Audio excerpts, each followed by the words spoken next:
Well, hello everybody, and a very good afternoon to you from Trent Bridge as the umpires and players make their way out to the middle. A delayed start here at Trent Bridge, as you will have no doubt been made aware, but thankfully the rain has stopped falling. The ground staff, as always, have worked admirably hard, and the umpires have seen no reason why we can't get underway. So cricket will start here in this Division 1 game between Nottinghamshire and Hampshire in the next minute or two. And the news from the middle is that Notts have won the toss and have inserted Hampshire, so it will be the visitors Hampshire to bat first. We'll give you the team news and all the other relevant bits and pieces in just a moment, but introduce you to the team. I'm Dave Bracegirdle from BBC Radio Nottingham. Isabel Duncan will be here. An absolute delight to have Izzy back with us for the first time since those days, those long days before the virus hit us. I don't think Izzy's been on the ground since then, but lovely to have Isabel back with us. And they're butting in already, determined to get on air. The voice of Hampshire cricket, my old mate who once played a game here for England, Kevin James. A very, very good afternoon to you, sir. Thank you very much. That's a very nice introduction, probably the nicest introduction I've had today. It's a bit worrying. Is the rain returning, Dave? It's filthy black. Just very quickly, as I say, Notts in the field, one changes, and there's another debutant for Nottinghamshire with Toby Petman. He's played a couple of games in the Royal London last year, 3 I think, in the Royal London last year, but this is his Nottinghamshire first class debut. He has played a number of games at this level for Oxford University and the Oxford MCCU sides, brief loan spells with Derbyshire and Kent, but Toby comes in. All these injuries at the moment, we'll see him in the not too distant future, I don't think. Brett Hutton's going to get us underway, and Kev will talk you through it and tell you about the Hampshire team.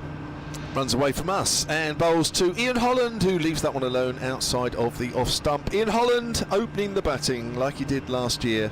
This is the third opening partner that Fletcher Middleton has had this season. Started off with Felix Organ, and then we had a bit of Joe Weatherly, and now Joe Weatherly's making way for Ian Holland at the top of the order. So very quickly, Hampshire are Ian Holland, Fletcher Middleton, Nick Gubbins, James Vince, Ben Brown, Liam Dawson, James Fuller, Felix Organ, Keith Barker, Kyle Abbott, Mohammed Abbas.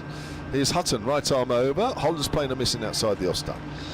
Decent delivery, wasn't it? Brett Hutton, thankfully, is fit to go. Jake Ball not, so they're just the one change for Nottinghamshire from last week's draw at the Oval. Ben Slater, Seba Mead is the skipper, with Mulaney still out. Will Young, the New Zealander, Matt Montgomery, Joe Clark, Tom Moore's the wicket-keeper, Lyndon James, who got a maiden 6 for at the Oval, Calvin Harrison, Brett Hutton, Toby Petman, the debutant, and Dane Patterson is another one who's had his injuries troubles, but he's in.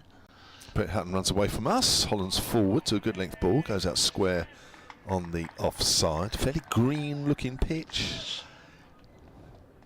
Yes, we'll agree with you totally there, except I would say, compared to what we normally get here at Trent Bridge, it's perhaps a little paler than normally we do get on the first morning, but generally it plays okay. What I will say is, since we were last here, the outfield has recovered. It almost looked like the Oval in the 70s, the last few blast games. Lots of bare patches, but the grass has grown back. Hutton with 4 slips, bowls Fuller, and it's worked by Ian Holland to square leg. Good fielding. That's Ben Slater doing the fielding there, who sure would have got muddy whites after that. Yeah, he's been nursed back to health by Dane Patterson, who gives him an affectionate little pat on the bottom. Brett Hutton bowling, Kev, he didn't play in the match at the Ageas Bowl, and since then he's played every game, 41 wickets at 20 apiece. He's been the standout performer for Notts this year. Yeah, I was looking up some previous games. I was writing down Hutton all the time. Full edge, second slip gone. There's the first wicket in the first over. And it's Ian Holland who's been brought in to open, and Calvin Harrison, who played a couple of games for T20 in the COVID year for Hampshire, hasn't done his former teammates much good there, and Ian Holland goes for no score. Yeah, apart from all these wickets he's got, I was just telling you about with Brett Hutton, he's also struck early at the Oval last week. He got Rory Burns, first innings, Burns getting a pair, second ball of the first innings, fourth ball in the fourth. So he does like to strike early. He's done it again. Good toss won by Seba Mead, skippering Notts for the first time here at Trent Bridge. And Hampshire are 0 for 1. Ian Holland caught Harrison, bowled Hutton, 0, fifth ball of the match. I was going to say, just commenting on the colour of the pitch, you're right. I'm sure it's probably not the greeniest pitch seen here. It's certainly not the greeniest pitch seen here about 3 or 4 decades ago when certain Messrs Rice and Hadley used to bowl on here. You couldn't tell the pitch from the rest of the square. You certainly can this one. And the other feature of this pitch is very well over to the right as we look back towards the pavilion. That is a very, very short boundary. Indeed, just behind square on the leg side. But for Nick Gubbins, who's walking out, it'll be backward a point. Just a little touch off the thick outside edge will be 4 runs. And Notts, having won the toss, elected to bowl first. I think, sure, Hampshire would have been doing the same. Overcast conditions, not exactly ideal for batters. Certainly not during this period of play anyway, whether the conditions brighten up for the rest of the day. I think the second half of the day is supposed to be the better half weather-wise. But it's certainly gloomy as Hutton comes in. Bowls to Gubbins. Gubbins forward. Pushes that out just in front of square on the leg side. Good start from Nottinghamshire. Hampshire on 0 for 1. Yeah, I've shuddered to think where Notts would be this season without the contributions of Brett Hutton. Very often he's almost manfully led the attack on his own, and again getting the day off to a decent start for Notts. We should point out that despite losing a session, no play before lunch, we've only in effect lost 16 overs. An 80 over day is scheduled, so another 79 overs means we'll not be getting home before Coronation Street if we get them all in. We'll be shaking hands about 8 o'clock tonight, Dave, me and you. And then by the time I've walked to my car, I might be lucky if I get home at midnight. So, Toby Petman is going to share the new ball. No real surprise there. Dane Patterson's not a great fan of the new ball. Had to take it at the Oval, of course, with Jake Ball just bowling 5 overs and then out of the attack. 25 years of age, born in Kingston upon Thames, and a very learned gentleman. Skippered Oxford University, has played 10 first-class matches, as I say, for Oxford University, Oxford MCCU, a couple of matches for Derbyshire and 1 for Kent. Here is Petman to bowl to Fletcher Middleton, and his first ball is a beauty, just past the outside edge and goes through to Moores. He has played against Hampshire before and actually skippered Oxford MCCU at the Parks in 2019. First innings, Kev, 4 for 82, dismissed Weatherly, North East, Allsop and Berg, none of whom are playing in this game, and Soames in the second innings. So he's had 5 Hampshire scalps in his very short first-class career so far. Sounds like he's finished their Hampshire careers off. Here he comes again. Big, tall, young man. Past umpire Russell Warren, and this is eased into the offside. There's no run. Russell Warren standing at the pavilion end. Paul Pollard at the square leg end. Notts have no doubt been pleased to see 2 former Nottinghamshire players umpire, and of course it doesn't work out like that, does it? Our match referee is James Whittaker. Our scorers, I just wonder if we might mention them a little more as the day goes on. Roger Marshall doing the notching for Notts, and for I think the first time here, Fiona Newnham is doing it for Hampshire, who I've had a couple of chats to this morning, as Petman comes in down the leg side, taken by Tom Moores. If you're just listening to us via the BBC Sport website and app, there are pictures available on the live stream. You can get it through the usual places. I'm sure both county cricket clubs have links to the live stream. Trent Bridge Live is where you want to be looking, and I think everybody has a popular website on their search engines where they go to for the live streams. Well, we're there. You have got Isabel, Kevin and myself, though you can mute that if you want, but that's where you'll find us throughout the game. And of course we'd love to hear from you as well. I think Isabel will hear from a little later on. She's on the old Twittery thing at Fine Glance. You can get me on at Brace Cricket, and the entire emporium that is Solent Sport are available for comment at Solent Sport. Filthy clouds overhead, bit of sawdust laid down as Petman comes in and bowls wide of the off stump, and Middleton lets it go through to the keeper. He played very well at the Ageas Bowl, didn't he? First match of the season, Fletcher Middleton, a couple of half centuries. Yeah, he did, yeah. Championship debut. for the 21-year-old. Good promise of what's things to come. He's been very steady this season. We're still waiting for his first big score, but only his 11th first-class match, this one. Lovely to have you with us. Not the largest of crowds. It's been a filthy old morning. 4 slips, ready for a nick. There's already been one taken by Calvin Harrison. Petman bowls and Middleton not getting drawn into having a nibble at that one. Joe Clark at first, Harrison at second, Matthew Montgomery at third, and then Will Young at 4th slip. And I'm pretty sure there won't be a Will Young pun that you could come up with in this game that wasn't used last week. So they've all been done, Kevin. The Will Young, and I had a little chat with Will, the New Zealander, at the end of the match at the Oval, and just thought a little bit of mischief at the end of my interview. I'll mention it in a second because Petman about to conclude his first over for Nottinghamshire. 5 dots so far. He's got a wicket. A wicket maiden for Toby Petman. It's just chipped gently to mid-wicket where Lyndon James takes a simple catch, and Hampshire are 0 for 2. And no wonder they're all giving Toby Petman the high fives and just ruffling his hair. His parents are here to see that. That's a lovely, lovely moment. Not so for Fletcher Middleton. Caught by Lyndon James at mid-wicket. Bowled Toby Petman for 0. And Hampshire 0 for 2. Wow. Both openers. Ducks. He's just pushed at that, hasn't he? Fletcher Middleton just pushed at that a little too hard. Simple catch on the leg side. Well, I think the first wicket you could say was a genuine wicket that got Ian Holland out there. That's a mistake. It's soft, wasn't it? From the youngster.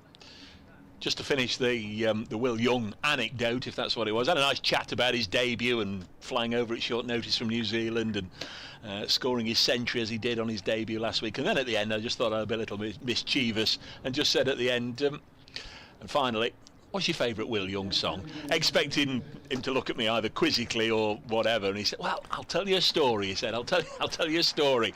I know all about Will Young, the singer over here, obviously, and when I was at Durham a couple of years ago, as part of the team initiation when you join, you have to sing a song for the rest of the players. He said, so I learnt the words to Evergreen. He said, I shocked them all. He said, I stood there and sang Evergreen. So wow. I left him, well, that's brilliant. Thanks ever so much, Will. I think I'd better leave you right now.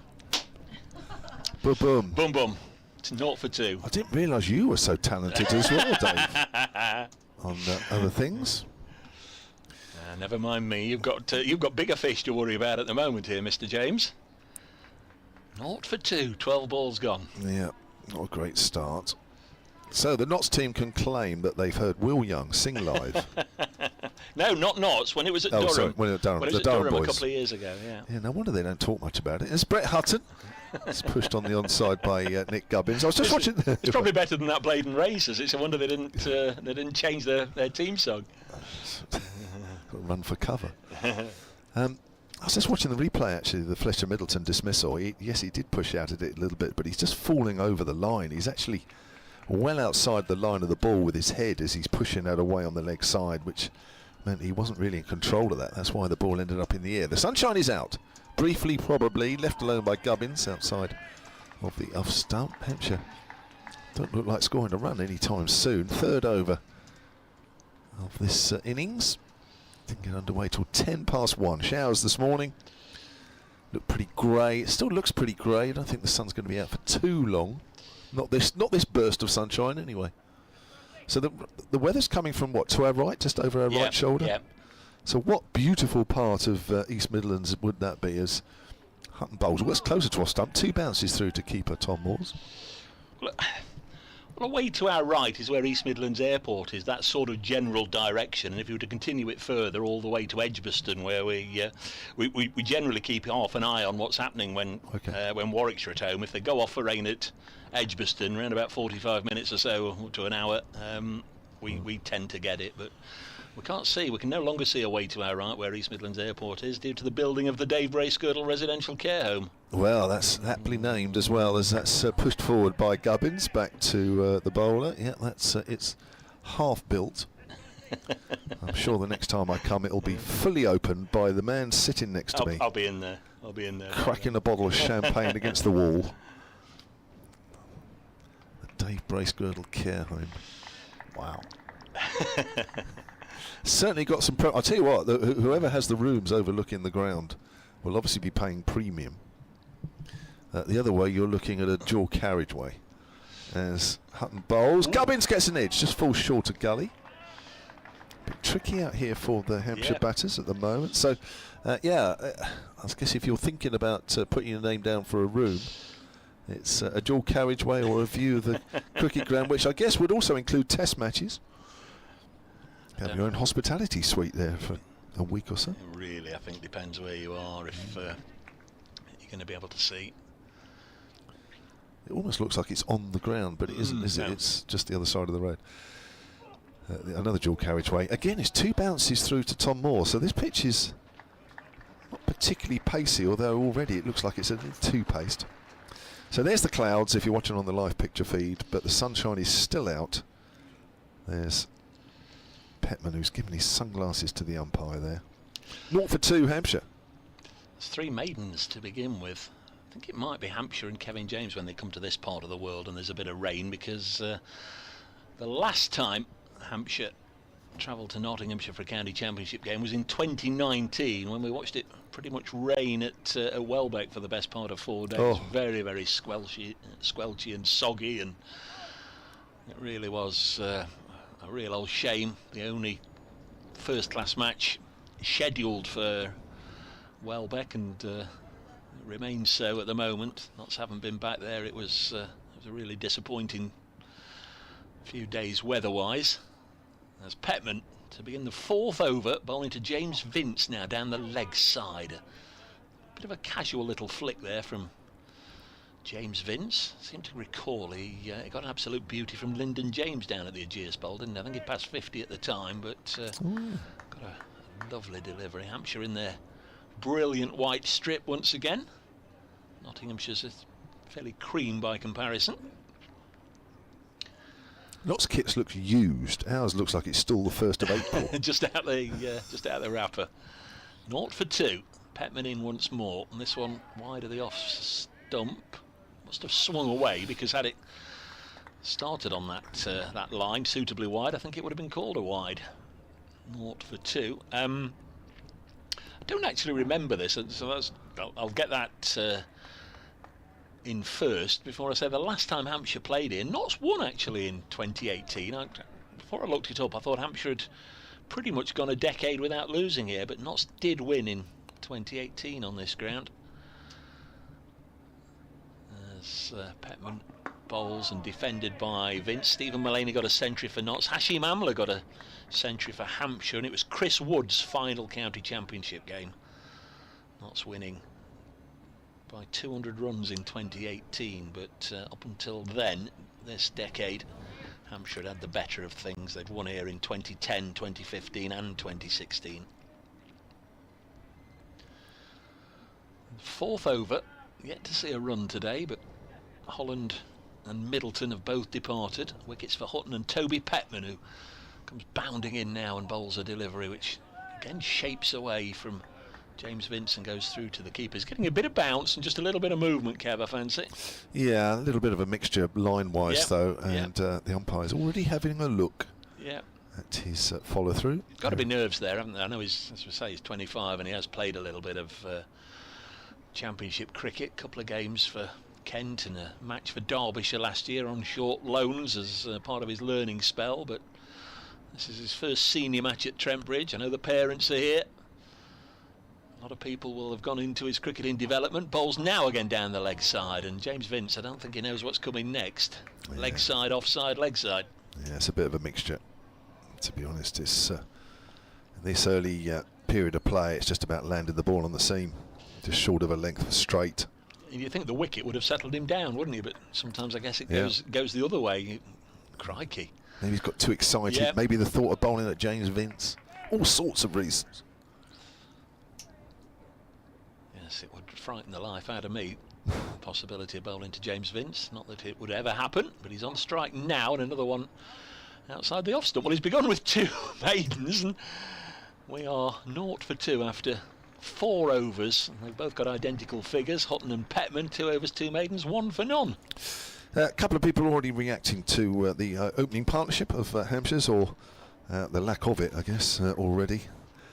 Dave Allen at Sun Sport. Hello to you, Dave. Hampshire's Ari archivist and historian, and probably a few other things as well. It says Toby Albert's 70 and Tom Prest 50 opening for the second 11. Mike Martin at Sun Sport says, what did Weatherly do wrong then? Looked good in the T20. He did. He certainly played brilliantly in the semi-final on Saturday. Hudson Bowles on the line of leg stump, and finally Hampshire have a run, and listen to the crowd. Sympathetic applause from the home side. Easy to say, says Mike Martin, but Holland is not the answer with hindsight. A disappointing decision, he thinks. Well, Weatherly was averaging 17 this season, which I'm not sure it sort of means that you have an extended run. And of course he's had a few opportunities in the past. It's very difficult. Hampshire obviously feel that Middleton is the way forward. It's just trying to find somebody to move alongside him. Morgan at the start of the season, Weatherly for a few games, and now Ian Holland. Here's Hutton to Vince, leaves that one alone outside of the off stump. Definitely a bit of movement for the bowlers. Not seen a lot of him, obviously, but Ian Holland has played maybe 2 or 3 times against Notts, and I've very much thought he's, you know, got an extra fiddle to his bow. Very useful medium pacer, isn't he? Yeah, oh, definitely. He's a good all-rounder. Yeah. But when he joined Hampshire, it wasn't as an opening batter. No. It just sort of happened, really. But, yeah, an area that needs sorting, that's for sure. Here's Hutton again, runs away from us, and Vince leaves that one alone outside of the off stump, and that means I've just got to disappear for a little while. We'll just bring Isabel in just for a minute or two to say hello in Kevin's absence. He won't be away for too long. Just got to do a bit for BBC Radio Solent. Give them the bad news. Hey, fancy telling the listeners down there. He'd probably say it's still raining. Still raining here at Trent Bridge. No cricket has started yet as Hutton comes in and bowls to Vince, drives into the offside, and there's no run. Fielded by Asib and Mead. A number of you have been in touch already. Apologise for being a little tardy on that front. Mandy Clark, you sent it before the start of play, hoping that Toby Petman enjoys his debut, Mandy. Well, thank you very much. He will certainly have enjoyed getting that first wicket. Howard Tyres says, come on, you pies. That's I think a reference to the Notts sponsors, but I like what you've done there, Howard, as Hutton bowls again, and it's defended by James Vince, looking for his first run. Notts fans go well, Toby. Mandy again, well done, Brett. Just a 51-year-old, what a great start from Notts. Lovely to have you with us. Mike Brown, Notts have certainly given my grandson a great introduction to the county championship with 2 wicket maidens. Yeah, saw Mike earlier up from Guernsey with his grandson. Steve Crawley, massive wickets here. Middleton got some runs down at the Aegeus Bowl in April. Next delivery goes through to the keeper. Mandy again, what a cracking debut from Toby Petman. Tom F, that's not a bad start. Thank you, Tom.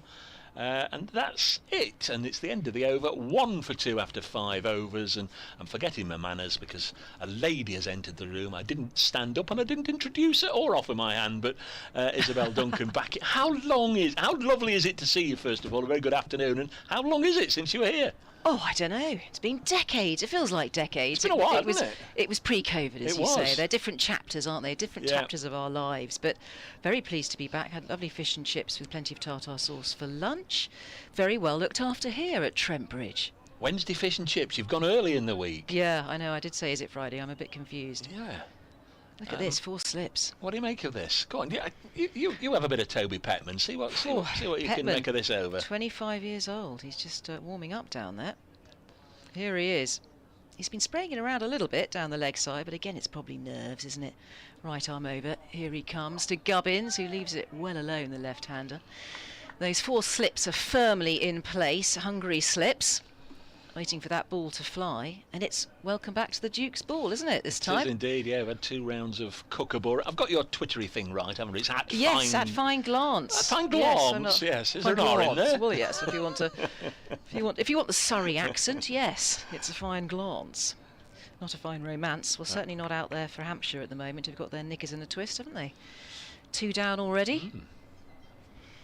Petman, here he is. He's in and bowls. And that is defended. That's right on the stumps, though, over pitch. But Gubbins keeps it out. He's been amongst the runs. Gubbins, for Hampshire, and it's up to these two veterans. I'm going to call them veterans because they're around 30 years old, those two, aren't they? Vince and Gubbins, just to rebuild after the loss of 2 wickets. They were 0 for 2, I think, even after 4 overs. It's taken them 4 overs to get off the mark, Hampshire. Sticky beginnings here for Hampshire. It's not easy though, lots of cloud cover, plenty of rain earlier on. Petman storming in and bowling. It's gone down the leg side, and Gubbins furious that he didn't make the most of that and get something on it and whip it down to fine leg, but in fact it's just fresh air that he makes contact with. So the score, Hampshire 1 for 2 wickets here. I love this scoreboard, it's got absolutely everything on it. We're in the 6th over now, having come from Merchant Taylor School last week, where the scoreboard periodically would blow up. You saw a cracker there, didn't you? I did see a cracker, yeah. Last ball match in a county championship, unbelievable. Scores were tied at 5.99 when you added them all up. As Petman marches in and bowls, there will be runs this time. That is flicked into the leg side, and they're coming back for the second, where it's fielded just backward of square leg. So that is 2 for Gubbins. He will click on to 3 with that, and the score for Hampshire here in this 6 over is 3 for 2. Bring Kev back in for me at the end of the over. I don't think Radio Nottingham are coming. They assume I'm at lunch at 1:30, so tend to leave me alone, but we'll just give them until the end of the over, and then more from Kevin. I've gone light on Kevin today. We haven't mentioned the weekend. Not said no real interest in how it panned out. In fact, nobody in the North group did. Petman bowls. It's a good length ball, nice shape, just outside of off stump. Not tempted to have a go at that. Leaves it well alone, does Gubbins. And there is no run. I think his greeting was, don't mention the weekend, I'm sick of losing in semi-finals, so I haven't. But you might want to press him on his finals day experience. Oh, the blast. Yes. Now, with musical chairs here, am I staying in this position? Or am I... You stay. It's been 4 years in the making. The end of the over, I'll make way for Kevin. And you two can blather about the good old days. Petman, arms pumping from that pavilion end. Bowls and left alone again in that corridor just outside of off stump by Mr. Gubbins down there, formerly of Radley College, right, and Middlesex of course as well. So we've had, is it 6 overs? I think it is. Yes, we have 3 for 2, and we're going to say goodbye to Dave Bracegirdle. You've had your fish and chips. I'm going to grab a sandwich, and we'll welcome back Kevin James in a moment. So this morning, I'm sure that the messages got out. We had a huge rain delay. We didn't resume play until 1:10 in fact start play, and the overs have been reduced to 80. So in fact we've only lost, I think it's 16 overs this morning. So it's going to be a long old day if we see it through until this evening and we have enough light and it doesn't rain again. Holland and Middleton are the two back in the hutch there. So here's Brett Hutton. He's in and bowls. That's a lovely drive. Will it go for 4? It's a very slow outfield after all that rain, and I can't quite see the boundary. I think it's going to make it. Hamid there on the chase, but the ball wins that race. So that's a beautiful Vince, elegant drive out towards mid-off. We're just getting our wires a little bit tangled up here, up in the commentary box, but Kev is just settling down. So, Hampshire, that's the first boundary of the day for Hampshire here. 7 for 2, having been inserted, not winning the toss and electing to field. Brett Hutton, he's been well amongst the wickets this season, bowls, and that's over-pitched by Hutton, and that will be 4 runs. It is a slow outfield, but the ball is going to make it. That's very wide out towards deep extra cover, and that was a little bit of a gift there from Vince. He just hits that nicely. Very much over-pitched, absolutely in his slot. And that's showing off his true elegance yet again, James Vince. And these two, I'm saying veterans, I mean, it's a bit unfair because they're only 29 years old and 30, but these two really do need to perk Hampshire up a bit this morning. Kevin James, hello. Well, it's great to be working with you again. It is, it's lovely. It's a reunion, I'm calling it a reunion. It is. We're going to go out for a drink tomorrow night, aren't we? We are. Put it in your diary. Unless Dave's got a date. Well, Dave's got several dates. He's a popular man, Brett Hutton. Bowls! Ooh, that was a corker. There's a play and a miss there from Vince. That has leapt off a length. Good carry. This Duke's ball and its pronounced seam. I'm only exaggerating the Duke's ball description because we've had 2 rounds of Kookaburra in the previous 2 rounds in this championship. A bit of feedback on the Kookaburra. I think it went a bit soft, didn't it? That was part of the complaints, but I think they're going to stick with it. Possibly next season we might see a bit more of the Kookaburra, as Brett Hutton once more storms in and bowls, and keeps that down with soft hands. Vince, who comes forward, and the ball just squirts to gully for no run. 11 for 2 is the score here for Hampshire after a very woeful start. Yeah, well, Hampshire down at Taunton last week, flat wicket, ball didn't do a lot, and here we are, greener pitch with the ball doing far more. Two contrasting weeks. Yeah. Look at that pitch out there as well. It's got plenty of green top on it. It's fairly dark. Hutton will enjoy this. He bowls. It's a bit slower this time. It's a good length ball from Hutton. Very tight wicket-to-wicket bowling, and that's defended respectfully there by Vince for no run. Yeah, plenty of rain around this morning. I think perhaps we were the only cricket match in the country it was raining. I think everybody else got a start, didn't they, this morning? Certainly the Test match over at Old Trafford. No problems over there. A bit of movement there. I think with last time we looked, Aussie were 2 down. Are they still 2 down? Yeah, I need to double check on that one. Hutton again, and that's going to go down towards fine a leg. That's just clipped off the hip of Vince, and they trundle through for a single. That'll be the end of another Hutton over. He's bowled 4 overs, 1 for 10 with 2 maidens. He's taken quite a few fifers. I'd have to look it up. Brett Hutton, but I'm pretty sure he's taken 5 wicket hauls this season. The last one against Surrey, that was the previous game. 5 for 91, and he's now the joint highest wicket taker, together with Chris Rushworth at 41 wickets. Let's call that 42. Yeah. Both good bowlers hit the deck.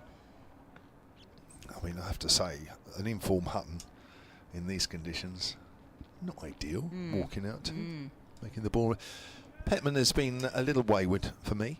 I think in these conditions you've just got to bowl arrow straight, top of the off, but hasn't always been able to locate that. Comes in from that pavilion end. There's one that's a bit like leg side-ish, although Vince gets a little leading edge on that one as it goes out to Dane Patterson.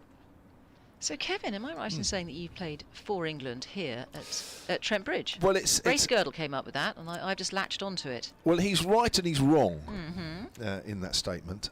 He's right in that, yes, I represented an England side, but actually it was an England sort of veteran 11 against Australia. But it was sort of past players, really. Now, Vince drives through extra cover, hasn't really timed it, doesn't need to, it's a short boundary. It's gone over the rope, 16 for 2. Yeah, I'm not sure if they still do them, but basically when touring sides come over, they sort of get together. Obviously, a lot of the media has ex-players. And there was a game here, and I happen to know the guy that was organising it, and they were short, because I've never played for England before. Well, not, I have age groups, but that's all. And they were a bit short, so he said, would I play for England? So there I was in the same side as Gooch, Gatting. Is Petman bowls right arm over. Vince drives, not timed as that goes up to mid-off. Neil Foster, Chris Lewis. Oh, to name but a few.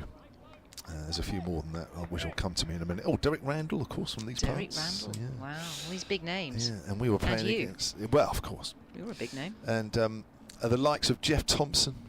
Oof. Simon O'Donnell, there was... Did you face Jeff Thompson? Well, I did when he was at Middlesex. Ooh, when he played as an overseas player at Middlesex, I faced him in the nets. That was not fun, I can assure you, especially an indoor net.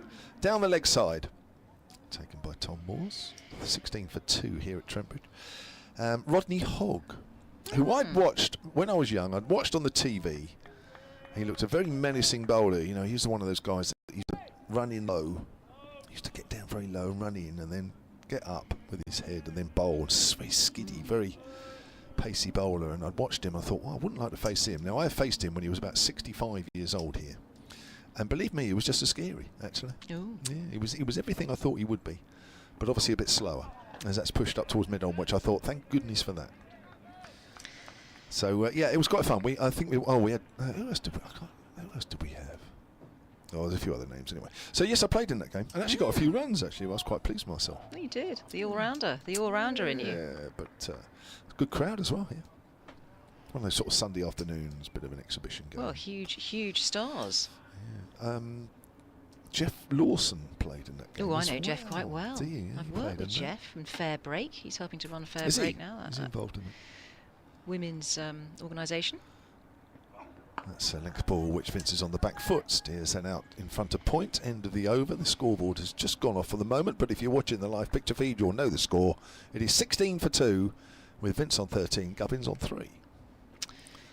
Yes, they'll be thinking about bonus points. Well, certainly the bowling side will be thinking about bonus points right now. They just need one more wicket to take a bonus point for Nottinghamshire. Hampshire have an awful long way to go, and they've risen that. They've raised that threshold, haven't they, for batting bonus points? You have to get to 250 to bag your first one, and 450 to get all 5 within 110 overs. That's quite a big ask, really. That's going at quite a gallop. At 4 and over, must be just over 4 and over to reach that. A little easier with a Kookaburra ball and a flat wicket, but in these conditions, not so easy. Hutton picks up his heels and bowls, and it's just short of a length from Hutton. Nice line, though, left well alone there by the left-handed Gubbins. Must be similarities between Gubbins and Andrew Strauss. Both left-handers, both went to Radley, both Middlesex. What else? Both disciplined players. That's impressive, just that. Just that, yeah. Who was the guy at Radley? Was it Andy Wagner? Andy Wagner. Was he? Who was he, the pro? Hutton bowls. That's wideish of the off stump, but left alone again. Not tempted there, Gubbins. Cricket master, was he? Was he the cricket master? I think he was, and I tell you what, I bumped into him a little while ago. I say a little while ago, probably about a year or two ago, and I think he still was. I think he was on the MCC sort of young pros staff. I think he was, and then he also sort of was a coach of that as well. I think. I should know. If he's listening, Andy, apologies. Oh, good knowledge, good knowledge. So Gubbins still facing. 4 slips are there, backward point. Rubbing his hands together as Hutton is in and bowls. It's gone down the leg side. It's an aberration there from Hutton, and Gubbins doesn't manage to get anything on it. So we have a look at this field. Of course it's attacking with the score at 16 for 2, and what a remarkable start for Nottinghamshire. Had them at 0 for 2 at one point. Took them 4 overs to get off the mark, Hampshire, but it's not easy. And having won that toss, Nottinghamshire, it's no surprise really that they put themselves into bowl. So Hutton, ball in hand. Oodles of wickets to his name this season. He's in and bowls. There's going to be runs here. That ball's just squirted backward of square leg, and they'll come back for 2. So 2 more to Gubbins. Well placed by him. He goes on to 5 now, and the score 18 for 2 for Hampshire. Very good rearguard action from Nick Gubbins last week at Taunton. Had to bat long on day 4 to save the game. Him and Liam Dawson did just that. Was it sort of backs to the wall scenario? It was. He at Taunton. Took all the shots out of his game. Hutton, here he is, trundling in and bowling, and that's solid. Good temperament from Gubbins, just comes forward and keeps it out, head over the ball. Straight out of the MCC handbook. 18 for 2. Yes, how was your time at Taunton? You were there, I mean, you saw it out, 4 long days in the end, wasn't it? It was 4 long days, a bit of rain in there to help things along, but on the whole, flat pitch. Kookaburra ball. Softens up. Yeah, both sides struggled really to make a huge impact. Hutton again, sprinting in and bowling. That's a great shot there from Gubbins. It should go for 4. Has he got the legs on it? I think it will just trickle over. That has gone out towards the deep extra cover. Really reached for it outside of the off stump, but got to the pitch the ball and drove through the line. And lovely runs there for Gubbins. 4 more for him. He goes on to 9 now. 22 for 2 is the score. Got another tweet here from Ian East at Solent Sport. Talking about the opening situation, because of course both openers failed to trouble the scorers when we got underway. Ian says, without doubt the most underwhelming team selection I can think of. This constant rotation of substandard openers needs to change. Time to give our talented young lads a sustained run in the side. Obviously referring to that earlier tweet where Dave Allen had pointed out that Toby Albert made 70 and Tom Press 50 opening for Hampshire's second 11. It is a problem area. Continues to be a bit of a problem. Of course, not helped with Ian Holland coming in for Joe Weatherly. I suppose it's only fair with Felix Organ given another chance up the order at the start of the season. He didn't take it. Joe Weatherly given another chance. He hasn't really taken it. And I suppose the only other one that really, I think out of fairness really, Ian Holland, having opened the batting last year and a bit before that. But it's only one innings. Here's Dane Patterson then taking over from the pavilion end, right arm over, outside of the off stump. That's left alone by James Vince, overseas player, South African, Dane Patterson. He's a proper speedster, isn't he, Dane Patterson? Good Your bowler, this overseas player. So you'll have 4 overseas players now. That's a tweak, isn't it, for counties? They can have 4. So 2 red ball and 2 white ball. Mix them up, I suppose, if they want to. Yeah. I think you can only register 2 at a time or something. Is that right? Yeah, I think you have to sort of deregister. So, I don't know. Well, maybe the crossover with the white ball's fine, but Patterson bowls, Vince on the back foot steers that out to extra cover. But he certainly can't play more than 2 in any one game. Yeah. Yeah. Well, Dane Patterson, he's been a great servant, hasn't he, for Nottinghamshire? Picked up an awful lot of wickets. I'm looking at his first class stats, 521 wickets at 23. This year he's played 8 matches for Notts, picked up 31 wickets. He certainly exceeded expectations. He's averaging a few more, isn't he? 27 this season. As comes in again, bowls, Vince again on the back foot, goes out into the covers. But a good bowler. Just a little bit quicker than you think. Gets the ball predominantly coming into the right-hander. Got 3 slips.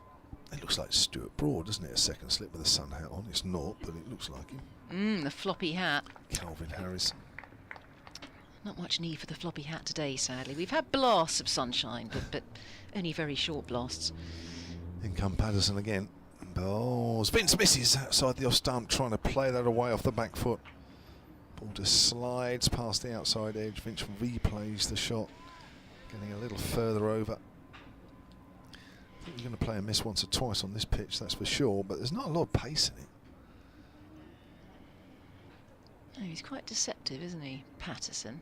Yeah. He's not super quick. No, but it's good. He's quick enough, isn't he? Just a little quicker arm speed than you think. Runs in from about 18 yards or so, runs towards us and bowls. Again, it's outside the off stump. Again, there's a little bit of shape there, just enough, but Vince doesn't want to play at that one. Vince 13 off 28, Gubbins 9 off 20. Still got just over 70 overs to do today, and we are about 10 to 2. Well, we only lost 16 overs, didn't we? And if you think we lost 2 hours play this morning, we've got a lot of making up to do. How do they work that out? That's 8 overs an hour. Vince on the back foot. Pushes out towards backward a point, and that's the end of Patterson's first over, which is a maiden. There's 5 overs, 1 for 16.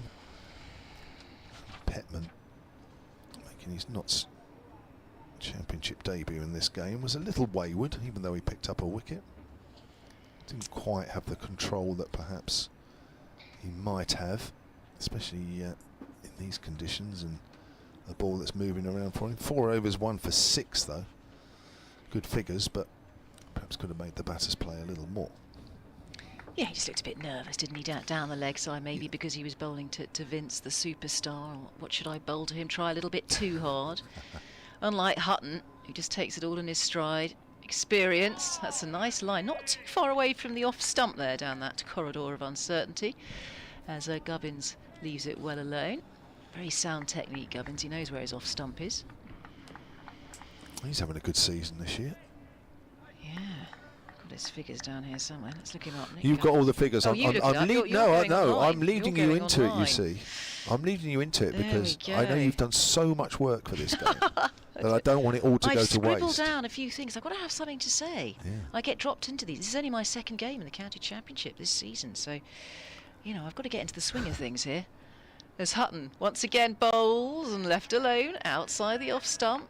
Almost a carbon copy there from Gubbins. Good looking leave. Yes, Gubbins so far this season, 9 matches, 604 runs, averaging 50 with a highest score of 125. So yeah, in tip-top form, Nick Gubbins this season here for Hampshire. He needs to be in this game just to make up for the loss of those 2 early wickets in very trying circumstances, Hampshire. I mean, it hasn't been easy batting out there. Cloud cover, rain this morning. Brett Hutton ball in hand, bushy-tailed. Here he is. That's another leave. It's a good take from Moores. Tom Moores, who puts the tumble in to his right. That ball just jagging in to the left-hander. There's a very impressive set of notes that you've made, can I just say? Well, I've got 2 pages. Yeah. In beautiful handwriting. You know, no one can write anymore, can they? Because we're all typing all the time. And I do like to keep my handwriting going. You know, it's joined up.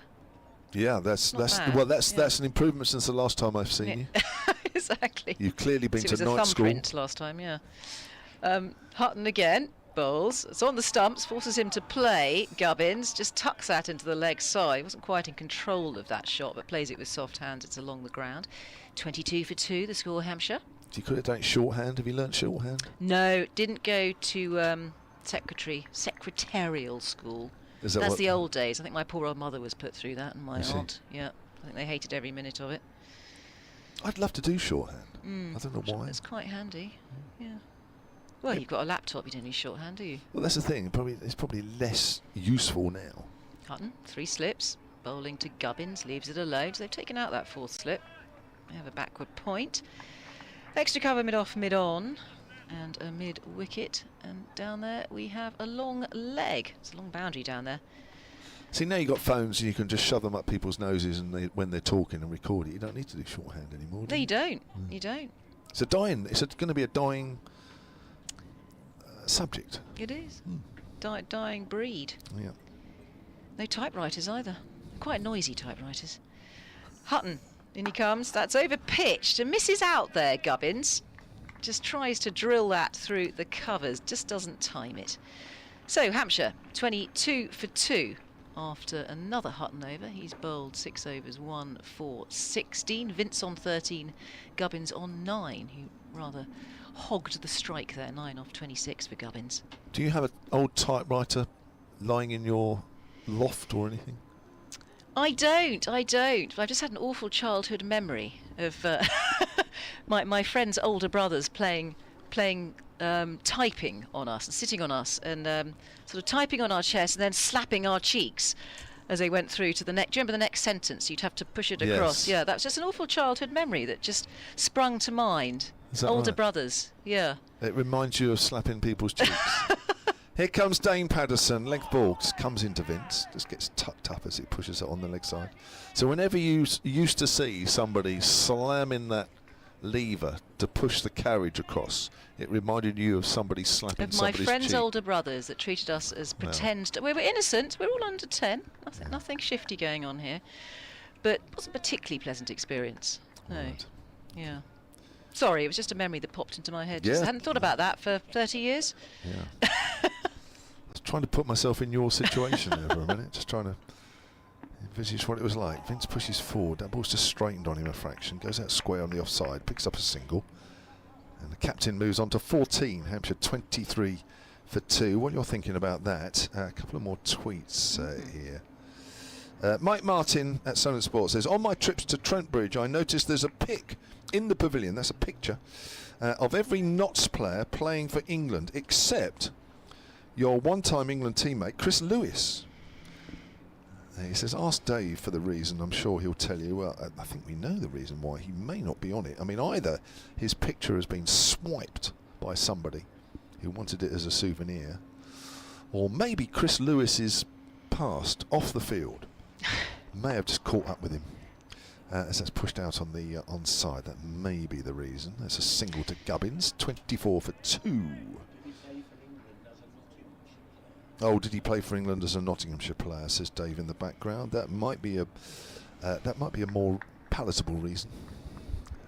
Well, he certainly paid his dues to society, Chris Lewis. He did. And he's a very interesting character. He plays for Lashings now, and he goes around giving talks to other prisoners about his own experience. In other words, don't do what I've done. Yeah. Patterson bowls to Vince, leaves that one alone outside the off stump. So there we are. I think we've worked that one out. Ian East back on the subject of openers for Hampshire at Solent Sports says, I'd argue that it isn't one innings, because I said about Ian Holland, who's only had one innings opening, and that didn't last very long today. Holland opened all last season, that's what he did, and he didn't do well enough to keep that spot. Well, you'll remember, and I'll just remind everybody, that Ian Holland last season averaged 22. Him, Joe and Organ all averaged mid-20s, says Ian East, and this has been going on for years now as Patterson bowls straight ball to Vince, pushes that towards mid-wicket. And they're going round in circles. Toby Albert, Tom Prest and John Turner should all be playing in this game for me, says Ian. Well, you certainly fiddled around, Hampshire, with your openers. I heard you talking about that earlier, Kevin James. You were talking about Weatherly, Yes. Middleton, Yes. Organ, Holland. Have I missed anybody out? No, I think those have been the ones that have been used in the last season and a bit. Yeah, 2 seasons or so. Patterson comes in, bowls to Vince, forward, thick outside edge as that goes out to backward of point, and that's fielded by Ben Slater. End of the over. Patterson's completed 2 overs, none for 2. Hampshire 24 for 2 with Gubbins on 10 and Vince on 14. Yes, we'd love to hear from you on the Twitter sphere. Shall I give out some of the Please do. Twitter addresses? I'm Isabel Duncan at Fine Glance, and we have Kevin James at Solent Sport, and we have Dave Bracegirdle at Brace Cricket. So let us know your news and views and your moans and groans. Well, not so many of the moans and groans, but news and views. Yes, he did play for England as a Notts player, so I'll have a look. He did play for England as a Notts player, thank you, Dave. So that wasn't the palatable reason. So Hutton into his 7th over. Here he is, zipping in and bowling, and that's flicked in the air. There's nobody there at square leg. It's gone over the umpire at square leg, and Gubbins will come back for 2. He's been eyeing up that gap. That's fielded in the end by long leg down there. And long leg is Petman. Petman at long leg. Petman shorthand. That's Pitman. Pitman, yeah. One Very word, good, Dave. one letter out, Dave. Bracegirdle, yeah. Spell check on that one, I think, don't you? He's not worried. He's not worried about He doesn't that. care. Yeah, there you go. Hutton, 3 slips now. Bowling to Gubbins. He bowls and just short of a length. Goes onto the back foot and defends that well. So, do I remember Pitman short for? That was something to do with shorthand, wasn't it? There was with Pitman shorthand. Yeah, we're showing our age. Sorry about the younger listeners. We're excluding you for the moment. We are. Do we have any listeners? I know the Or test watchers. match is on. Well, I don't think everybody under 20 is watching or listening to the test match, are they? Oh, no. 26 for 2 here, Hampshire. Hutton bowls. That was drifting down the leg side and has helped on its way. It should go for 4. I think. Was it going to be dragged in? No, it isn't. There was a valiant try there from the 25-year-old Petman, who puts the full tumble in. But the ball just bobbles over the ropes, and that will be 4 more to Gubbins, who goes on to 16 off 30 deliveries now. Played that well. It was a difficult bounce, but it was going down the leg side. And 4 more easy runs. A little bit wayward from Brett Hutton, unlike him. Mr. Bracegirdle would like to come in. Bracegirdle. Isabel, yes. Does he come in right now in the middle of the over? Is it? Just be aware somebody might yell at you. Okay, you take over then, please, Kevin. Thank you. I'll try. It's yours. As Hutton comes round the wicket, outside the off stump to Gubbins, who leaves alone. Australia are 120 for 2, if anybody's interested. I'm sure most people are. Labuschagne and Smith are out there, 34 and 41 not out respectively after those early wickets of Khawaja. Certainly, Warner made 32. Dave, you need your book. There you go. Just pass that over to you. Thank you. As Hutton comes in again, round the wicket, straighter this time. Gubbins well in behind that one. Sunshine out. Always makes a difference when the sun's out, no matter where you are. Lovely out there at the moment, even though we've got some dark clouds above us. 30 for 2, Hampshire. What a start for Nottinghamshire. Ian Holland, no score. Fletcher Middleton, no score. Hutton and Petman with the wickets. Good start for Notts, having won the toss and elected to bowl first, which I'm sure Hampshire would have done had they won the toss. Gubbins leaves that one alone. End of the over. Yes, 30 for 2 after 13. So we started at... Oh, where is that update? Yes, and what a terrific start they made. Nottinghamshire winning the toss. Their skipper Hasiba Mead on his home debut. Stephen Mullaney not playing. Put Hampshire into bat, and after 2 overs the visitors were 0 for 2. Wickets for Brett Hutton, his 42nd of a very successful season so far, and a wicket on debut at the other end for Toby Petman. Hampshire have recovered a little bit. They're now 30 for 2. So it's going to be Dane Patterson to continue from the pavilion end. Yes, in the Ashes, Stuart Broad got one of the wickets, didn't he? I think that's his 599th, so a milestone around the corner for him. That's got to be Test wickets, won't it? That's an awful lot of wickets, isn't it? That's not bad, is it? It's not. He could have almost made a career out of that. Don't know exactly what the hold-up is here, but we're going to have an outbreak of cricket any second. Dane Patterson going to bowl to James Vince, who's on 14, just been overtaken by Gubbins. First ball of this new over is just pushed into the offside. 30 for 2. We're totally glossing over Saturday's events at Edgbaston, are we? I've not mentioned them. No, it's probably best. Well, it's probably best. I mean, listen, it is what it is. I consider myself very lucky to have to be the only commentator, well, to be the commentator with the most T20 finals days appearances. James Vince, I think he's the player with the most appearances as well, 10. isn't he, on finals day? That's a phenomenal number of finals days. Next ball on its way now, wide of the off stump, goes through to the keeper. The finals day, as Kevin would know too well, can be one of the best days of the year, or it can be an absolute... what's the word? The exact opposite. It really put me off at the one actually that Notts won in 2020, the behind closed doors one. It was a horrible day, really, or a horrible weekend, because we didn't get any play at all on the Saturday, so it's held over until the Sunday, and the games were shortened because of the rain. Nobody in the ground as Patterson comes in and strikes Vince on the pad. Might have been going down the leg side. Vince certainly was wandering across his stumps trying to work it to leg, but the umpire Russell Warren unmoved, not out. He remains 30 for 2. And you weren't at that one, were you? Fortunately not. That was in October, wasn't it? It was in October, nobody in the ground, and they thought the best way to create an atmosphere would be to artificially pipe in 20,000 singing Sweet Caroline over the tannoys and all the rest of it. I'll come back to Kevin in a moment, because he's just been scrutinising the last delivery on the replay screen. Next one's deflected down to long leg, and Lyndon James will do the fielding. Couple of runs to James Vince, so both Hampshire batsmen are on 16, 32 for 2. What did you make That's of it? a good shout. That's a good shout. It nipped back a little bit on Vince, and he was in front of his stumps. Whether the umpire felt it was a little high, maybe did a bit too much, but even so, I think I'd have shouted for that. It's clearly still a little moist out there. We're getting more sawdust being deposited where Dane Patterson is landing his feet. Hasiba Mead is always helping out. It's like a young puppy running about. Hasiba Mead is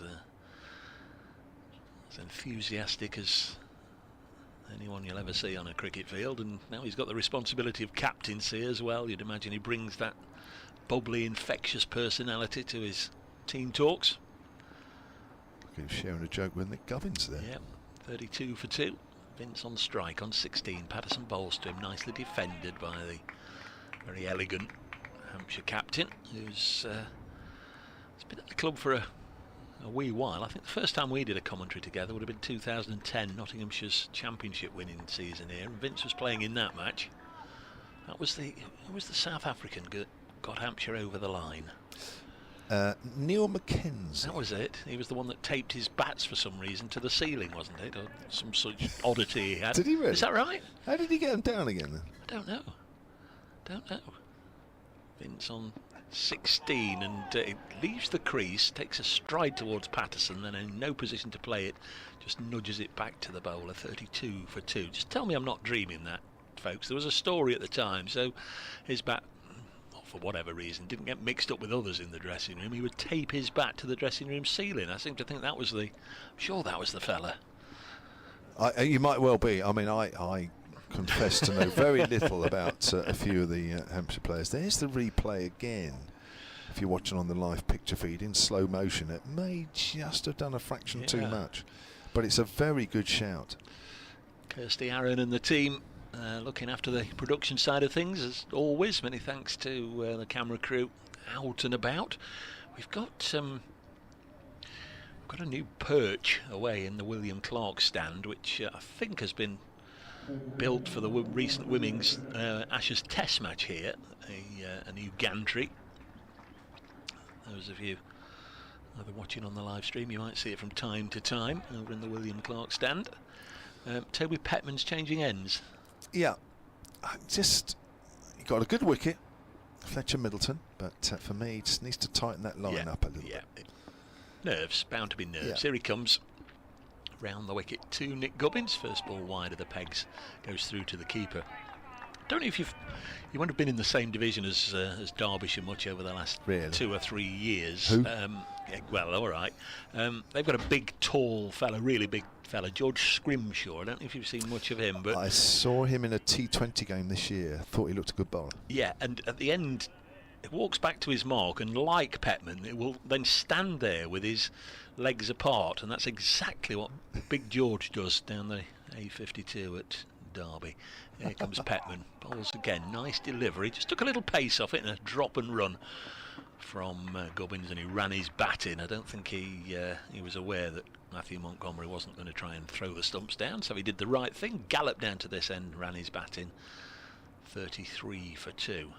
Just going back to your Stuart Broad stat, 599 wickets, you're right, Test matches, averaging 27. 37 years old now, Stuart Broad. Oof. Yeah. Still running in. Just become a daddy. Stuart and Molly. Petman going back over the wicket to the right-handed Vince. 3 slips, Clark at first, then Harrison. This is turned on the leg side, fielded by Will Young. There's no run. Matthew Montgomery completes that trio of slip catches. Hampshire 33 for 2. We started at 1:10. I've no official confirmation. I don't think I've seen. Get messages coming through all the time, but I've not seen anything as to what time tea is, so we'll play guess what tea time is a little later on. 6:30. Well, I spoke to Steve Burks, the head groundsman. He said don't rule out the odd shower interrupting play this afternoon as Petman bowls this wide of the off stump, and if that's coming from Steve, I think we can take it that there might well be a shower, so it may just be that we get a couple of hours cricket now, and then just conveniently, if a shower does come and hit the ground, they can pop off and have an early tea like they had an early lunch. But otherwise it's going to be a late old finish. 65 overs remain after this one. I think we'll have the lights on in the commentary box by the time we finish. Here's Petman. Passed umpire Paul Pollard to bowl to James Vince. Floats it up there nice and full.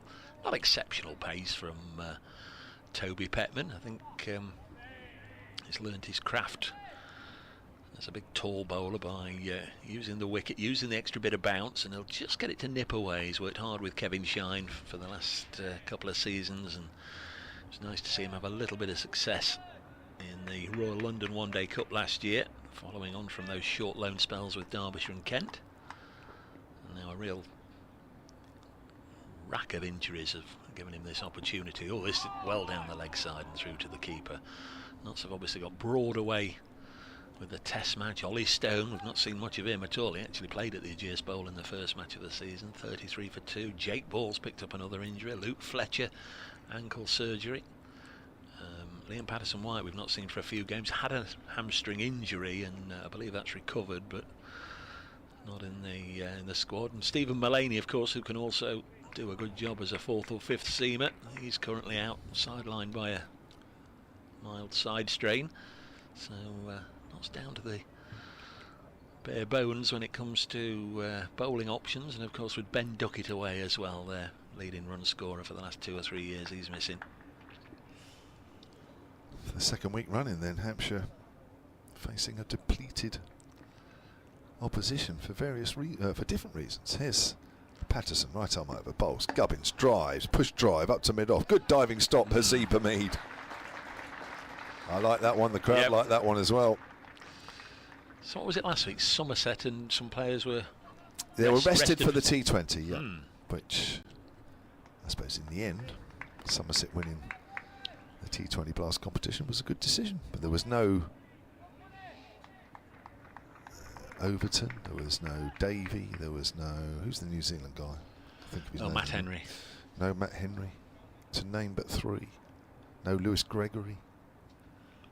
They were way down on what they would normally do, but it was a good decision, as I say, in the end. Round the wicket to Gubbins is Patterson. Gubbins pushes that up towards mid-on. A couple more of you on the tweets at Sonar Sports on the subject of Hampshire openers, with Joe Weatherly dropped for this game, which I wasn't surprised about with him getting Norton 1 in the game. He looked a bit of a dejected figure last week. Earlier, Dave Allen had mentioned about Toby Albert and Tom Prescott in runs opening for the second 11. Joel at Sonnet Sports says get them both in.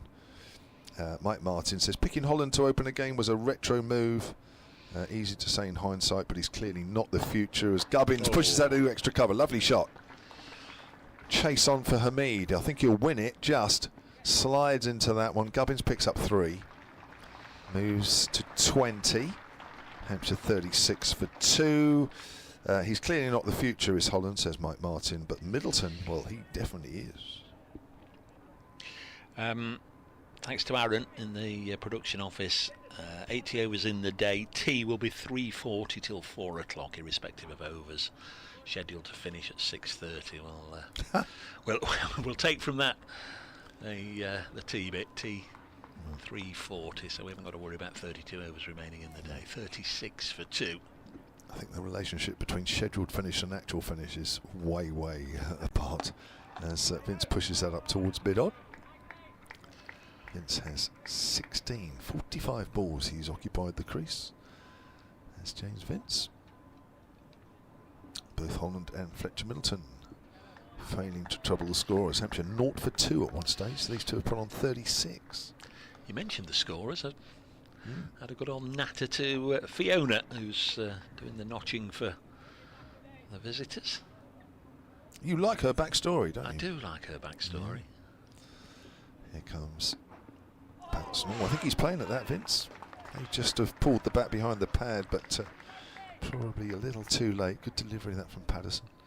Yeah, Fiona, the Hampshire scorer, was telling me about her previous career, main interest back in the day of being a powerboat racer, and she apparently has fond reasons for coming back to this part of the world, because at Home Pierpont, the water sports centre down the road, she smashed the world record for the highest speed by a woman ever, 116 miles an hour.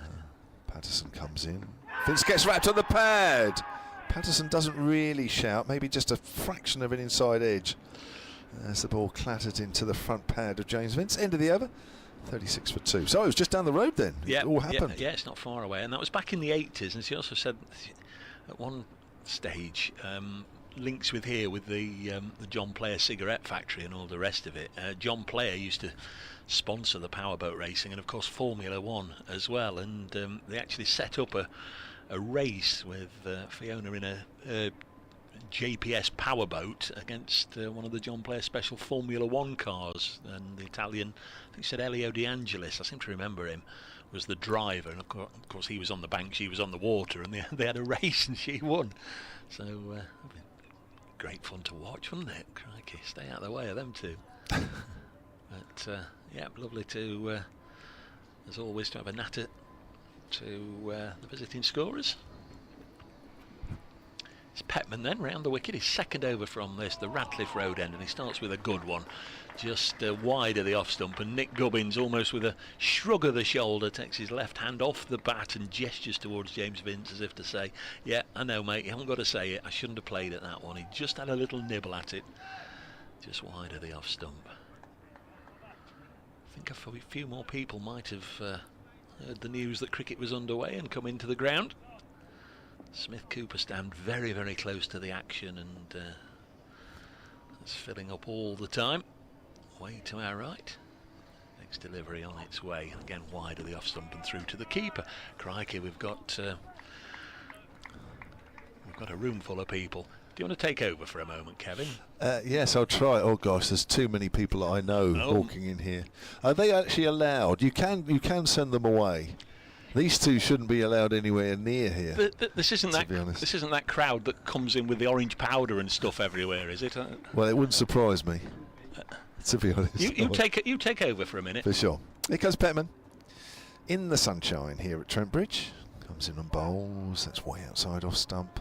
Just can't quite find the consistency needed. Petman, even though his figures are pretty decent, 1 for 7, you'll notice that he's into his 6th over here. Good conditions to bowl in, just enough for the bowlers. As Hampshire recover from being 0 for 2 very early on. Didn't start playing until 10 past 1 today, with rain overnight and this morning. Here's Petman bowls. Gubbins leaves that one alone. That's a little closer to the off stump. So lots of Hampshire supporters getting in touch about those decisions of the Hampshire openers. Of course, it doesn't make things very much easy for the selectors when both openers don't trouble the scorers, but even so. What are you looking for? You have 30 seconds, Kev, because... oh, right, okay. Yeah, we've got... I don't particularly want to talk to you. More from Kevin in just a moment. Here's Toby Petman in bright sunshine, round the wicket, past umpire Pollard, bowls, and this one goes through to the keeper. Tom Moores, the slip cordon, almost seems with every passing ball gets shorter and shorter. There were 4 slips, we've now ended up with 2, Clark and Harrison. There's a shortish mid-wicket, Matthew Montgomery. Got extra cover mid-on, mid-off. Square leg. That's Petman. Comes in once more to the left-handed Nick Gubbins. And the former Middlesex left-hander leaves it alone, goes through to the keeper. 36 for 2. After 17 overs. And Toby Petman, he's got very impressive figures of 6 overs, 3 maidens, 1 for 7. Toby's family are here. I think even probably Toby and Toby's family would say 6 overs, 1 for 7 flatters him a little bit. He's not been absolutely 100% locked onto that off-stump line, but he'll take those figures any day of the week. Kevin's back with us. Hampshire followers popping in to say hello. Yeah, and nice. Do you know what? There's a pub in Nottingham. Yep. You'll know this. I think is it billed as the oldest pub in England or something? I forget what it's called. Here's Dane Patterson, and Vince drives, but only as far as at mid-off. And there is this game in the pub. The old trip to Jerusalem. That's the one. Some such. And you know the game that's played in there. You have excelled at this in past trips, haven't you? The hook on the wall, or that's right. Swinging the hook to get it on the... You stand at one end of the room and there's this hook on this piece of string, and you try and get it to go around the room and hook at the other end. I mean, it was actually quite fun for 5 minutes, but believe me, after 15 it got quite dull. And of course these guys are here and they said, "Oh, are you going tonight? Are you going in there tonight?" Here comes Patterson bowls. Vince drives up to Hasib Hamid at mid-on.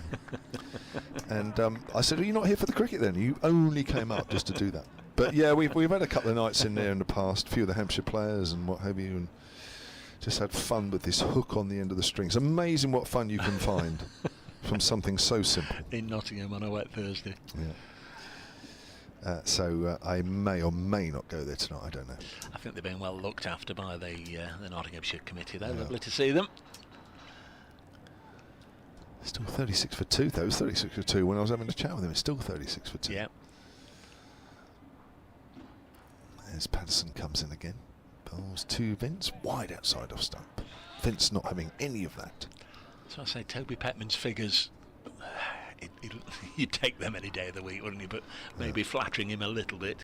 Yeah, I will name those two men that were in here for Hampshire reasons, or for Hampshire help people. Neil Trestrel and Mike Payne, the two men. Mike Payne used to run the Hampshire cricket shop on the ground. Don't think he does that anymore. Neil Trestrel on the committee. Obviously both on the committee, I guess. Well, I didn't realise Mike was. Here's Patterson straight. Vince turns that to mid-wicket. So yes, they were very suitably excited. Suitably excited to meet you, Dave. Yes, I had a nice 20 minutes or so over in the pavilion this morning. A Nottinghamshire follower, Karen, who now lives in Manchester here, celebrating her 70th birthday, and listens to a lot of the commentaries when she can't get to the games, and went over and sat with some of her friends, talked to her for a while. Here's Patterson, bowls to Vince. Vince gets one, it just comes back at him a fraction, turns that to mid-wicket once more. She wanted to meet her hero. I don't think that's exactly how it was phrased, but Karen's blind, I'm sure she won't mind me saying that, and she does spend a lot of time listening to the county cricket feeds and the commentaries and whatever, and all her friends, I think, have done a good job today in rallying around the troops. A lot of people she knows are here and helping her celebrate a big birthday, a milestone birthday, and the club had laid on a cake and some nice, I think, mocktails they were calling them they were having. Patterson into Vince, length ball, Vince pushes it up to Hamid, end of the over. Patterson has 5 overs, none for 7. Petman at this end is 6 overs, 1 for 7, and Hampshire, having lost the toss and asked to bat first, are 36 for 2 with Gubbins on 20 and Vince on 16. Going to be Toby Petman to continue. Not really paid as much attention. I was rather more concerned with what was going off here than anywhere else, but I see now that Australia have lost a 3rd wicket. Steve Smith out to Mark Wood. They're 126 for 3, and in Division 1 Kent are 115 for 5 against Essex. They're going through a sticky old spell, aren't they? But they come to Trent Bridge next week. Could be a really important game for both those sides next week. Here's Petman, then round the wicket to Gubbins. He'll work this just wide enough of a Mead to take the single. So that match down at Chelmsford. Kent batting 115 for 5. In the London Derby at Lords, Surrey 106 for 1 against Middlesex. Somerset 138 for 3 at Northampton. And Lancashire 110 for 5 at Edgbaston against Warwickshire. Division 2, Derbyshire 122 for 2 against Durham. At Grace Road, Worcestershire, the visitors are batting. They're 98 for 5. And at Headingley, where they've had a lot of rain, Sussex 33 for 3 against Yorkshire. 37 for 2 here. Next ball nice and full, and again driven into the offside, and Hamid has to do the fielding. Talking off air, I sort of said pre-season, and certainly after the first round of matches, which of course saw Hampshire beat Notts in 3 days, I quite fancied Hampshire to be the front runners this year, and probably the side to go on and win Division 1, which you gave me that sort of look as if to say you were a mile out, Dave, and then I sort of said, and I quite like the look of Warwickshire at the moment, as the next one is nice and full, and this is dropped on the leg side, but I suppose I'm overlooking Surrey, who still sit top of the table. I think they're even stronger this year, Dave, for me. I'm just watching that Steve Smith wicket, actually. He was out OBW to Wood. It was actually on review. It was given not out initially. England reviewed it, and he was given out OBW.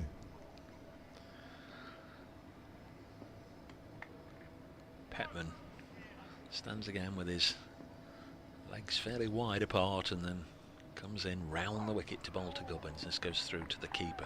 Was there anybody, and I'm pretty sure the answer is no, was there anybody sort of in your day who didn't play first class cricket but was just, when fit, whisked into the test team, like Wood, like Archer? If they're fit, as and when they're fit, they play, but they very rarely play first class cricket. it just didn't happen, did it? You sort of had to prove yourself in the county championship, and weight of runs and volume of wickets got you your selection. Quite often they were playing county cricket around Test matches. Yeah. Weren't they? Petman bowls again, cut away by Gubbins. I think it's a no ball. It is a no ball. So Toby Petman's figures are taking a bit of a hit in this particular over, and there's 3 more because they took a single as well. 41 for 2. He's now 1 for 12. He was a bit before me, but Bob Willis he didn't play much county cricket in between, though, did he? I don't know. I just get that impression. I could be totally wrong on that. But everybody I can remember, they were playing almost like county games in between matches. And certainly if a Test match finished on the Saturday, they'd be away, wouldn't they, to play in the John Player match on the Sunday League game. Nice and full from Petman, left alone by Vince, and it goes through to the keeper. 41 for 2. Got it easy these days, haven't they? They have indeed, yeah. It's the 4-day games, mind you. They're hard. 3 I've always said it. 3-day county cricket, you could almost go into a game not 100% fit and get away with it. 4-day games, you can't. Well, as Jake Ball proved last week, didn't he? Yep. Puts too much pressure on the other bowlers. There's Petman again. Into James Vince, drives into the offside, but it's another no ball. So he's had enough issues already since play started here, Toby Petman, with 1 or 2 too many drifting down the leg side, and now he's probably sorted that out nicely. He's overstepping. And both umpires have looked at his follow-throughs. Yeah. At each end. 43 for 2.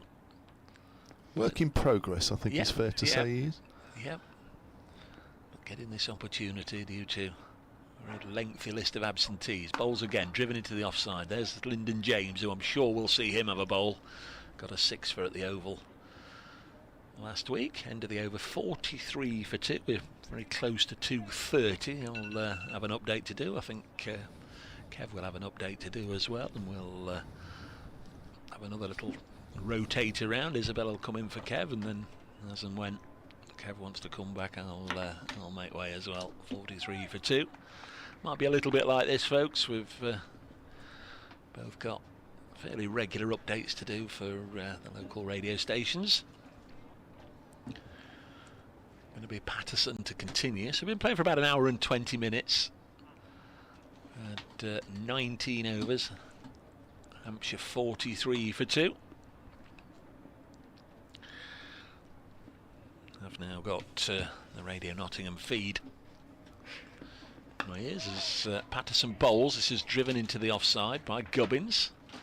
Gets a single. Hamid does the fielding. 44 for 2. Ben Brown's listed to come in next, the wicket keeper. Liam Dawson has been in pretty decent form. James Fuller, Keith Barker, Felix Organ, Kyle Abbott and Mohammed Abbas.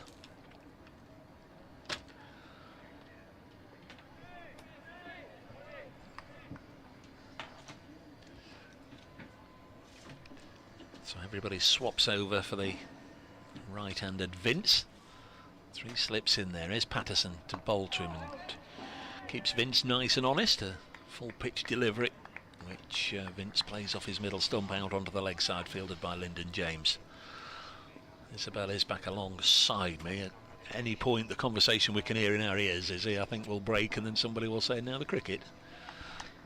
Well, I'll leave you to it, I think, Dave. I don't want to butt in at the wrong moment, get into trouble. Both county flags just fluttering atop the pavilion at the far end. Next delivery pulled away handsomely by Vince, just short of a length, and a nice looking shot.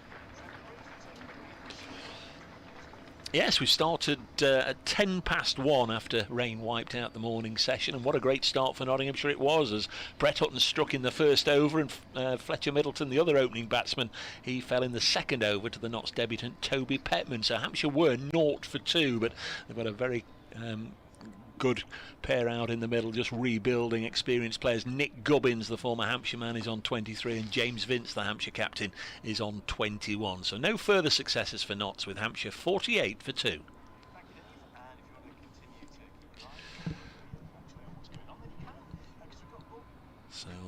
ball's taken some fetching and returning. It was out of the middle of the bat, wasn't it?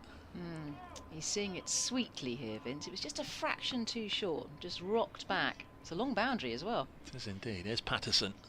Past Russell Warren, bowls and down the leg side, not taken cleanly by Tom Moores, but no bat on it, so no harm done. Just trying to overcompensate a bit there, Patterson, having been hit for 4 by Vince in that previous ball. Beautiful looking pull shot. Is these two senior men out there are patching things up here for Hampshire. So almost the 50 partnership, as the score was 0 for 2 after 4 overs. Field has changed in that third slip has come out and gone to a shortish mid-wicket, and Lyndon James, who was in there at mid-wicket, has disappeared out onto the leg side fence. There's Patterson. In Vince again just advances towards him and leaves the ball alone. Isabel last week was at Wantage Road. No, where was I last week? Yeah. I was at Merchant Taylors. It was at Merchant Taylors. Out ground. But it was at Middlesex versus Northampton. Northamptonshire. And beautiful ground. And the scores were equal by the end of the day. Middlesex were chasing down. They needed, I think it was 10 off the last over. There's Patterson. We've lost the scoreboard here, so we'll just make up things if it's out for a long time and we have to tell you the score. Like now, it's 40-something for 2, but it is, in fact, it's 48 for 2, but we've lost the Batman board, which has disappeared. So 10 off the final over. So who's batting? Middlesex are batting. So we've got Middlesex are batting, trying to chase down the runs. They need 10 off that last over. This is from memory. I think it was 10 off the last over. And Sam Robson is in. He finishes the day on 126, not out. And Josh de Carres is at the other end. He's That's Michael Atherton's Atherton's son, who was not in the side for his batting. He was in the side for his tweakers, his off breaks. We're desperately trying to claw the runs, but unfortunately didn't get there. So the scores were tied, but it was a draw in the end. Need to know what happened with the last ball after the first ball of this over. How many did they need and all that sort of stuff. Okay, Petman. Here he is, trundling in, bowling. It's full, it's driven. He certainly gets hold of that, Gubbins, but he picks out the fielder there at extra cover. I think they needed 3 off the last ball. 3 to win. 3 to win, and they didn't get the runs. So Was there a run out? So they got 2. I think they were 1 short. Yes, they got 2. They got 2. Did you instantly know? Well, we said, is it a draw or a tie? This is the thing. Then the discussion started, and of course it was a draw because you look at the wickets, don't you? We then decided it was a tie because we need to be accurate when commentating. As the bowler Petman is in, that looks pretty wide. He's not going to be given a wide, and Gubbins shows no interest in it at all. Just 2 slips in place here. Petman just going a little bit awry here. He is, Hasn't quite found his rhythm or his line and length. I think I heard you say he was debuting for the Notts in first-class cricket, in the county championship anyway, for Nottinghamshire. And he's 25 years old, played for Oxford University. I'm picking up fag ends here, from what I heard earlier. Captained Oxford University as well. So distinguished academic, maybe. He's in and bowls, and they're going to be runs here. Just 1. Third man is down there on the boundary because it is a short boundary. They need to protect it, Notts. Easy runs towards that short boundary if you can get hold of the ball. And that is 1 more to Gubbins. He goes on to 24 now, and the score 49 for 2, Hampshire. Bit of a repair job going on for Hampshire. Previously were 0 for 2. Yes, incredibly gifted academically. And if I was any sort of journalist or commentator, I would know all of his subjects, which particular degrees he got, but I don't. Here he is. He's changed ends, Petman. He's in and bowls, and that is again just picking out the fielder, Vince, finding extra cover, who's very close in on the catch on that drive, but well fielded, so no run. As he has changed ends, Petman. He didn't have too much luck from the pavilion end. He's now at the Radcliffe Road end, just to see if that will help him out a little bit, aid him. Dave Patterson's had 6 overs in his spell. I wouldn't be at all surprised if Lyndon James comes on to replace him. I've not seen the signal, and I've not seen Lyndon warming up, so maybe Patterson will have 1 more. Kevin Shine, the bowling coach, has just gone down. He's on the boundary edge chatting to Patterson. Might be something that has been spotted from the balcony that they need to pass on to the players. Right, Vince, the skipper of Hampshire, is facing. Still in his crease as Petman bowls. That's gone down the leg side, a little bit wayward again from Petman. Just not finding that perfect line. There is something going on. As a helmet is coming on to the pitch. I wonder if they're going to put... Is it a helmet? Yeah, I think Tom Moores is going to stand up because he's taking his cap off.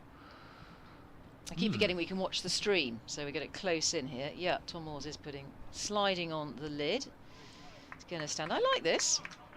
It's more aggressive. Please don't bowl down the leg side again. I mean, he's down as a medium pacer, isn't he, Petman? But I think he's a bit quicker than medium pace. I think he is, yeah. I think he looks a bit quicker than medium pace to me. And he'll get that bit of bounce because he's a big, tall man. So Tom Moore standing up. And Petman's in and bowls. Picks out the fielder at extra cover, who's close in a standing position. So no run there for Vince. 49 for 2, Hampshire, as they busily rebuild. Looking fairly settled, Gubbins and Vince. Yes, had a good match with the gloves on last week. Tom Moore's down at the Oval. 8 catches in all, 6 in the first innings. Only one shy of the club record, 7 in an innings. Still going to be Patterson.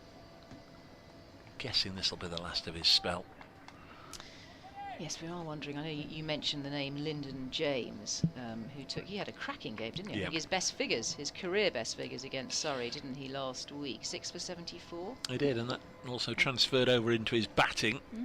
Got a nice 50 as well when Nottinghamshire batted. Here's Patterson bowls, and this is driven down the ground just to the onside of straight for 4. Lovely shot from Nick Gubbins, over-pitched and driven away down towards the boards in front of the pavilion. That's the 50 partnership. Coming from 117 deliveries between Gubbins, who's slightly outscored James Vince here. And this clearly will be seen as a partnership that Notts will be desperate to break. Still some very, very decent players to come. Ben Brown, Liam Dawson, James Fuller, etc. But Gubbins and Vince, you'd have to say, are the two standout performers. The ball has been fetched. Not skipper Asiba Mead has had a look at it and he's taken it to umpire Russell Warren. So later on, if there is anything untoward with the ball, at least Asiba Mead can say, well, it wasn't us. It clattered into the boundary boards and some such at the far end. Well, that was the story of the Duke's ball last season, wasn't it? Lots of discussions and changing of the ball. There's Patterson. Poor start to this over, but a lovely shot from Nick Gubbins. Leaves this one alone. And it goes through to Moores. There's just a feeling of a change in bowling needed. A feeling in my bones. I think yours as well, Dave Bracegirdle. They've got some spin, of course, as well. There's the leggies of Calvin Harrison. Yeah, won't. He took some wickets. Was it 3 for 99 versus Surrey? Yeah. He was ably supporting Brett Hutton against Surrey. Went for a bit of tap though. Yes, Notts were down to the bare bones last week with ball off the field and Hutton off the field the first day, Patterson off the field part of the 4th day. In comes Patterson, again wide of the stumps. Patterson, before this match, 31 wickets this season at 27 apiece. Best figures of 5 for 16 in that rout of Northants at Wantage Road. A couple of 5-wicket hauls for him. But Hutton has been the standout performer. 42 wickets now for Brett Hutton. Leading wicket taker in Division 1, the County Championship, although I'm not sure what Chris Washworth is up to today. He's neck and neck with him. Next delivery on its way now, and again it's hit to the onside of straight. Well, that's a bit of a forlorn dive from Brett Hutton. Was never going to get there. It was sort of a token dive. Hamid has chased it down and they come back for a couple of runs. 55 for 2. And just hope Brett Hutton hasn't hurt himself throwing himself to the ground like that, because he was never going to stop the ball. Is he okay? As you said, it was unnecessary. Gratuitous diving. Yeah. A Hollywood dive. Let's call it a Hollywood dive for the crowd. He made an attempt, but he was never going to get anywhere near it, and he didn't. 55 for 2. Gubbins looking good. He's on 30 from 56 balls faced. Patterson bowls to him, and again it's left alone. James through to Moores. Lyndon James is now loosening up, so I think this will be the last one for a while for Dane Patterson. Is that they're lacking a left arm, aren't they not? Am I right in saying that? Yeah, they've With, not had with the ball, it'd be nice to have that variation. Yeah, they've not had a left arm paceman since Harry Gurney finished, and Luke Wood of course disappeared going to Lancashire. Left arm spinner was Liam Patterson-White, but he's lost his place in the team. There's Patterson bowls, and there's runs here, 4 of them for Nick Gubbins. Just on the pads of Gubbins, and he's clipped it through mid-wicket for 4, and that's an expensive over. 10 runs from it. Dane Patterson takes his sweater from umpire Warren, and that might be the end of his first spell. 7 overs, 2 maidens, none for 22 for Dane Patterson. Bit of a powwow going on between Ben Slater, and he leaves Tom Moores and Asiba Mead to continue the chat, but I think we'll see Lyndon James, yeah, he's just increasing his warm-ups. That enormous wingspan is being put to good use here, flapping his arms around. I think that's what's required, a change in personnel with the bowling. We'll continue though from the Radcliffe end with Petman. We'll see if he can come good. And that run rate's just been creeping up in the last 5 overs or so. 2.68 as Gubbins and Vince look to bed in here. Still not easy conditions though. You look at the colour of the pitch, it's still overcast. But we're into, how many overs have we had? 22, so we're into the 23rd over now. The ball just softening up slightly, it's lost some of its shine. It is the Duke's ball, of course. It tends to swing around a little bit longer than the Kookaburra. Petman pumping his arms, 15 on his shirt, darts in and bowls. It's gone down the leg side. These are gifts, gift runs here. That's beaten everything because, of course, the wicket keeper, as he did in the previous over, is standing up. It's exactly where he can't bowl it. Petman, that really didn't go to plan. 4 byes. Yeah. Cruel against Tom Moores. Exactly what I was thinking, yeah. Poor old Tom Moores. He's doing the brave thing in standing up. He's got the lid on, and we like that. It's aggression. He's breathing down the neck of Vince, but at the moment, Petman has got to bowl the right line at least. Just radar switched off at the moment. Petman bowls. This time it's on off stump. It's pitched up and it's driven by Vince. Cut off. That's mid-off, no run. Leg slip might not be the worst place to pop somebody. It might just deter James Vince just for anything on his pads or drifting down, just from having that little lazy flick at it.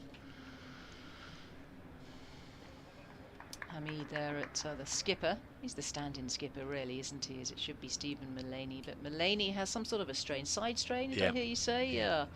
Been on the bench for a while. As Petman again gallops in and bowls. A nice looking take there, ball on the rise from Tom Moores, and that's left alone there by James Vince. Only 1 slip, just really sort of shows up in the field how this game is going. 2 slips. No, you're right, there are 2 slips, of course. You know what? You know why I said that, don't you? You know why I said that. Keep standing up. I thought you were flicking a V at me. That's how rude. You know, we've only just been reunited. He's flicking Vs at me. Absolutely 2 slips. The keeper is standing up.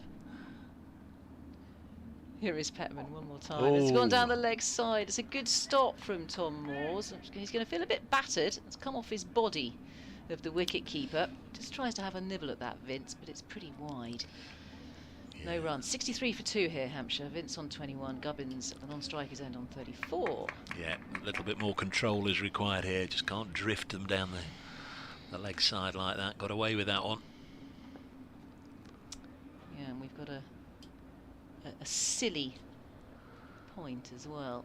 Who's in there? As once again Petman's in and bowls, and that's played under the eye line there of Vince, who keeps the ball out.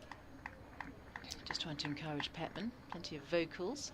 And Hamid looks like the chief polisher, chief shiner of the ball as the skipper.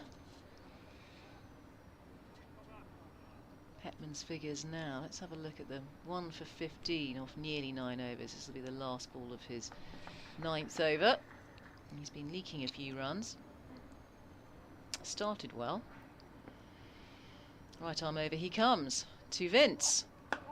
Vince just defends that solidly. Nice technique, sound technique from Vince. 63 for 2, and we've had 23 overs here in Hampshire's innings after they've been inserted earlier on. Yeah, and despite a couple of wayward deliveries, he got away with a maiden there, believe it or not. There was just the 4 byes down the leg side. The umpires have got together, just having a little bit of a chat. Don't think it's anything serious at the moment. Yeah, Lyndon James is going to come into the attack, so off the back of standout performance last week at the Oval, with bowlers dropping down left, right and centre, Lyndon James had a long old bowl and was suitably rewarded with figures of 6 for 74, career best figures of 6 for 74 for Lyndon. And then he followed it up in the Nottinghamshire innings with his first half century of the season, so he should have happy memories from last week, but of course it won't count for anything as he comes into the attack. The 4th right arm medium fast bowler to be employed by Notts today. The only other frontline bowler will be the leg spinner Calvin Harrison, if and when we see him. Yes, he's Notts through and through, isn't he, Lyndon James? Came through the academy. He's a graduate. Comes from Worksop, am I right in saying that? Yeah, went to Oakham School, the same as Stuart Broad. Here he comes. Another tall young man, bowls good line and length to begin with outside the off stump. Gubbins leaves it alone and it goes through to Moores. 63 for 2. Yeah, he made his championship debut in 2018 as a relatively young man. Then he would have been, what, 19? Yeah, against Essex, last match of the season. Just brought him in to have a little look, and he got 3 scalps. As memory serves, there were 3 test players as well. Tom Westley, Dan Lawrence, and can't remember who, but Essex had an Indian test opener at the time. He got him as well. In again and bowls, and this is off an outside edge and it might run away for 4. Harrison's after it, he's quick. I think the ball is quicker and just wins the race, does the ball, and it's gone for 4 runs. Slightly false shot. Murali, no, not Murali VJ. Let's have a think. Oh, I can't think. The Essex opener in 2018, 67 for 2, well, but he got him as well. well. He got him as Dave well. Bracegirdle, you've done well with your memory banks there, remembering his debut in 2018. Walking encyclopedia as far as Nottinghamshire is concerned. Gubbins on to 38. Here comes Lyndon James again. He'll feel hard done to by that one. Another one that's left alone. A couple of years ago we had that bizarre week or two for Hampshire when Nick Gubbins made the move from Lords to leave Middlesex and join Hampshire, just as Sam Northeast was leaving the Aegeus Bowl, and he initially went to Yorkshire and then came to Trent Bridge, played 2 or 3 matches for Notts, and then that winter he then moved to Glamorgan. So Sam Northeast done the rounds. James bowls, that's a good delivery. Only Gubbins will know how much intent was there as he lunged outside the off stump towards the ball. Didn't get anything on it. Brett Hutton's just loosening up as well, so whether he's going to come back for another spell here remains to be seen. We're only just past the halfway stage of the afternoon because 20 to 4 will be the tea interval. Yes, we haven't seen any spin either. Maybe just before tea we might do an experimental. Yes, James in wide of the pegs and through to Moores. Yes, I think it'll be some time before Calvin Harrison gets a go. Yeah. Try and make the most of whatever hardness there is in the ball, and obviously whatever greenness there is in the wicket early on. Best conditions for the seam bowlers, and won't want to go to spin too early. Seam bowlers embracing that Duke's ball, of course, as well. I would imagine that most seam bowlers would prefer to bowl with the Dukes and get it to manipulate more easily.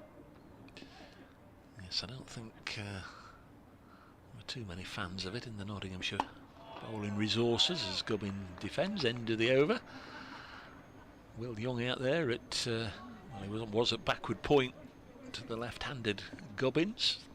Home debut for Will Young, the New Zealander, who scored a century last week at the Oval. Terrific knock, absolutely terrific match in truth for Will Young. Made 145, becoming the 13th player to score a century on his debut for Nottinghamshire.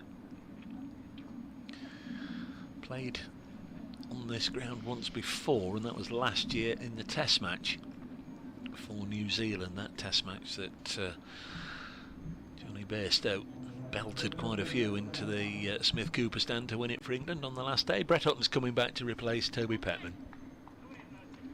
Yeah, we had a bit of feedback on the Kookaburra. I think Peter Moores was interviewed, wasn't he, and said a few things. Felt that it was inconsistent to suddenly have the Kookaburra. He's not against the Kookaburra overall, but to use it all the way through the season rather than it suddenly emerge out of the blue for 2 rounds, perhaps question the integrity of that, of making that decision. I mean, it comes from Andrew Strauss ultimately, doesn't it? Here's Hutton, Ratcliffe Road end and bowls, and good looking defensive shot there from Vince, keeps it well out. And we've had a change of bowling, so Tom Moores has gone back to his usual position. He's not standing up anymore. He's joined the party with the 2 slips down there for a bit of a chitter-chatter. 67 for 2 now, Vince facing. And this run rate just edging up, 2.77. It was around the 2 mark for a long time, but it's been leaking runs a little bit recently. Not as Hutton is in, just plays inside the line there. I'm going to give Vince the benefit of the doubt and leaves it alone. A lovely shape to it, just nipping away outside of the outside edge. Yeah, it looks a different game all of a sudden when Brett Hutton's back into the attack. Aggressive attacking bowler. He's looking to take wickets. Dr. John's been in touch. Come on, Notts, he says. Come on, Toby. Perhaps we'll see both Calvin Harrison and Matthew Montgomery bowling at some point. We'll bring the over 8 down. Hutton again, bowls. It's on the stumps. I think there might have been a little bit of bat involved there. There's a half-hearted appeal. It's a muted appeal, let's call it that. Not really any follow-up from the bowler. Bit of gardening going on down there. 67 for 2. Just bringing a bit of control back into this game for Notts, Brett Hutton. Witto's with us. It's a great start for Notts. Well worth waiting for. Obviously that came in a while ago, Witto, but thank you very much. So we've got a fine leg. We don't have a square leg, but we do have a mid-wicket and a mid-on the onside as Hutton bowls. And wicket-to-wicket bowling, forcing a shot from Vince, who solidly keeps that out. Yeah, there is a gully in position, and also an extra cover and a mid-off. And that sort of silly extra cover position as well, which Nottinghamshire have stayed with, looking for the catch in that position. So the fielder there is Montgomery. Hutton trundling in, plays that late under the eye line. Vince with soft hands. It's just gone down onto the carpet for no run. Tidy over so far from Hutton. Just keeping these 2 batters under control. Yeah, Hutton's figures, he's now into his 8th over, 1 for 22 with 3 maidens. Will it be a maiden? It's going to join the dots here in his last ball. Let's wait and see. Extra slip going in for this final ball. I think Tom Moores will be a little relieved to be back standing a respectable distance back. Hutton again. Good rhythmical run-up is in. Oh, that's ruined the maiden. There'll be a single here. That's just tucked into the leg side by Vince, backward of square. Just strayed onto Milton leg and gave away a run there. Hutton ruined the big M. So 68 for 2 now. Hampshire. It's about 25 overs here on BBC Radio Nottingham, BBC Radio Solent. Kevin James will be with us before too long. Isabel Duncan, myself, Dave Bracegirdle watching on here at Trent Bridge. Not exactly a late July sort of day. Showers were forecast and we certainly had them this morning.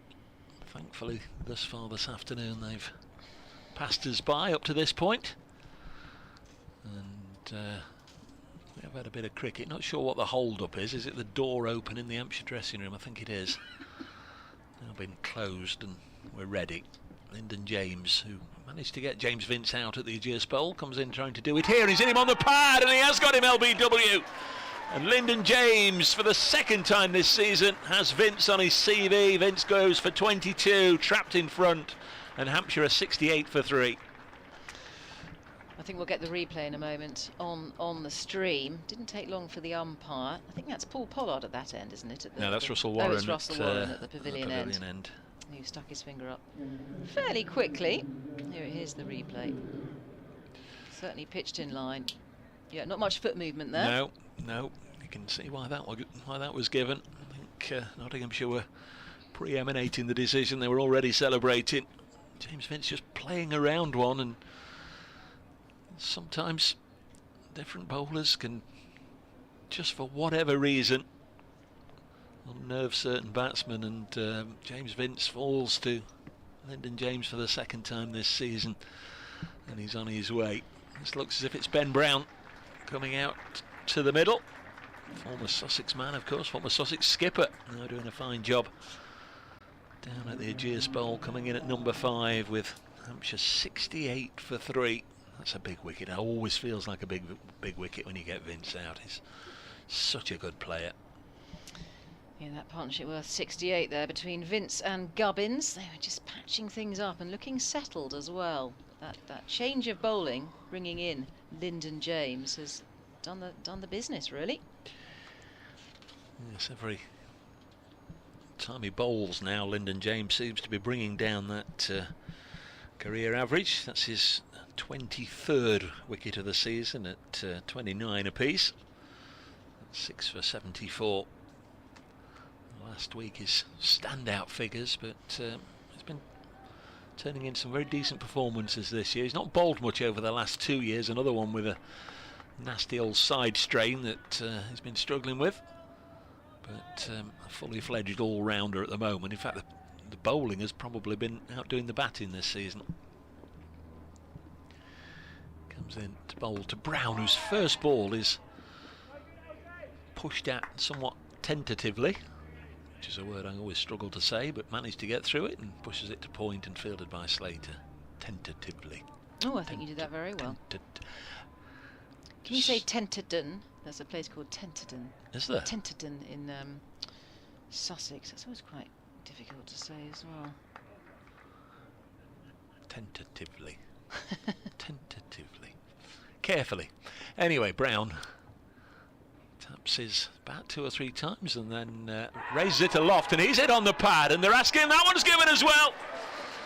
2 in the over, 2 in 3 balls for Lyndon James, and Ben Brown has gone for naught, and Hampshire, like they were right at the start of the innings, lose 2 wickets in quick succession, and they're 68 for 4.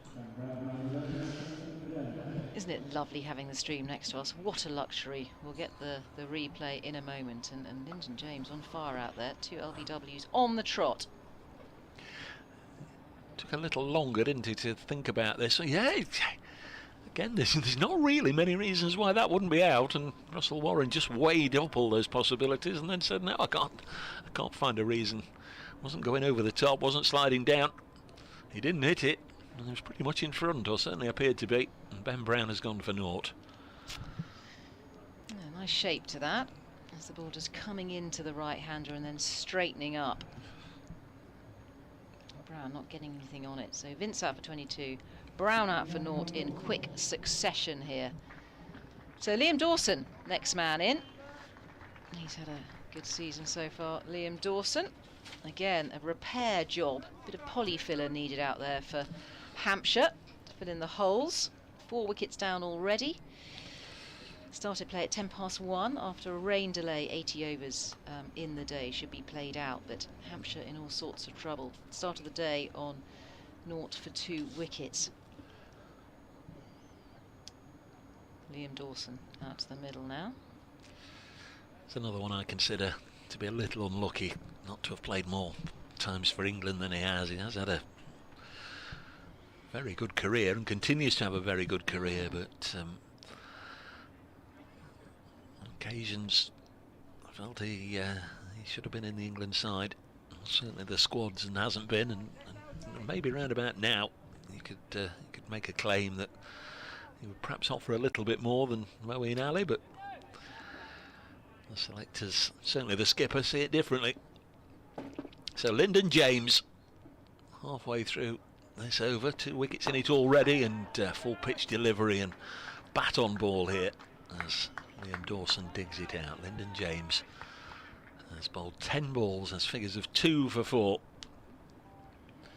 Just dramatically changed the shape of the afternoon.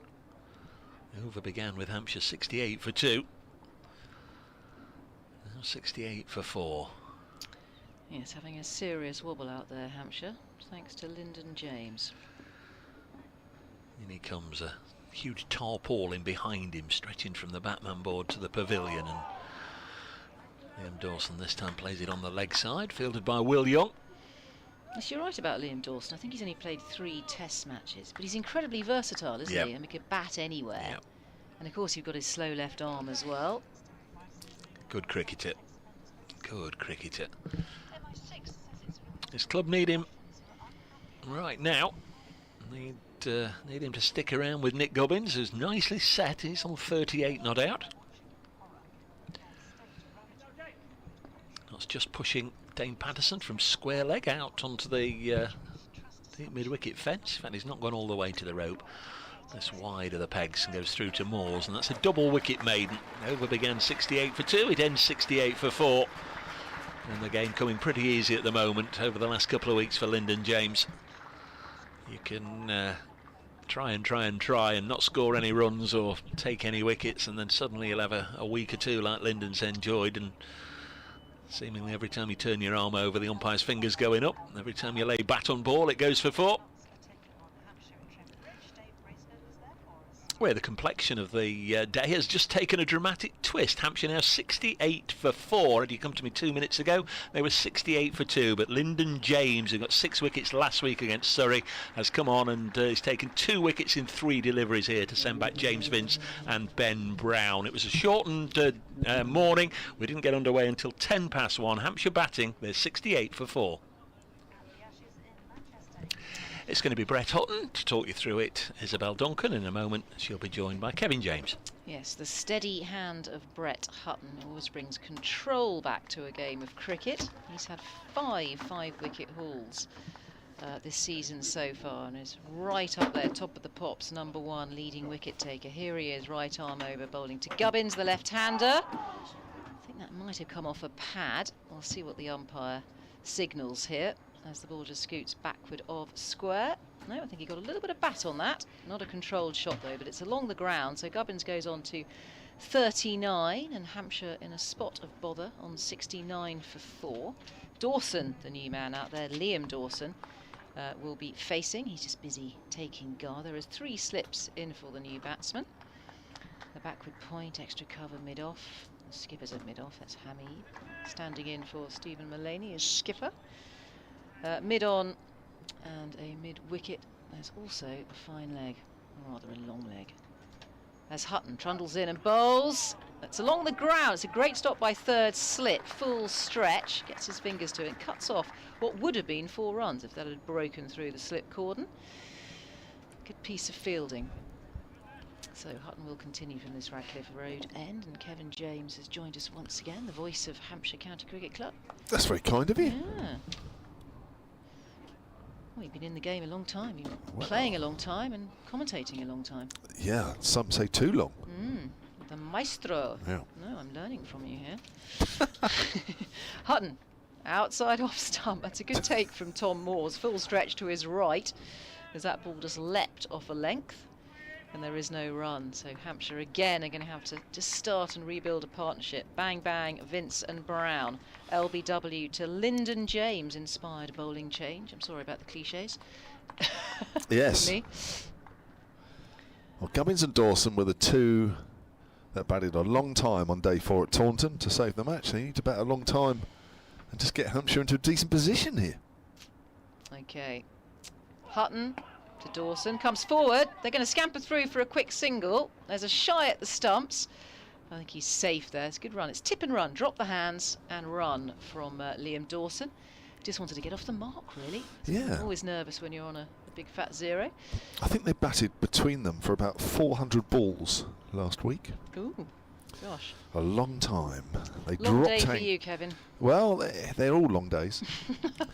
But they dropped anchor, both of them, and just literally dead batted virtually everything that was served up to them by the Somerset second string bowlers. Dear. Back backs to the walls there for Hampshire. As Hutton is in and bowls, it's left alone outside the off stump by the left-handed Gubbins. Just 2 slips in place for Gubbins. He's on 39 off 66. He needs to drop anchor a bit here and have some crease occupation. Yeah, he did say to me afterwards he wouldn't want to play too many innings like that. He was happy to play like that because needs must, but I wouldn't say he's overly aggressive, but I know what he means. You don't want to be just blocking it for the sake of it. Sometimes you have to. Here's Hutton again on a damp day. Bowls, and that's defended well by Gubbins. Keeps that one out at the end of the over. 70 for 4 now, Hampshire, with an awful lot of work to do after a delayed start. Plenty of rain this morning, lashing down. 80 overs in the day. Whether or not we'll play out 80 overs, I think we can play up to 6:30. I think that's the rule, isn't it? Because normally we would finish at 6 o'clock. You add on half an hour to make up the lost time. So perhaps I will get to my dinner date in Derby on time. Not sure. Well, it depends on the weather, doesn't it, really? Whether the light holds, even with the floodlights on. It might be, you might be having supper. A late supper, you just don't know, do we? Unless Mr. Bracegirdle lets you go early. Oh, I know. I mean, he is a nice guy. Talk to the headmaster. Whether he's that nice. Here's Lyndon James, right arm over, bowls. Forward is Dawson. He's just angling it in to the right-handers. Ever so slightly, that's how those 2 LBW decisions came about. 3 ducks out of the 4 wickets for the Hampshire batters. Holland, Middleton and Brown. Didn't trouble the scorers. Didn't trouble us too much. Not a good toss to lose there for Hampshire, having been inserted. It was no surprise that Nottinghamshire wanted to bowl, considering the conditions after all that rain, lots of cloud cover. It's the Duke's ball zinging around. Yep. Lyndon James from that pavilion end runs towards us. Dawson flicks that away to short mid-wicket. And there is no run. Yes, tea is set today, isn't it, because of the delay? 20 to 4. 20 to 4. You get more cake and possibly someone mentioned donuts. I'm not sure if they exist. No. Wow. Slip of the tongue, was it there from Dave Bracegirdle? Scones. Scones or scones? What do they say scones. up here? Scones. Yeah, we say scones down south, don't we? Yeah, they always do things differently up here. Yeah. Scone, fastest food in the West. Yeah. Here's James, bowls. Dawson leaves that one alone outside off stump. Do they do jam cream or cream jam up here? Or doesn't anybody care, as long as it's both on there in huge quantities? Which way round is you'd know this, Isabel? You know all the right things about what side to pass the port and all that. Oh, I didn't go to a Swiss finishing school, you know. Did you not? What do they do in Devon? Which way round is it to Cornwall? Do you know? Devon's cream, said Dave. Oh, Dave knows. I just want to cram it in my mouth as quickly as possible. I'm not fussy. Here comes James off the thigh pad of Dawson as it goes down towards fine leg. I think that's going to be called leg byes, just looking at Wassell Warren, who signals to the scorers at the far end. Indeed, it is leg byes. Hampshire move on to 71 for 4. You just mix it up anyway, don't you? So it's red cream. Good mix it up. How delicious. Yeah. Although we are somewhat overeating on this little tour of Nottinghamshire. Huge lunch. I had a full cooked breakfast this morning in my hotel, my Mercure Hotel in Sherwood, followed by fish and chips. Yeah, as I say, I should say at this point, everybody, other hotel chains available. Oh, yeah, well, sorry, it is the BBC, isn't it? Well, and the live picture feed, which I'm sure even people on the live picture feed would prefer me to say that as well, just in case there is a hotel sponsor somewhere hidden amongst them. It's on the line of leg stump. Gubbins flicks that one away down to fine leg and moves into 40. 72 for 4.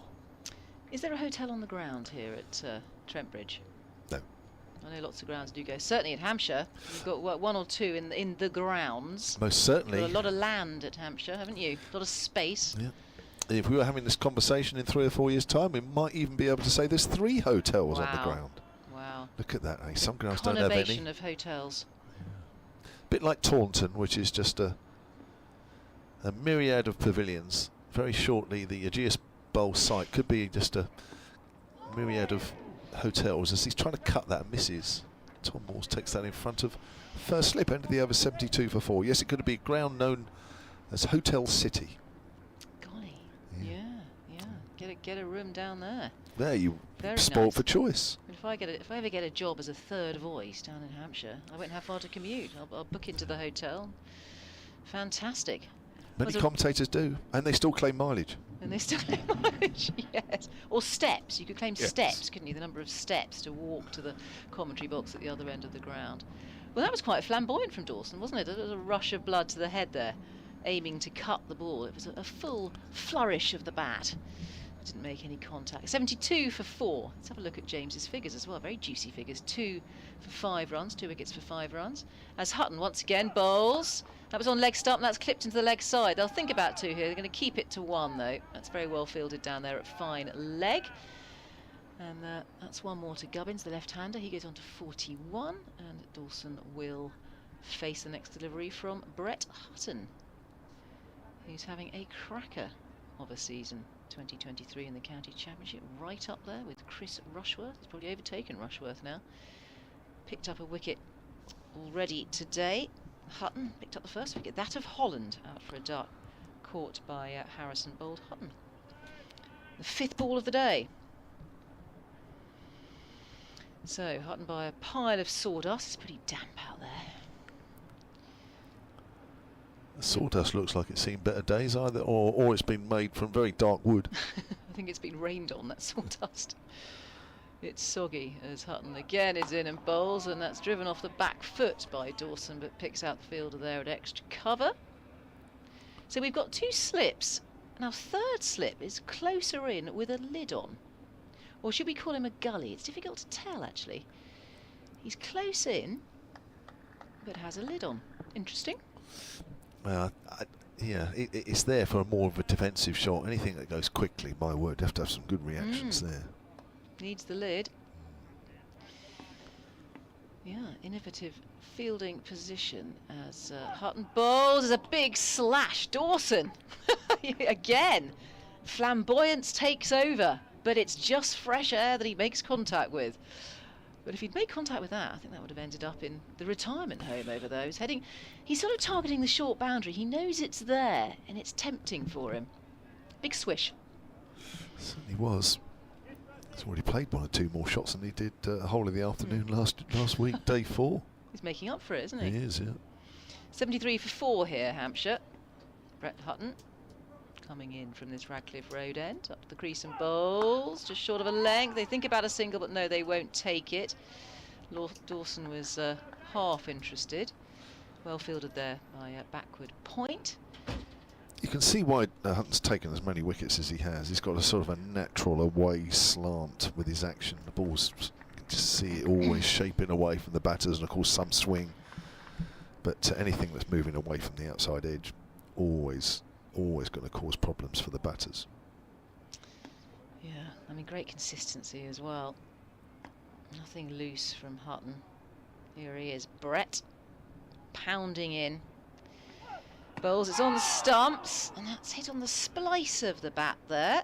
Comes forward neatly, Dawson, and keeps it out, 73 for 4. Yeah, Dawson's expecting that just to move away a fraction, and it actually held its line. That's why that's not out of the middle of the bat. Good bowling that. And of course, yeah, I mean, if you're always looking to try and slant the ball away, anything that's straight actually becomes a bit of a problem for the batters as well. So, yeah, he looks a good bowler, doesn't he, Brett Hutton? I mean, he's not a spring chicken anymore. 30 years of age, but having a good season. Here he is again, Hutton bowls on the stumps. They're not going to take a single here. That's just pushed along the carpet for no run to mid-on. And only 1 run off that Hutton over. His figures 1 for 26 as the figures just vanish off the screen. Very helpful indeed. But 1 for 26 for Brett Hutton. Revised timings we've got here. Ah. Ooh. Oh, well, we got T right, didn't we? We got T right. No, well, it was 20 to 4 originally. It still is. Oh, it's 4. Oh, of course it is, yes, because last session is 4 p.m. Yes, you're right, sorry. A minimum of 80 overs in the day. So we don't necessarily finish at 6:30, do we? Now we'll just bowl the overs on. unless something happens in terms of the quality of light or any rain. Lyndon James, 3 overs, 2 for 5. Comes in and bowls to the left-hander Gubbins, who's walking into that as he leaves it. Lyndon James round the wicket to the left-hander. So, yeah, so we only have 25 minutes or so till tea. need to get poor old Dave Bracegirdle come back in, but I mean that'll be 10 minutes, won't it? But we'll see how he feels. Oh, I think he'll have to. He loves it. He wants to come back in. Do you think so? He's probably thinking about tea. Too much chat about tea. James in again. Bowles, Gubbins gets one on middle and leg, turns that away behind square on the leg side for a single, moves on to 42. 74 for 4 now, Hampshire. Lost 2 wickets on Naught and 2 wickets on 68. One brings 2 and all that. Absolutely. I wonder what the forecast is. Anyone had a look at the forecast for later on? I mean, will light come into it? And of course you can put the floodlights on here. But as soon as artificial takes over from natural light, that's when they have to come off. Is that still the rule in the county championship? Pretty much. That was, then you get all the booing from the crowd, don't you, when they're coming off with the lights on. But that's the regulation. Hopefully we won't come to that. Still some heavy cloud above us. Pockets of blue sky, as you can see on the live picture feed. Lyndon James in again to the right hand of Dawson. There's a short leg in for Dawson, plays and misses outside the off stump. It's a good delivery. Generally, James has been angling the ball in, and then just every now and then one just leaves the outside edge. It's still tricky out there for the batters. Just got to get all the balls in the right place. Gives yourself a chance. I think I've seen Patterson bowl a bit better. I think he just struggled a little bit with his line at times. Yeah, he's on debut, isn't he? Yeah, Petman the same a little bit. I've not seen him before, but didn't always quite bowl consistently enough. Wrapped on the pad there, Dawson. He was just trying to flick that one away on the leg side. I think if I'm really being honest, I mean, I know Kevin Shine very well, former Hampshire fast bowler. I think even he might admit, I wouldn't want to put words in his mouth, but I think even he might admit that actually the Notts bowling could have been a little tighter than it has been. Maybe put Hampshire under even more pressure. They bowled okay, but I think, and I know it's not their first choice bowling lineup, but I think even so, probably could have just been a fraction tighter on the whole. As a group, as Lyndon James comes in, Dawson gets one that bounces a little bit, goes out towards extra cover. Captain Hamid in quickly. He looks enthusiastic out there, doesn't he? Hasib Hamid. Stand-in skipper. Yeah, he obviously enjoys that. He likes the responsibility. Some people do, some people don't. Where do you stand on that, Isabel? Do you like skippering. Responsibility? I always enjoyed skippering. Do you? Or you did? You did? I used to. Yeah, used to enjoy skippering, tweaking the field and playing around with your soldiers. Did you? Moving them around. Yeah. When was your last game of cricket? Oh. Is Lyndon James down the leg side? There's an example, really, of just usually a ball and over. But it's just not quite directed in the right area. 74 for 4. Well, yes. I mean, I haven't really played for a while properly.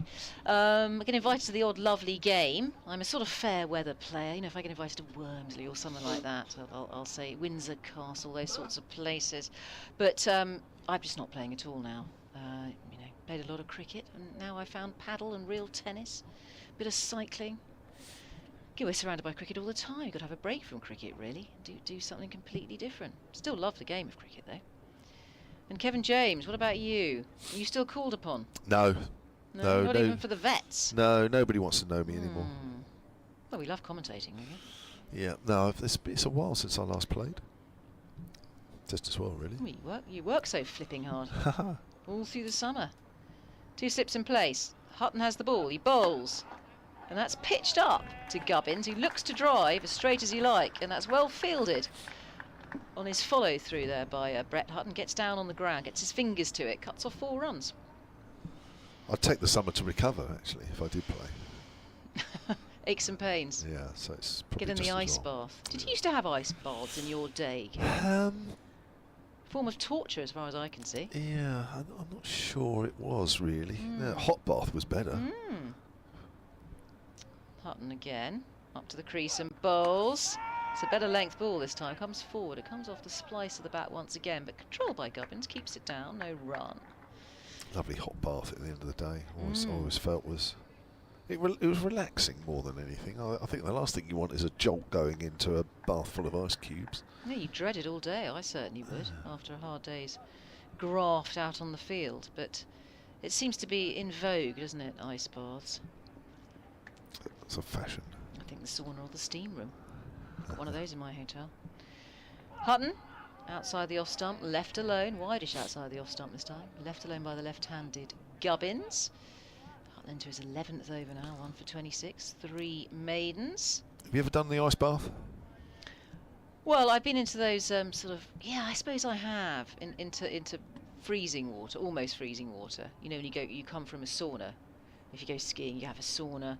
Then you might go into one of those sort of ice plunge pools. And? Pretty unpleasant. Pretty unpleasant. So the extremes in temperature are very good for the circulation. As Hutton is in bowls, and that is very well defended there by Gubbins. Gets his nose over the ball, no run. 74 for 4 here, Hampshire, after a little bit of a wobble.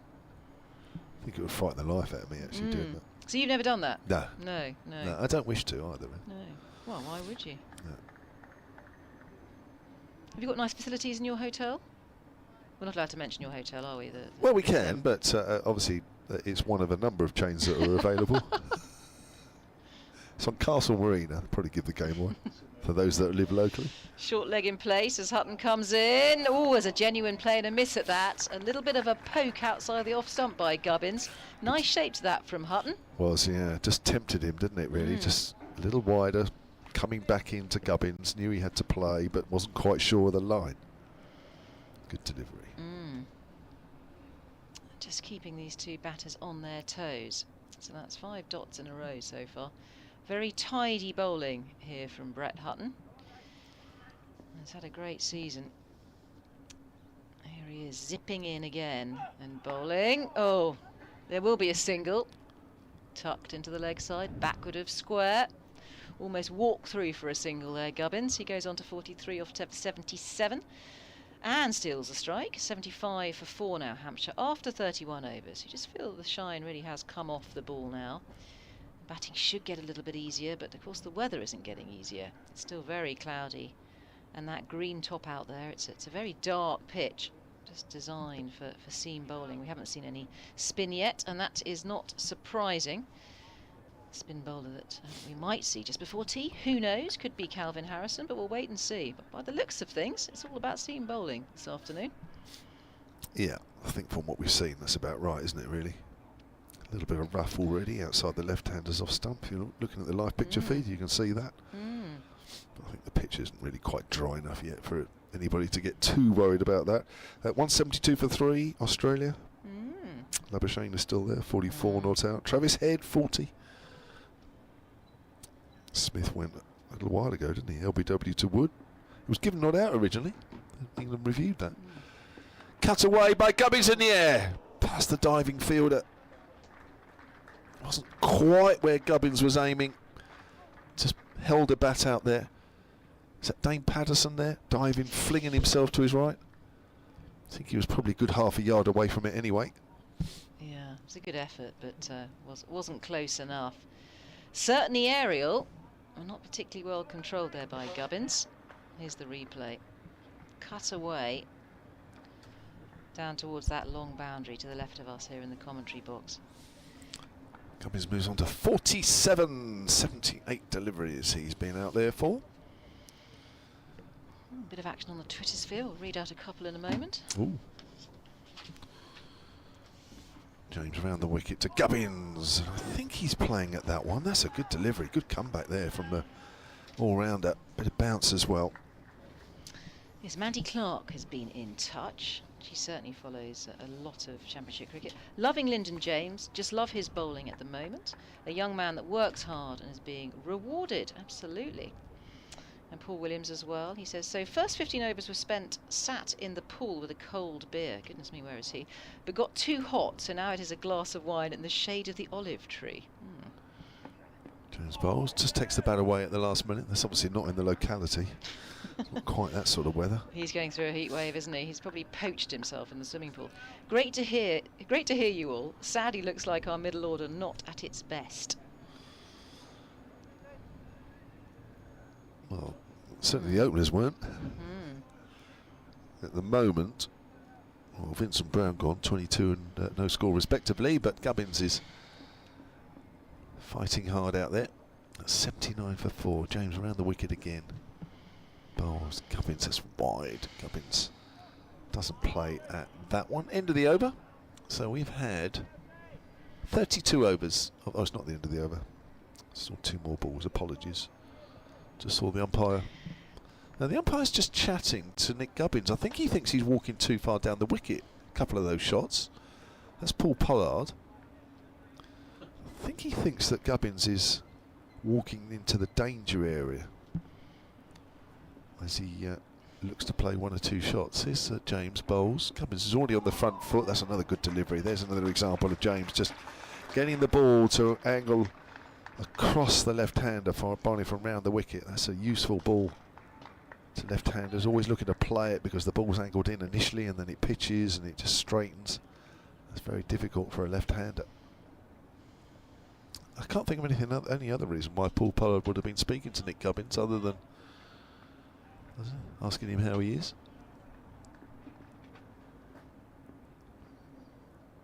Both umpires were looking at Petman follow through. Oh, he's got a leading edge there, Gubbins. Goes out square on the offside. Certainly wasn't aiming it there. Pick up 2. Dane Patterson runs back to throw that in. And Gubbins moves on to 49. 81 for 4 at the end of that over.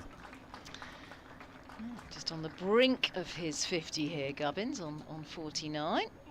We'll see if he can get there. So, we are past. I think Dave Bracegirdle is gagging to come back in, so I will love you and leave you. Isabel, it's been a pleasure, thank you. Looking very much forward to the next time that we're on together, which hopefully won't be too long. Might just be broken up by tea. And as long as Isabel hasn't had too many scones, or scones as they may say around here, then she'll be back. Unless she's sleeping them off after tea. Welcome back, Mr. Bracegirdle. Thank you very much.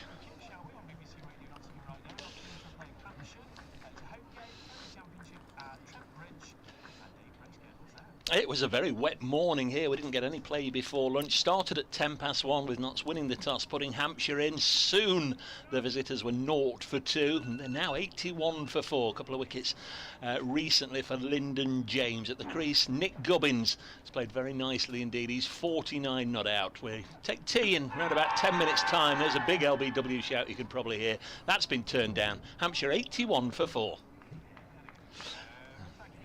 Just have been going down the leg side. That one looks like it nipped back. 81 for 4. Have you got to do an update now as well? Yeah, I'll leave you for a couple of minutes, but I'd love to be back if you'll have me. We will. We will. I've got a challenging question for you when you come back. Maybe I might not rush back. In bright sunshine, Dane Patterson runs in from the Radcliffe Road end, past umpire Pollard, and Liam Dawson has nothing to do with it.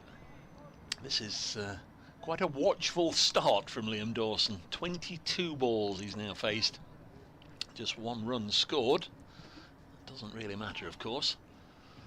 Just helping Nick Gubbins just rebuild the innings. 68 for the 3rd wicket, but apart from that, no runs for the 1st wicket, no runs for the 2nd wicket, and no runs for the 4th wicket. It's astonishing. That's the way it's gone so far. 81 for 4 as Patterson bowls nicely blocked by Liam Dawson. And there's no run. So just the 4 seamers bowled so far. Brett Hutton, Toby Petman on debut. They both picked up a wicket early on to leave Hampshire 0 for 2. A couple of wickets for Lyndon James. So just Dane Patterson without a wicket so far. And he's into his 8th over.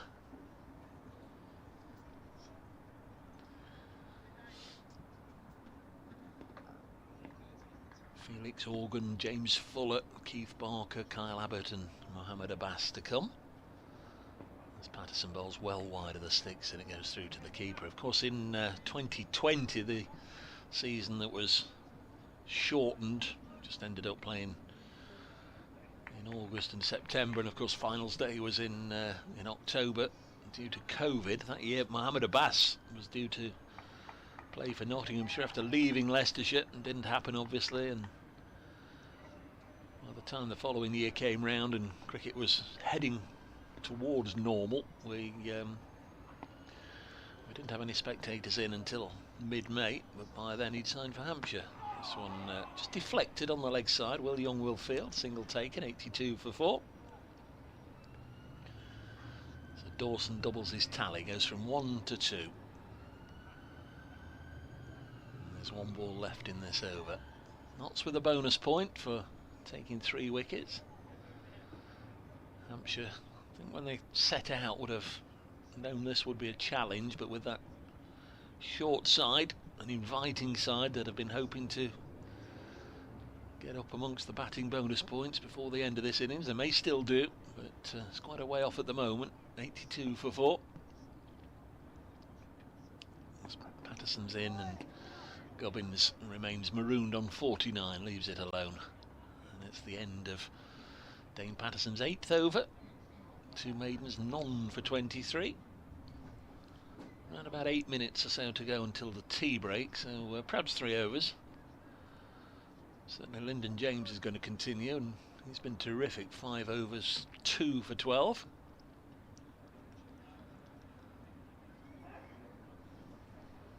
We're bowling to Liam Dawson to begin with.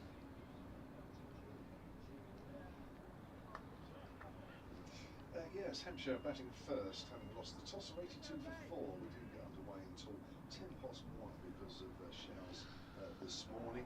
Well, the batting has been in fits and starts. There were 0 for 2 at one stage, with both Ian Holland and Trent going early. Then we had a stand with 68 between James Vince and Nick Gubbins. Vince went for 22. Since then, Ben Brown has gone for no score. Nick Gubbins is still there, 49. There's Lyndon James. The bowl to Dawson, who's played at that one. He's nicked it through to Moores. The Notts have got another wicket, and Liam Dawson went hard at Lyndon James there, and he's nicked it down to Tom Moore's right. Good catch by the Nottinghamshire wicket-keeper, and just before tea, Liam Dawson will, I'm sure, think that's a little bit of a waste of a wicket. He's left some runs out there. He's been so watchful, so careful, so defensive, and having faced 26 deliveries, he's gone pretty hard at that, and he's nicked it through to Moores. Dawson caught Moore's ball, James for 2 at the crease for over half an hour, and it's 82 for 5, just as Kevin comes off air from updating Solent Sport listeners. Yeah, I told them it was 4 down, so I could have gone 5, but I thought, no, I'll just keep them in suspense.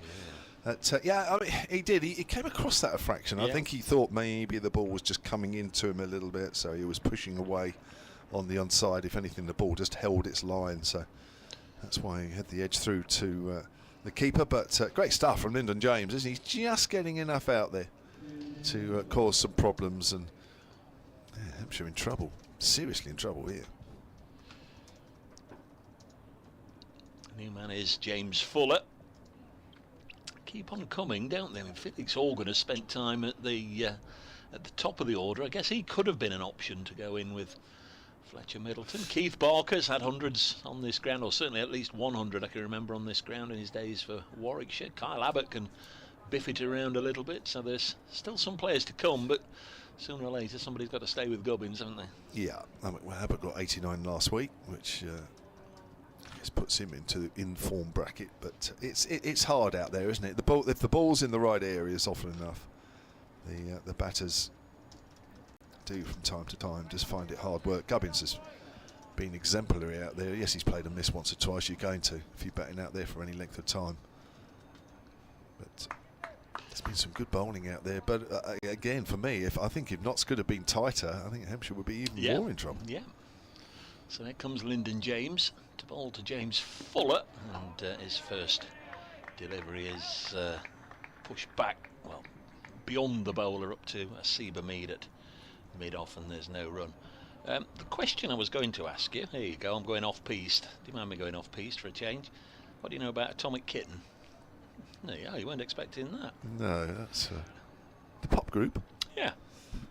What do I know about Atomic Kitten? All-girl group? Yeah. Obviously big friends of yours. Well, I'm leading somewhere with this. 82 for 5 as Lyndon James comes in and bowls, and Fuller drops it on the leg side. 20 years ago today, Mr. James, 20 years ago today, 19th of July 2003, they were playing here at this wonderful cricket ground as the interval entertainment on the first T20 finals day. Ooh. Atomic Kitten were the interval entertainment. Surrey beat Warwickshire in that first final, and they decided we'll have a little bit of music to amuse everybody before the final, and Atomic Concert played a kitten as there's a nice shot from Fuller through mid-wicket. That's a couple of runs. That'll be 84 for 5 and Fuller's away. Might push hard for 3, you know, James. Oh, hang on, they very, very nearly got into a little bit of a mix-up there. They both ran about 2 1/4 apiece and then decided not to take on the arm of Patterson, so Fuller's away with 2, 84 for 5. That's a good group to have, isn't it? I think I'm right in saying that Surrey's only T20 triumph as well, that first year. Yeah, I think it is. Of course, Hampshire sit at the top with Leicestershire with 3 wins. 84 for 5. Next delivery on its way now, driven into the offside, fielded by Hamid. So that's 20 years ago today, 30 years ago today. I didn't know this. It's Ian Botham's last day of cricket. It was the last day Durham playing the Australian tourists, and they made the announcement, that's it, I've finished. And for the last over of the match, he decided he was going to keep wicket, and he kept wicket without putting either pads or gloves on. I'm not entirely sure that's allowed now, but that was it. He bowed out of cricket as a wicket keeper without pads or gloves on 30 years ago today, 19th of July 1993. Next delivery on its way, and that's wide of the off stump and goes through to the keeper. 84 for 5. Normally do all that sort of stuff in the morning. End of a successful over. Lyndon James 6 overs, 1 maiden, 3 for 14. Those figures don't look too bad.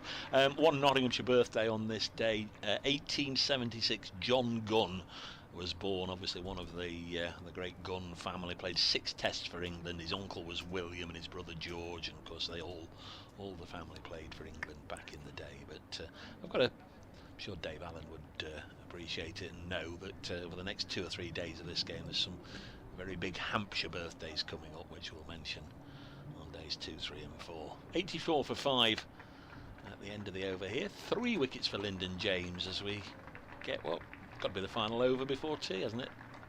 Probably could be. Oh, I like that, actually. You do that every day. I try. I like that. Try and have a little look. I can add to that. Oh, he's played on! Start of a new over, and Gubbins pretends to waft the stumps down. He's really disappointed. He's gone for 49. Looks like he got hurried there a little bit by Patterson. Played it into the ground. The ball went onto the stumps. And that is a good wicket. Gubbins has been working hard out there. Patterson has picked him up. And Hampshire, well, they just lose wickets in 2s. Yeah. 82 for 4. They're now 84 for 6. Well, that'll be tea. The players are trooping off. And, yeah, as Kev says, they've lost wicket in 2s. It's like Noah's Ark. They're going off 2 by 2 by 2. The openers both went with 0 on the board, and then 3 and 4 went down with 68 on the board. And now I think there were 2 runs different here, weren't there? James Fuller got 2. So 82 for 5, 84 for 6 at tea. And Notts have got 2 bonus points, and all 4 seamers have now got wickets. 3 to Lyndon James, 1 apiece to Toby Petman, to Brett Hutton, and now to Dane Patterson. And Nick Gubbins has gone for 49. The lower order has really got to come to the party after tea. They certainly do. Just before we go, can I wish you a very happy National Hot Dog Day? Oh, you can. I love a hot dog. Today's National Hot Dog Day. Here, or that sounds like a United States thing. I don't know, it just says 3rd Wednesday in July, which today is. It's celebrates a summertime of staple on a bun. Enjoy 1 piping hot and add some relish and mustard to go. There we go. It sounds very American, but it might not be. Just again, one thing just before we leave you. If predominantly, I guess, Notts fans, if anybody was here and has got any of those photos of that Atomic Kitten gig, I've seen one which has got the copyright blasted all over it, so you can't see it properly.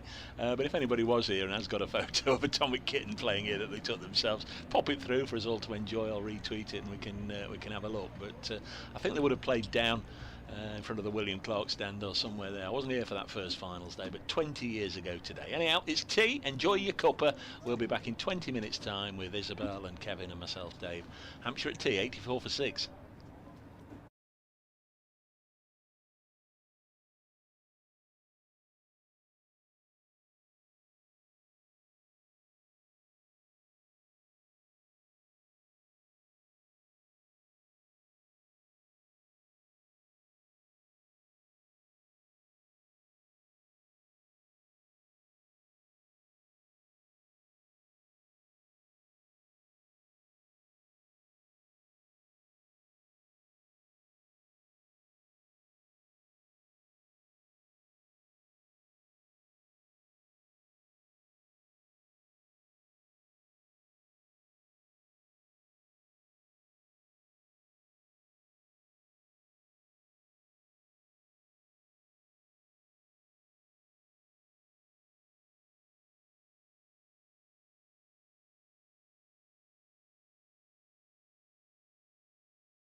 Well, everybody, welcome back to Trent Bridge. The umpires, players making their way out to the middle to resume this LV Insurance County Championship Division 1 game between Nottinghamshire and Hampshire. Didn't get any play today until 1:10. We lost the entire morning session due to the damp conditions. We had rain overnight. We had rain pretty much as a constant between around about 9:30 and 11:30. At times it was light enough for the players to go out and begin their warm-ups, but there was never really any possibility of any play in the morning session. But once we got underway, it was an important toss for Nottinghamshire to win.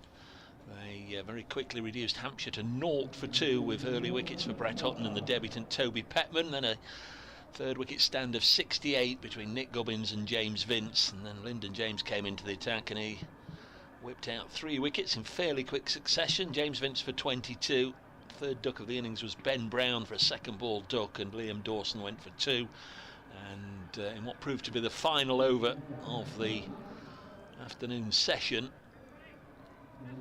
Nick Gubbins, who'd held the innings together with 49, played on to Dane Patterson. So we're going to resume with 5 balls left in this Patterson over. Hampshire 84 for 6 here on BBC Radio Nottingham, BBC Radio Solent, with Isabel Duncan, Kevin James, myself, Dave Bracegill. You're very welcome. Thanks to everybody that's taken the trouble to get in touch as Patterson runs away from us in bright sunshine with 3 slips. The new man is Keith Barker, and he fends this one off his body out to point, and there's no run.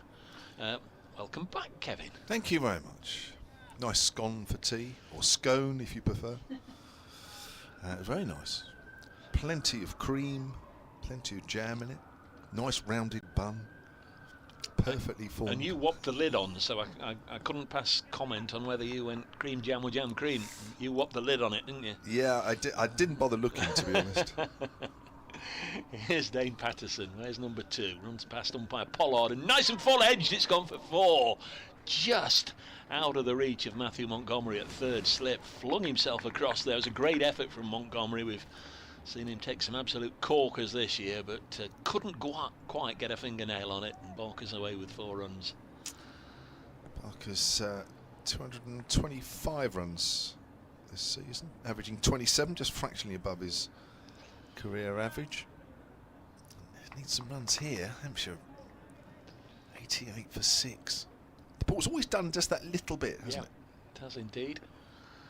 We're in the 35th over of the innings as Patterson in again, very wide, and, through to Moores. So 45 overs to be bowled after this. That's a long old haul if we get them all in. Umpire Pollard is now making a very obvious statement towards Dane Patterson, who isn't looking at him. He's walking back to his mark, got his back to the umpire, but he's gone all the way down there just to see exactly where Patterson's running. His 4th follow-through mark. And if he's encroached at all, he's going to get a word in the ear from umpire Polly. Next delivery on its way now. Edged, caught by Montgomery this time, and Patterson strikes. Well, he won't mind where he's running if he can produce deliveries like that, and Barker's just fended it away, and a really good sharp catch by Montgomery. And that was a very brief stay for Keith Barker. Caught Montgomery, bowled Patterson 4, and it's 88 for 7. Wow. Where we've just started again after tea, and again Nottinghamshire have struck. 88 for 7 Hampshire now. Dane Patterson, first ball after tea. Keith Barker, the new bat, edged it just wide of Montgomery for slip, and it went away for 4. Then he did it again a couple of balls later, and this time Montgomery hung on to the catch. Been all not since they won the toss and put Hampshire in, and the visitors currently 88 for 7. Well, I'm sure it's nothing like Hampshire's lowest score against Notts, but I'm willing to bet it's up there in the top 10 or 20. I'm going to have a look and see if I can try and find it. Well, there's still 3 wickets to go yet. And with all due respect, well, no respect whatsoever, what on earth's Felix Organ coming in at number 9 for?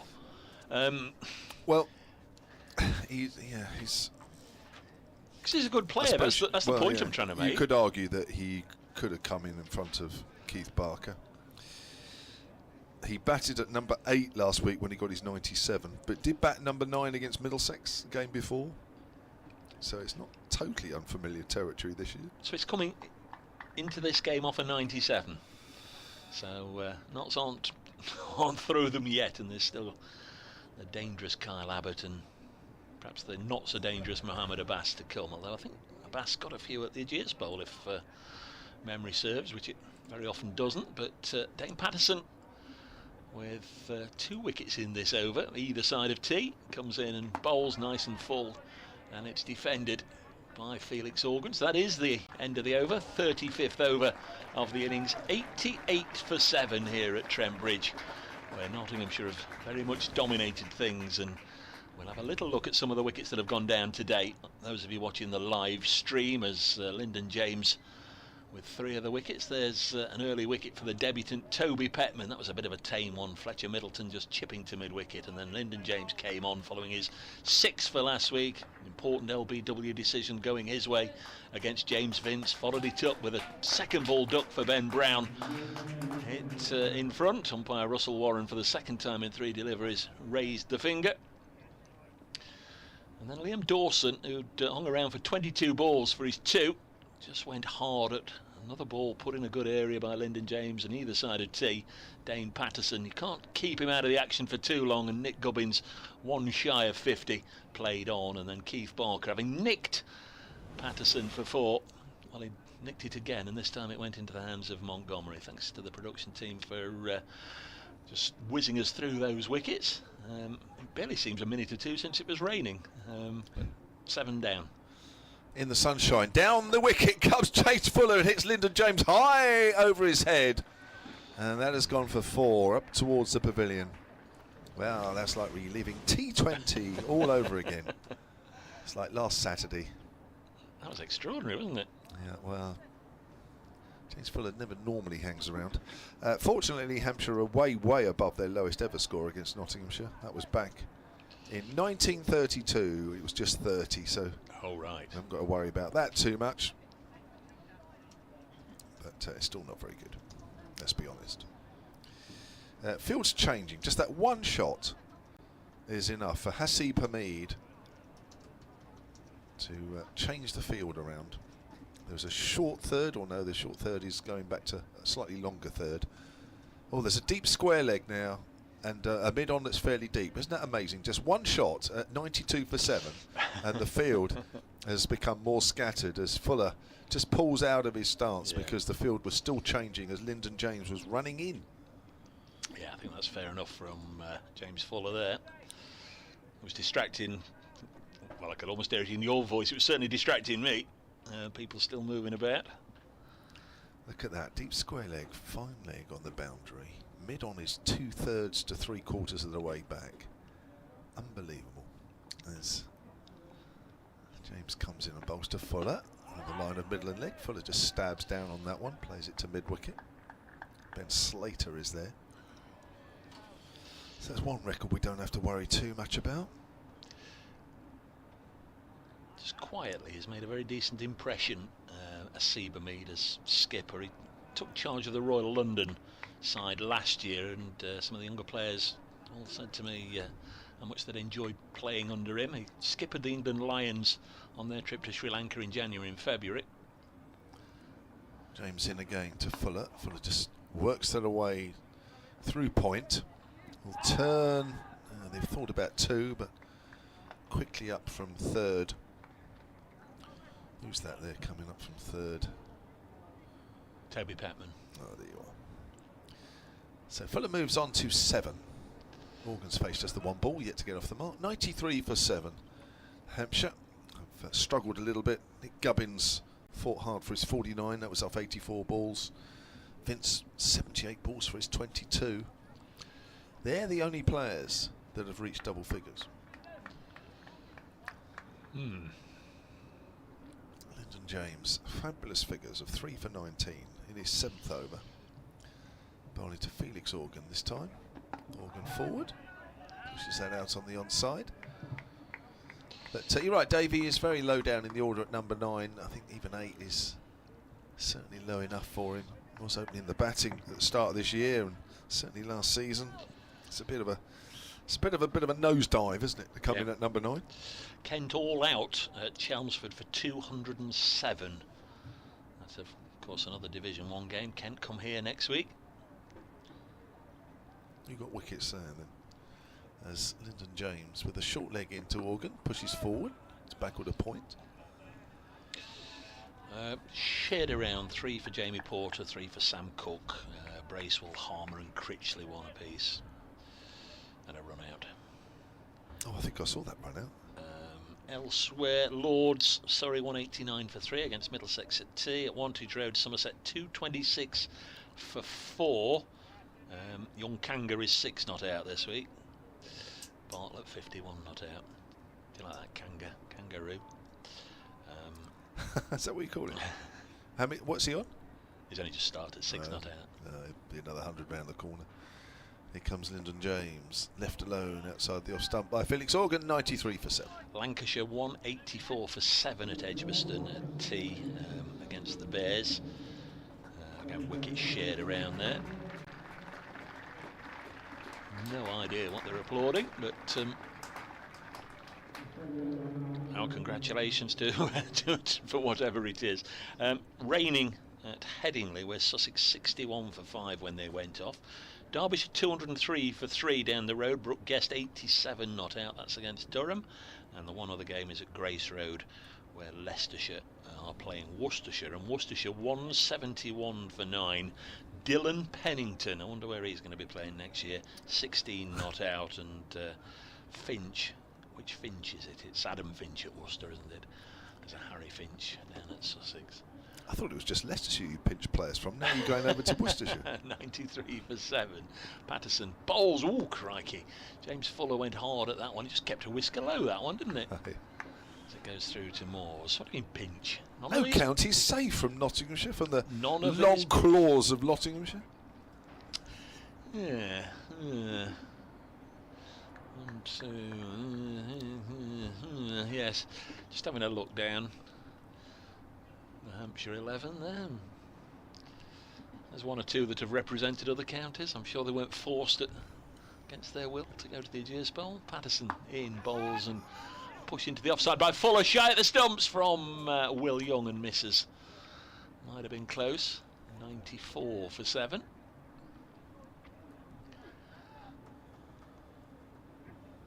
Don't know who you mean, Dave.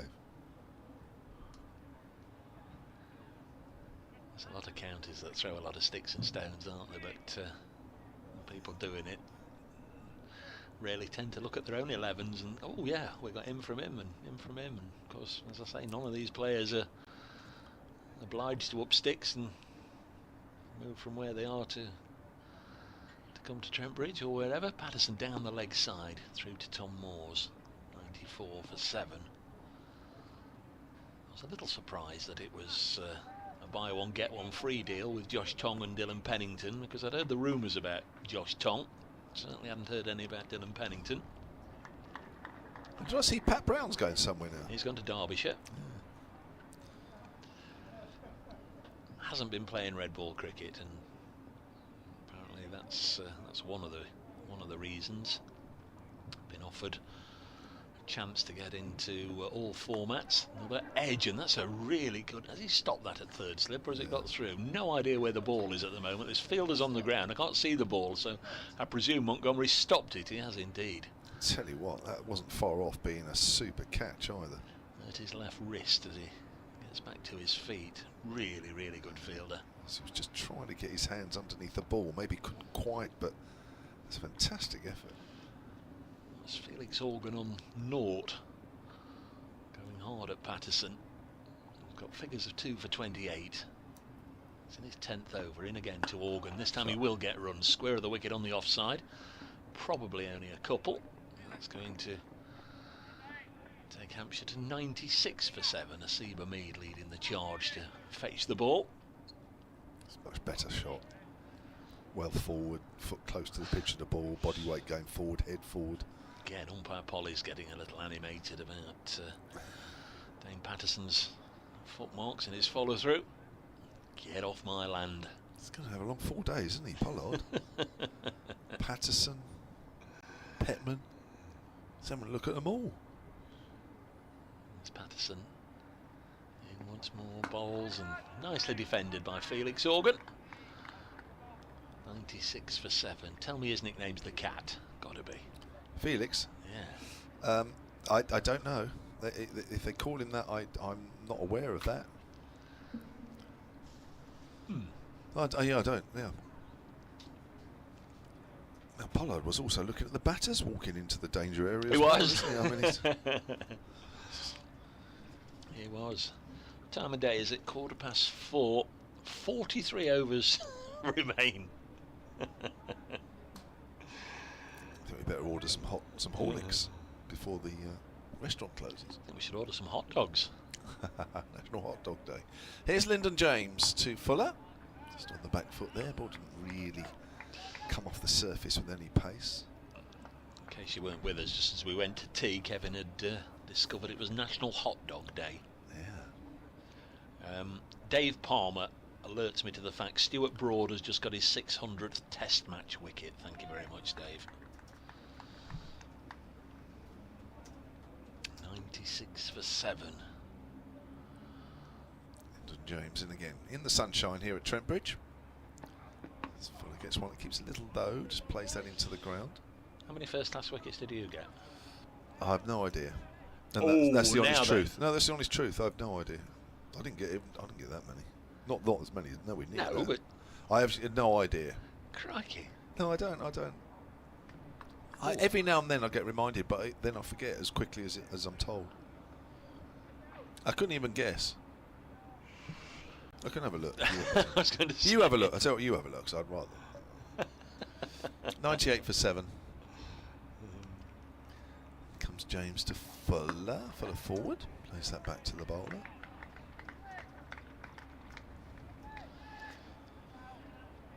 See, it's buried so far. It's difficult to find.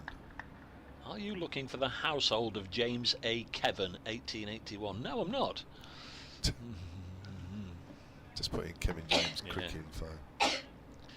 Easy. Kevin James, legend, 4 in 4.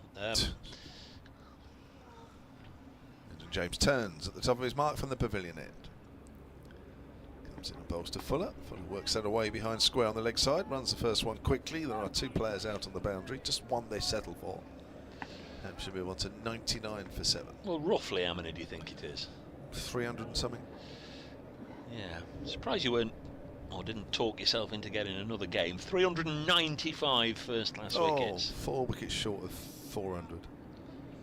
No, 5 wickets short. 5 395. wickets short. No, I'm talking about the one of the Plum LBWs that wasn't given. One of the many. But of course that was only half the story. Lyndon James comes in, down the leg side, through to Moores. End of the over. No, it's not. 8,500 runs as well, 8,526. He averaged 30.5 with the bat and 31 with the ball.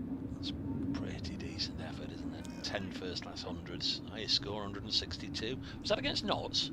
No, that was 142. Oh, right. Yeah.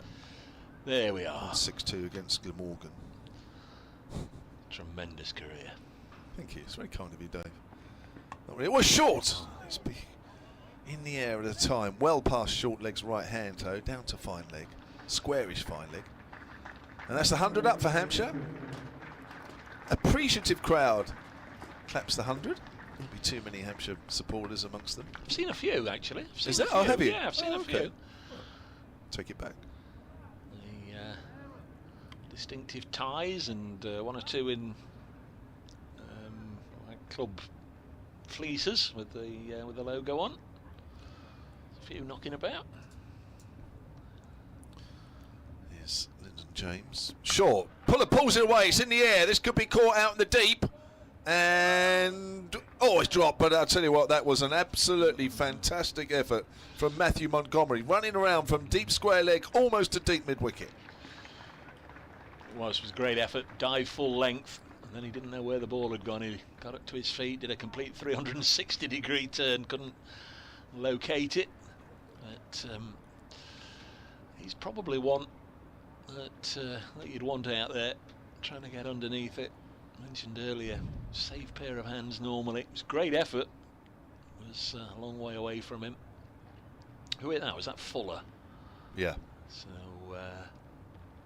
just a single one. Yeah.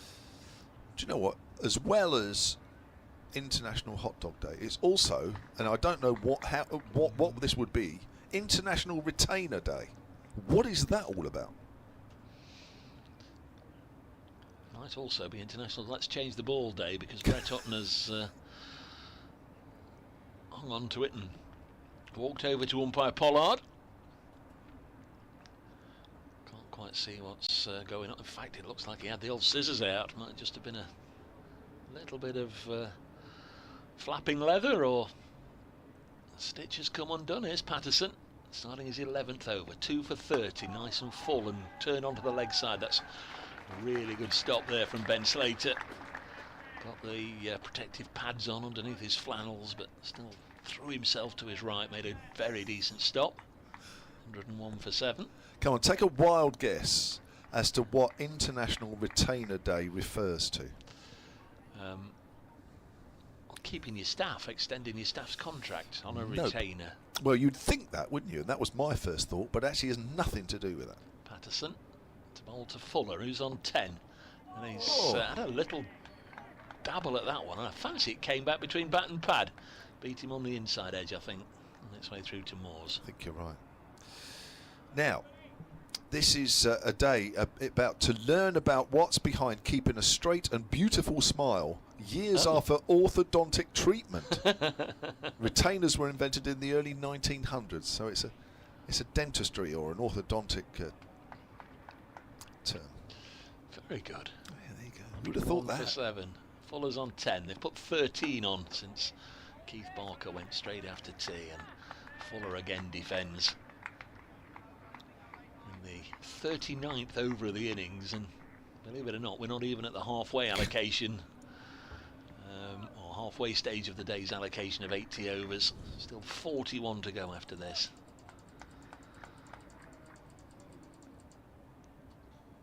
No spin, just the 4 seamers. They've all picked up wickets. Patterson in again, bowls, driven away for 4. That's got to be up there. One of the shots of the day from James Fuller. Lovely looking shot and away for 4. 105 for 7.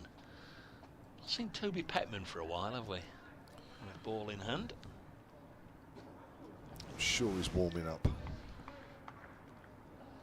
That was a good shot. I think you're right. I think that is the shot of the innings so far. Not been many better. There's not been many. Extras is in double figures as well. They're on to 11. Ball fetched by Brett Hutton and relayed back to the bowler via both Will Young and Seba Mead. Patterson is stung by that boundary. Doesn't like leaking runs. Bowls again, and that's a little bit loose from James Fuller. Did well not to get a nick on that. Yeah, again, we're just seeing the ball nibbling a little bit, aren't we? We had one earlier in the over, which he said that, you know, went between bat and pad, which it looked like it nipped back. That's shaping away. There's always just that happening on the pitch, which is making it difficult for the batters to really know what's happening when that ball pitches. It's not a lot, and it's not all the time, but it's just enough. Patterson once more. This will conclude the over. Oh, that's another good delivery, and James Fuller, I think, did the right thing there. He covered his stumps up, had the bat well in front of the pads just in case, but just did enough just to nip away from him and go through to the keeper. 105 for 7 here on BBC Radio Solent, BBC Radio Nottingham. We'll have Isabel Duncan with us in 6 or 7 minutes' time when Kevin and I have got to do our updates. If you'd like to get in touch, at Brace Cricket, at Fine Glance for Isabel, and at Solent Sport for the entirety of the BBC Solent Sport team. Back in Southampton. Southampton, Portsmouth, Southampton, Portsmouth. We're based in Southampton, yeah. both those cities come into our patch. Oh, he's playing a missing outside the off stump there. Felix Organ having a little nibble at that one. Start of a new over from Lyndon James, who's also just finding that ball, just helping him a little bit when it pitches.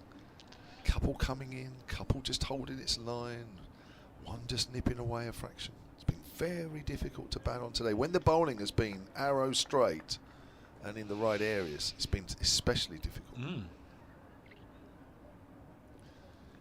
comes James again. Bowls to Organ.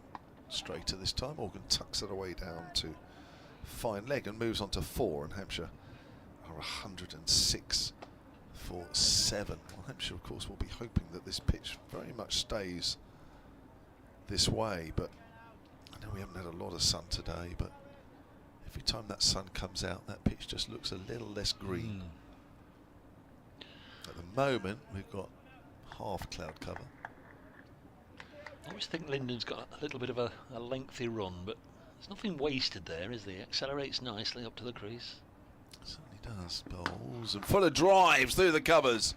4 runs. The ball hasn't got far to travel on that side, away to our right.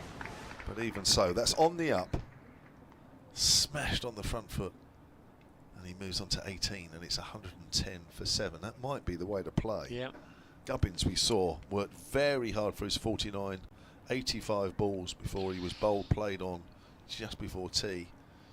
Fuller seems to be taking a slightly different approach. He has 18 off 22. Length ball. That's bounced as well. That's hit high up on the bat. Didn't know where that was going. Was almost standing on one leg there as he took the bottom hand off the bat. That would have been a finger breaker. Well, far from it anyway. Again, an example of the ball just when it's in the right areas. Not always doing what you think it's going to do.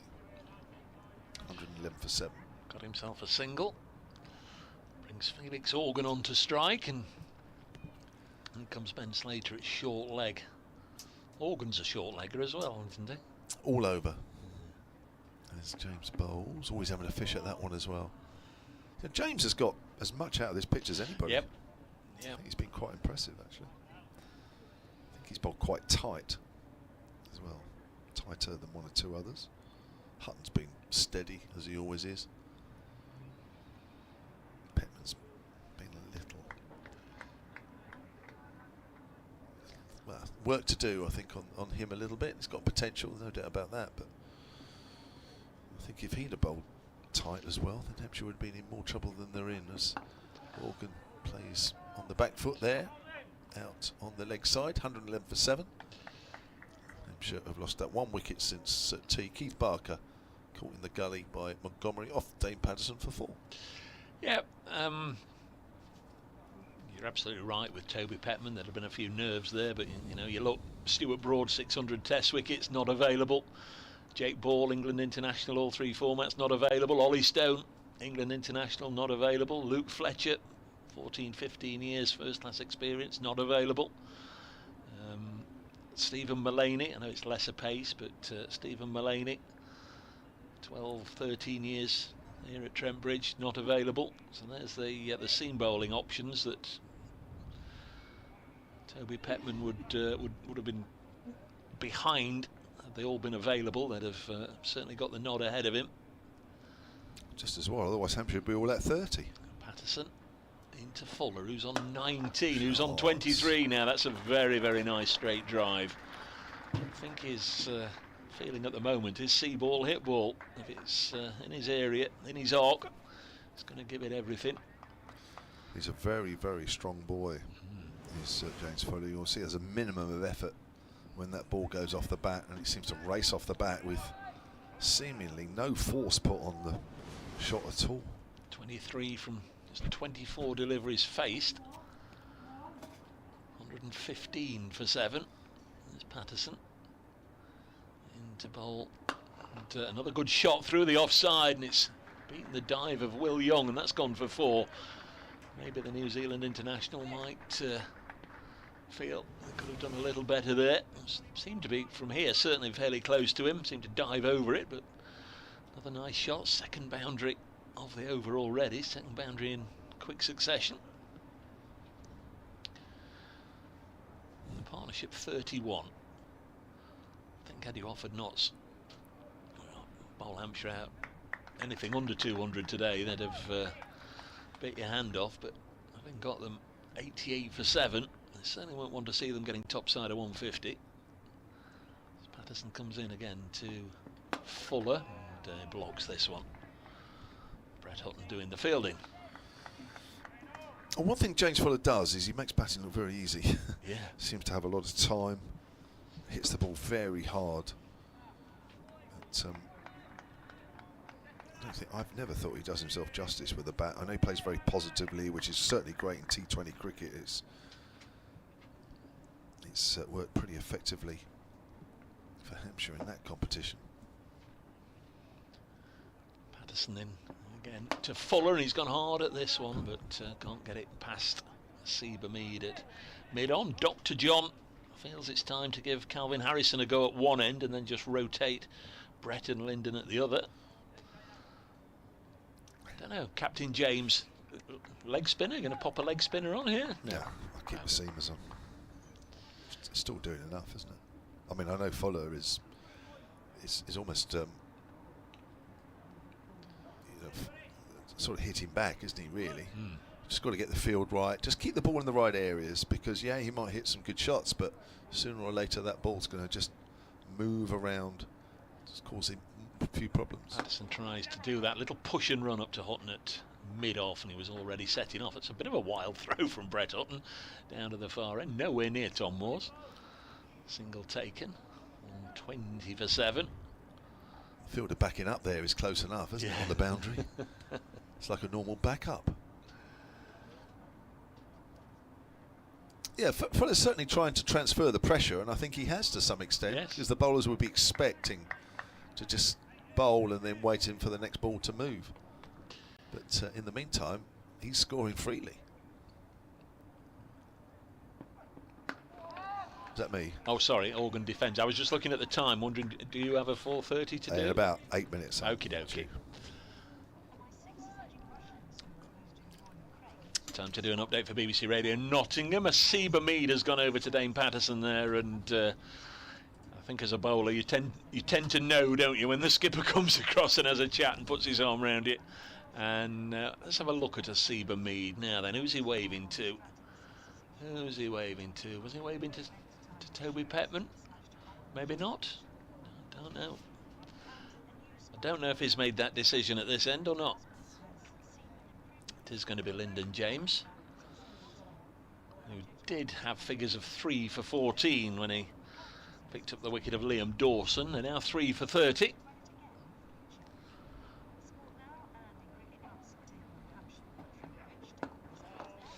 Hampshire's lower order just leading a little bit of a fight back. They were 88 for 7. Now with James Fuller just trying to see the ball and hit the ball as hard and as far as he can every delivery.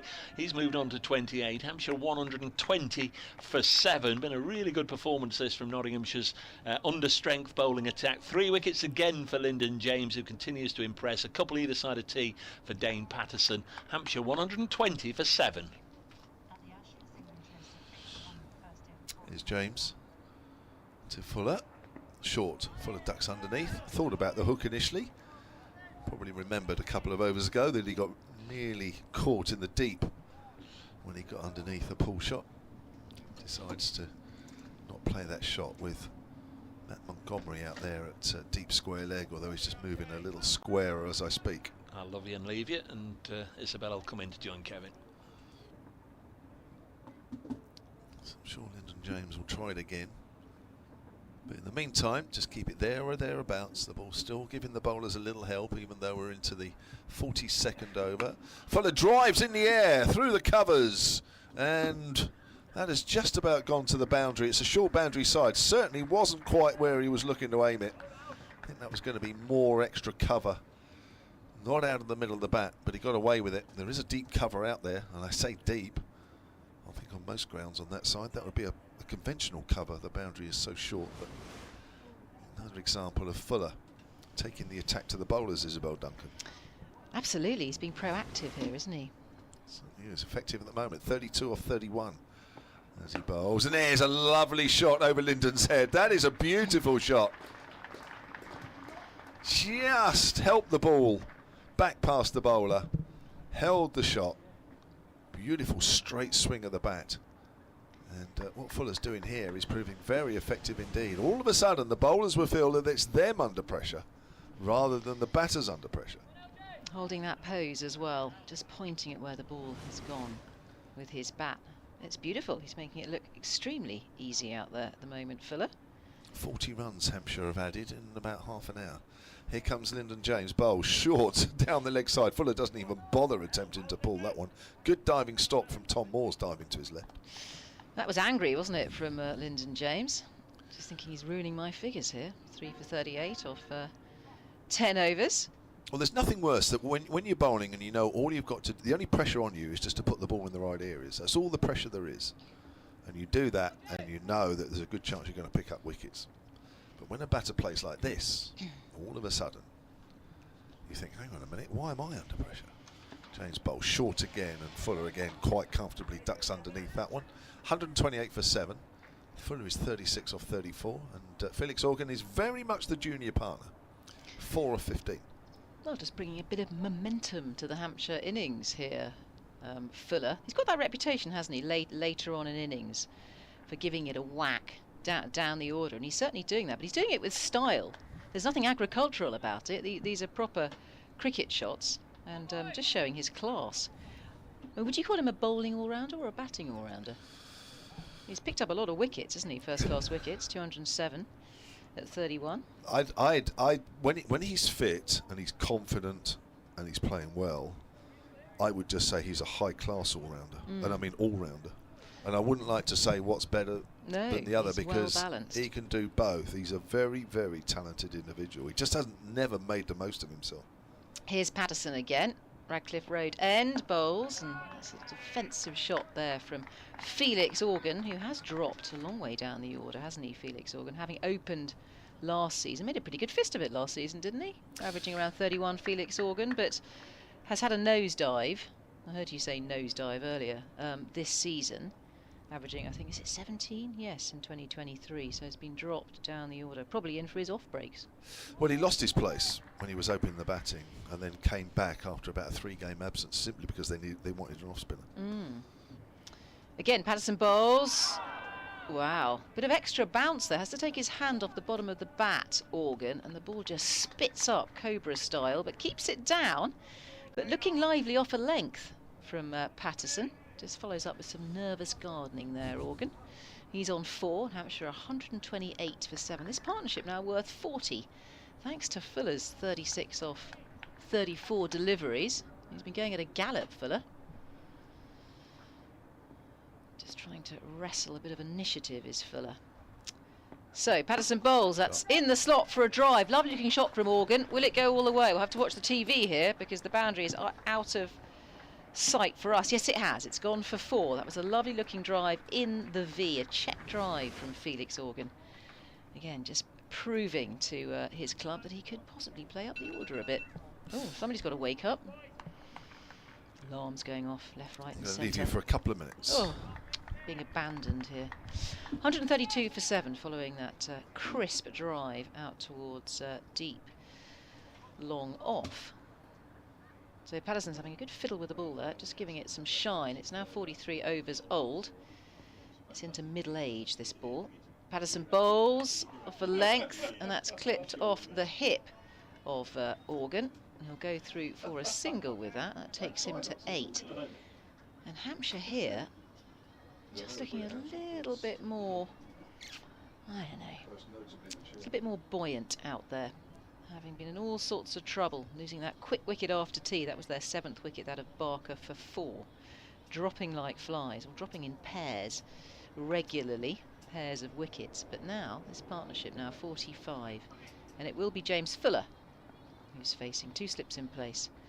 Patterson galloping in, bowling, very full, looking for a Yorker length there.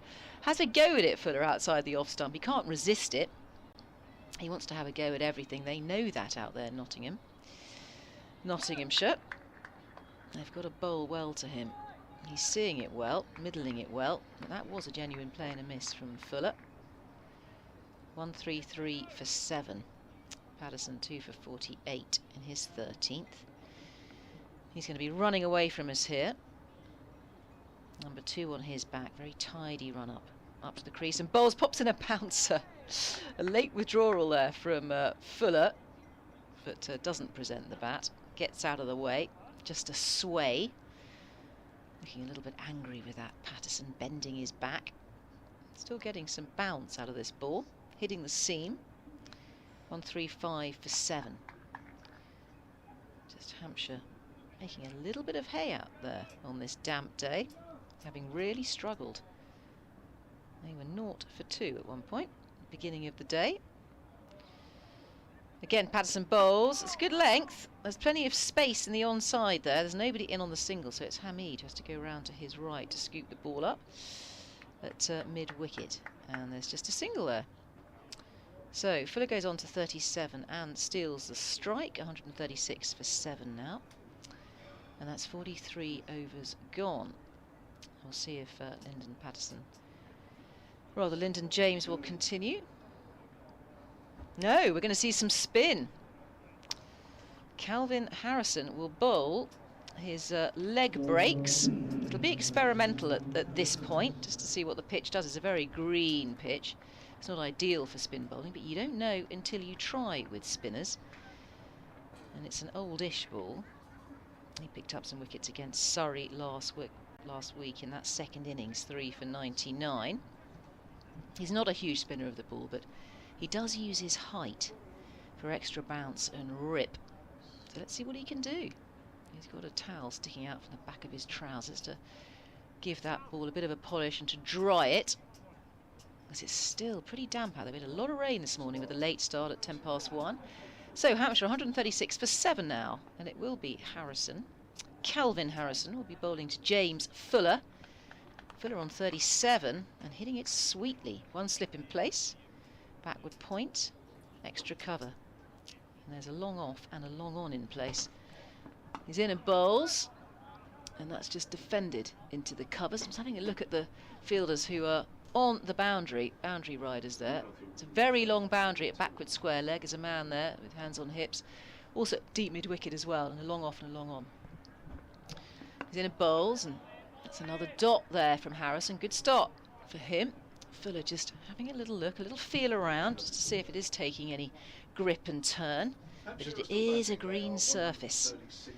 It's probably a bit greasy out there, not ideal for spinners, but Harrison making a good fist of it so far. He bowls, it's a bit short, and that has missed everything. The bat, the wicket keeper, and they'll go through for it looks like could be a leg bye.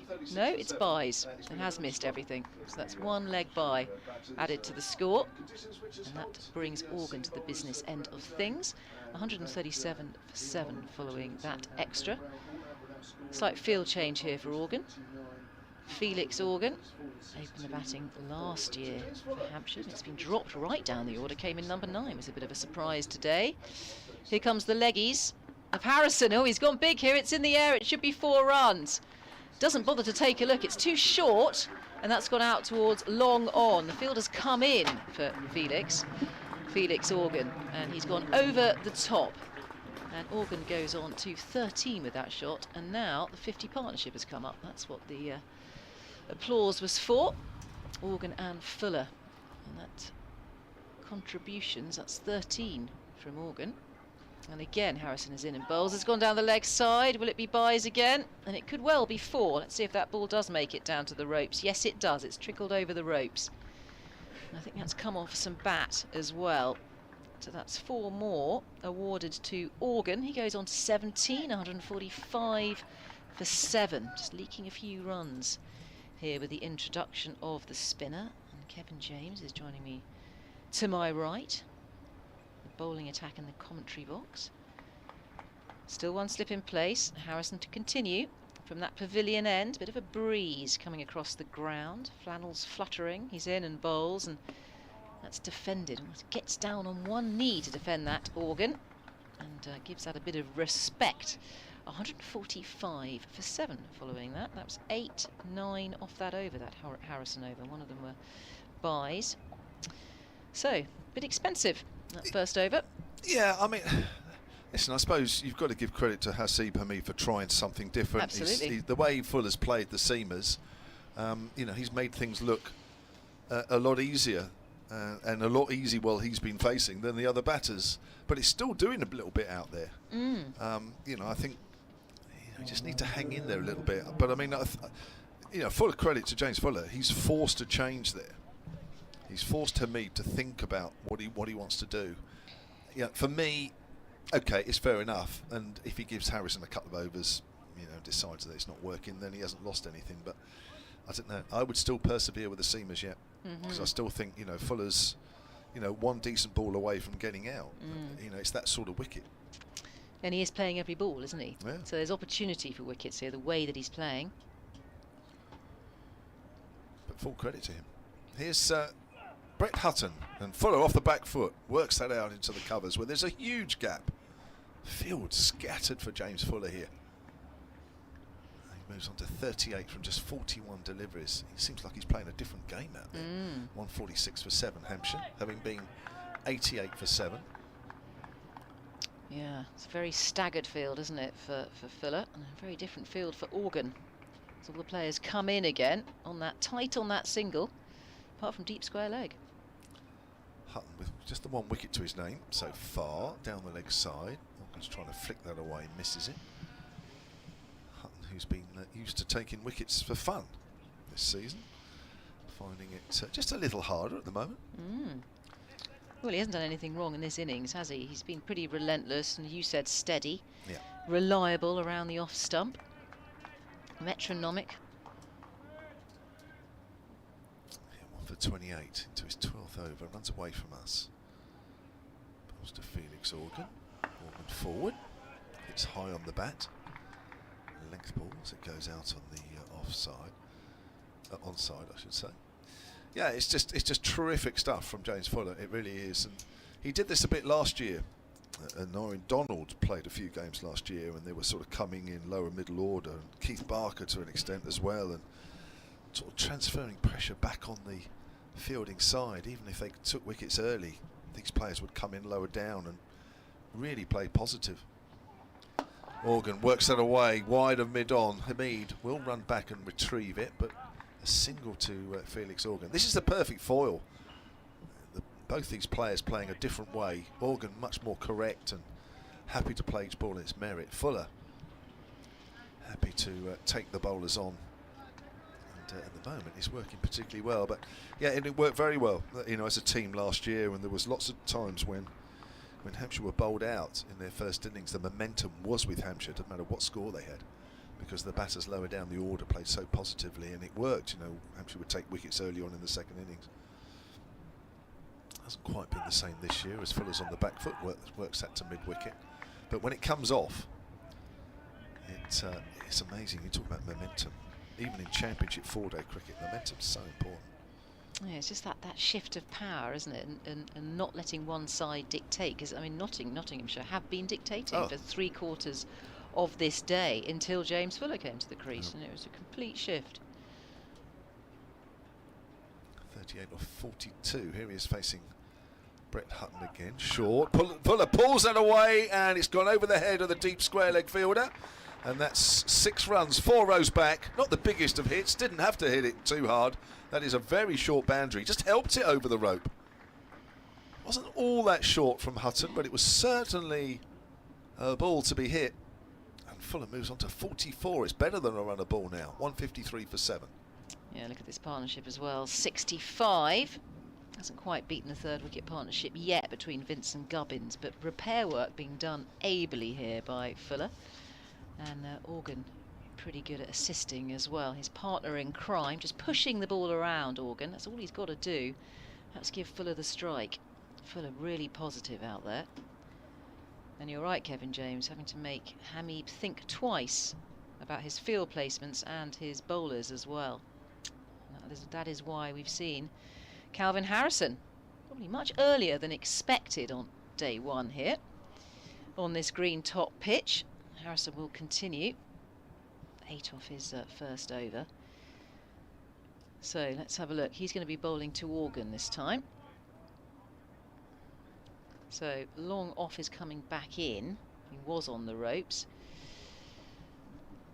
We've got a deep square leg to the leg spinner. And mid-on has gone about 3/4 of the way out. He's in and bowls. Oh, there's a big swipe at the ball there from Organ. It's contagious, I think. Organ's thinking, well, if Fuller can do it, I can do it. But doesn't make contact. It's not far away from being bowled. Risky. Yeah, I'd like to think that Organ knew that was just outside off stump. I'm sure he did. Here he comes again. A hop, skip and a jump. He's in, Harrison. There will be runs here. He's playing against the spin. No, they're not going to come back for the second. That's gone backward of square, just tucked into that leg side by Organ. That was a well-controlled shot. He goes on to 19 now, and 154 for 7, Hampshire. It was quite interesting when Harrison played a couple of, I mentioned it earlier, played a couple of T20 games for Hampshire in COVID year. The guys rated him. They thought he was a really good player, you know, good batter, good bowler.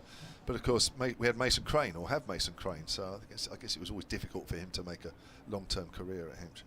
Okay, Harrison to Fuller. Oh, there's a mis-stumping there.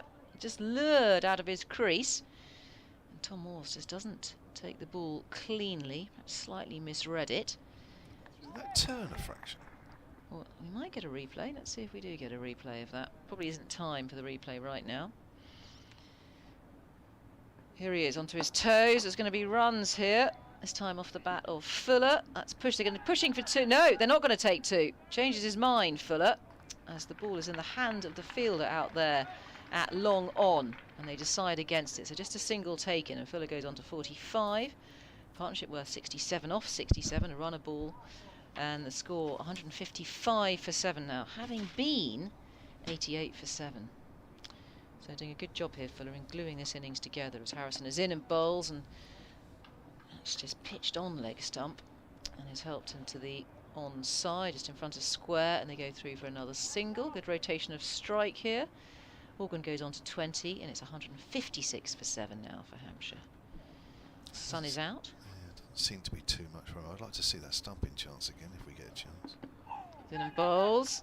There aren't too many men here on the single for Fuller, but he does push it into the offside, and it's fielded by Hamib, and there is no run, so 156 for 7. 3 off that Harrison second over. He is 0 for 11, but probably the right thing to do to bring in the spinner and just have a feel around, have an experiment as a captain, Hamib, just seeing if there is any turn. Do something a bit different, break up this pair. Having a chat, aren't they? Hamid, Tom Moores is in there. Montgomery's not far away from the chat.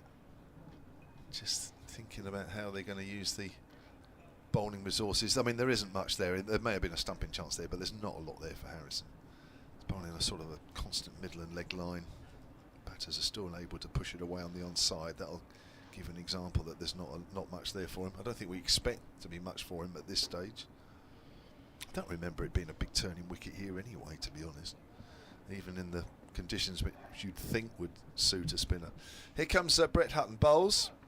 Organ's well forwards, gone out square on the leg side, then run through for a quick single, and Organ moves on to 21. Hampshire 157 for 7, looking in slightly better shape than they were just after tea. Well, it's certainly friskier batting, isn't it? And Organ's looking for every run as well. It's contagious when you've got a man at the other end who's hitting the runs. It gives you a bit of impetus. Yeah, it does, yeah. I mean, this is the first partnership that you would say has actually been interesting to watch.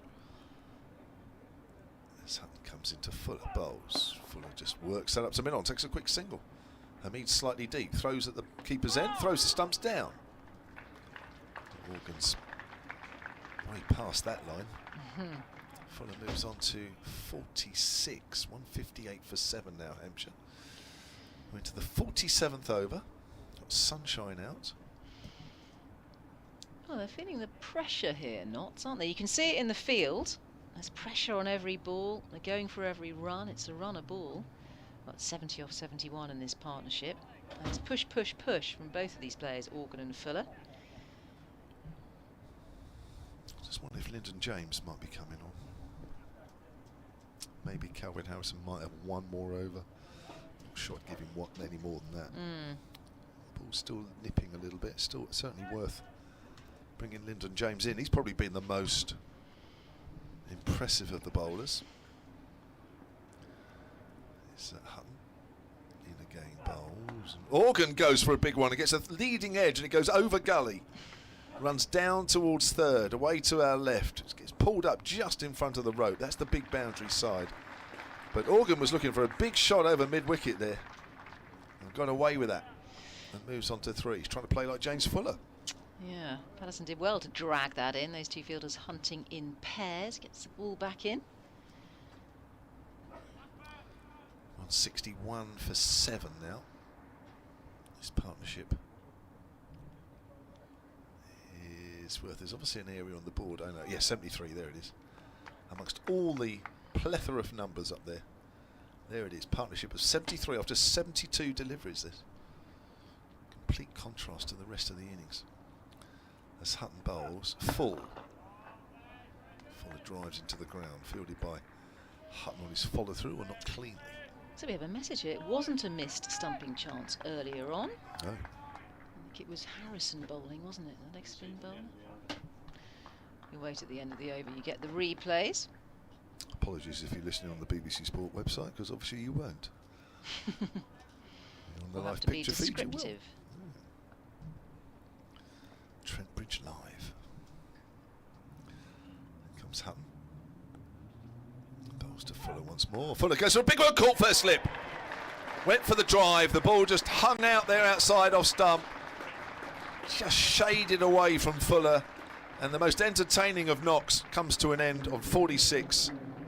And Hampshire 161 for 8. So there we go. It's Hutton who's done the damage, and you were right, Kevin James. Leave it to the seamers.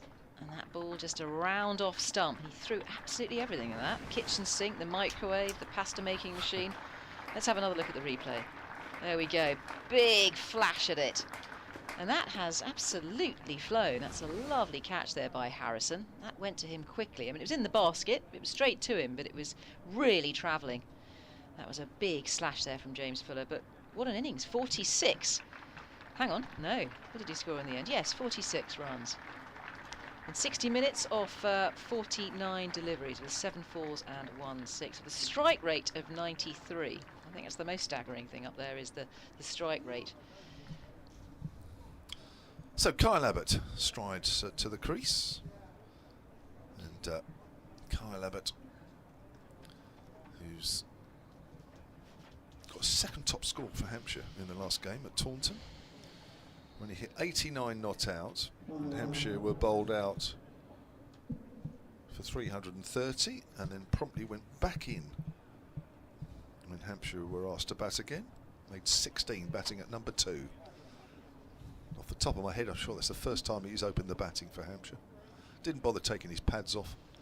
Walked straight back out into the middle and opened up. Felix Organ's having a chat with him. These two batted a bit like Gubbins and Dawson in the second innings at Taunton. These two batted for a long time in the first innings at Taunton last week. Felix Organ making 97. So recent history between these two in the middle. Hopefully they can recreate that once more. Here comes Hutton too. He's playing a missing straight away there. It's Kyle Abbott. He's trying to play a drive on the up. Maybe that innings last week is too much to the front of his memory. Second wicket for Brett Hutton. He has 2 for 40, 13 overs he's bowled. There's the replay of Calvin Harrison. If you're watching on the live picture feed, to James Fuller a little earlier, and no, I think it wrapped him on the pad, didn't it? It did wrap him on the pad. Apologies, yeah, everybody. that was a disservice to Tom Moores by me. I do apologise.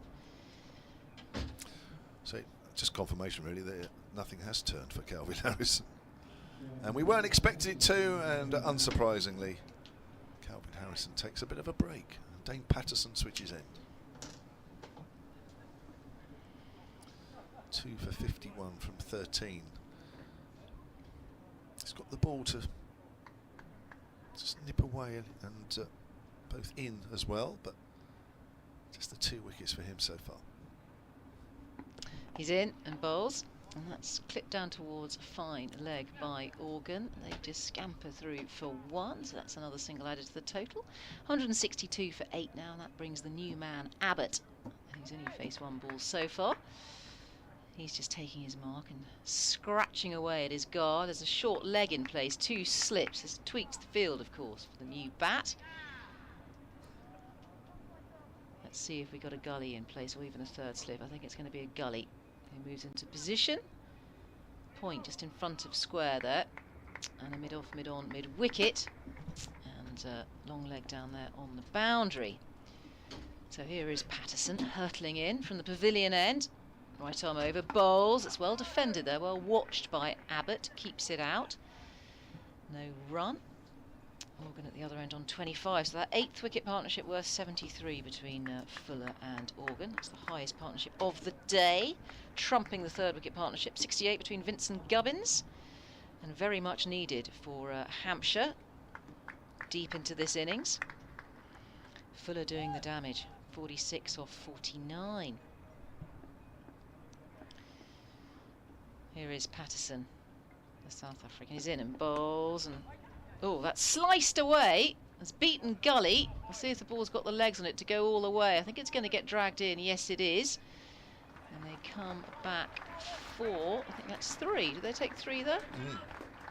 They did. They did. So Abbott off the mark with that. It's a slice. It was along the ground. So 3 to him. The total now 165 for 8. Organ now facing. Again, another tweak to the field. Just 1 slip this time. If Hampshire to get anywhere near 200, I think they'll be reasonably happy, actually. 2 slips. Yeah. Especially being 88 for 7. Patterson trundling in, bowling. He's gone for the bouncer. It's well watched. Just rolls his wrists over that and beats short leg Organ and gets a single as that ball just ricochets down towards fine leg. They trot through for 1. Organ on to 26, 166 for 8. Plenty happening with the bat down there at the moment for Hampshire. So 3 slips again for Abbott. Backward point, short leg. Here's Patterson arrowing in, bowling. Oh, it's a fantastic catch. That's backward of point, dives to his left, takes that catch beautifully, 2 hands as well. That ball flew off the bat. We'll get a replay in a moment. Will Young, the Kiwi, takes that at backward point. Really well snaffled. What a grab from him. We'll have a look at that replay. But that was smartly taken. It was. Ball was travelling. That's the end of Kyle Abbott. I don't think Notts have dropped anything today. Slips, outfield. There's been a couple of difficult ones, very, very difficult ones, but in terms of anything that's gone anywhere near the hands. There we go. Sliced away in the air, and that's full stretch with 2 hands, taken absolutely cleanly. Very skillful. A jack in the box. Using exactly the right position there, just backward of point for that very shot. So Kyle Abbott out for 3, caught Young, bowled Patterson. 166 for 9 now. Hampshire.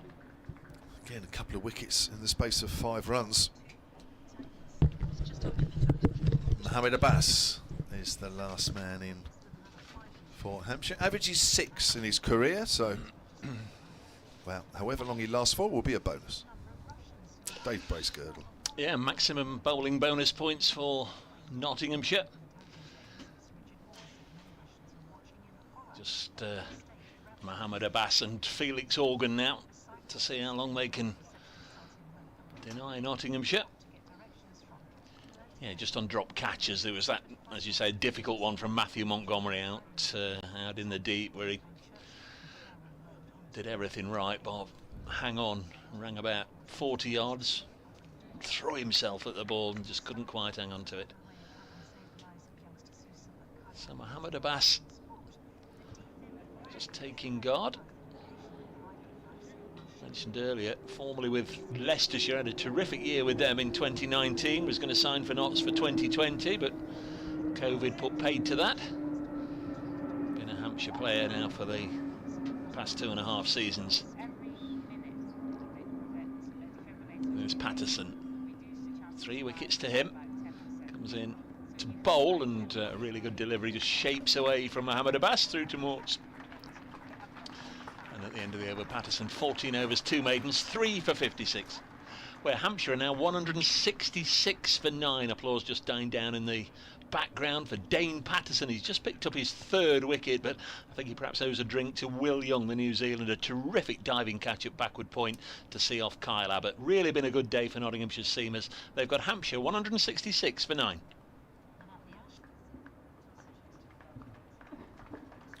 Sun out, which is good news at this point of the evening, because we still have 32 overs to bowl. So normally we'd have tea around this time at nearly 5:05.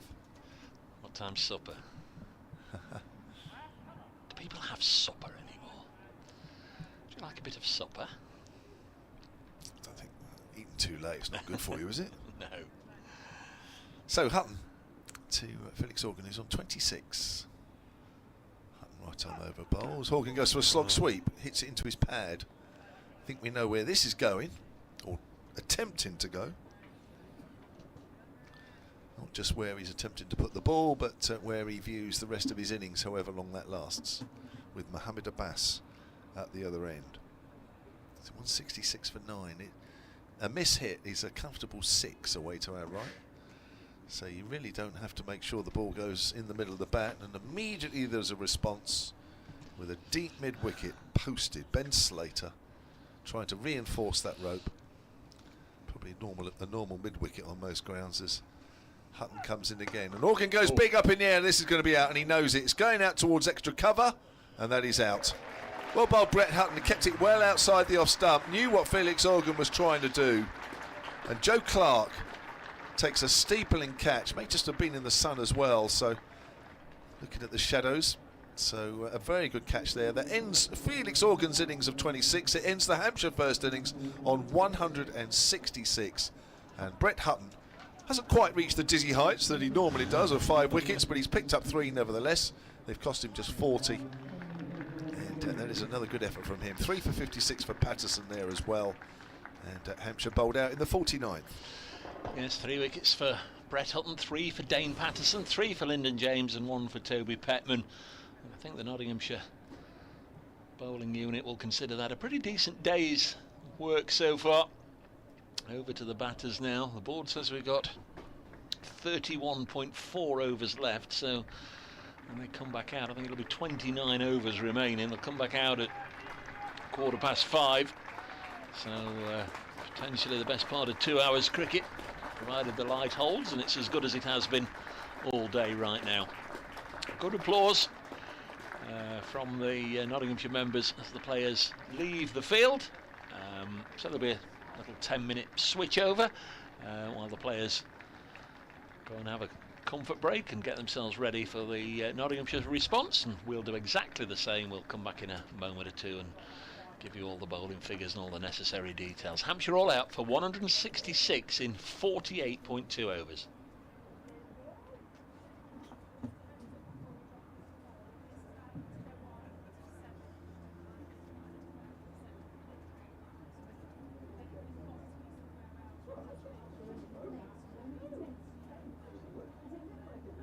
If I worried about every mistake I'd make, I'd worry.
in card to the bowling figures. For those of you following on the BBC Sport website and app, I can tell you we didn't get underway until 1:10 here at Trent Bridge.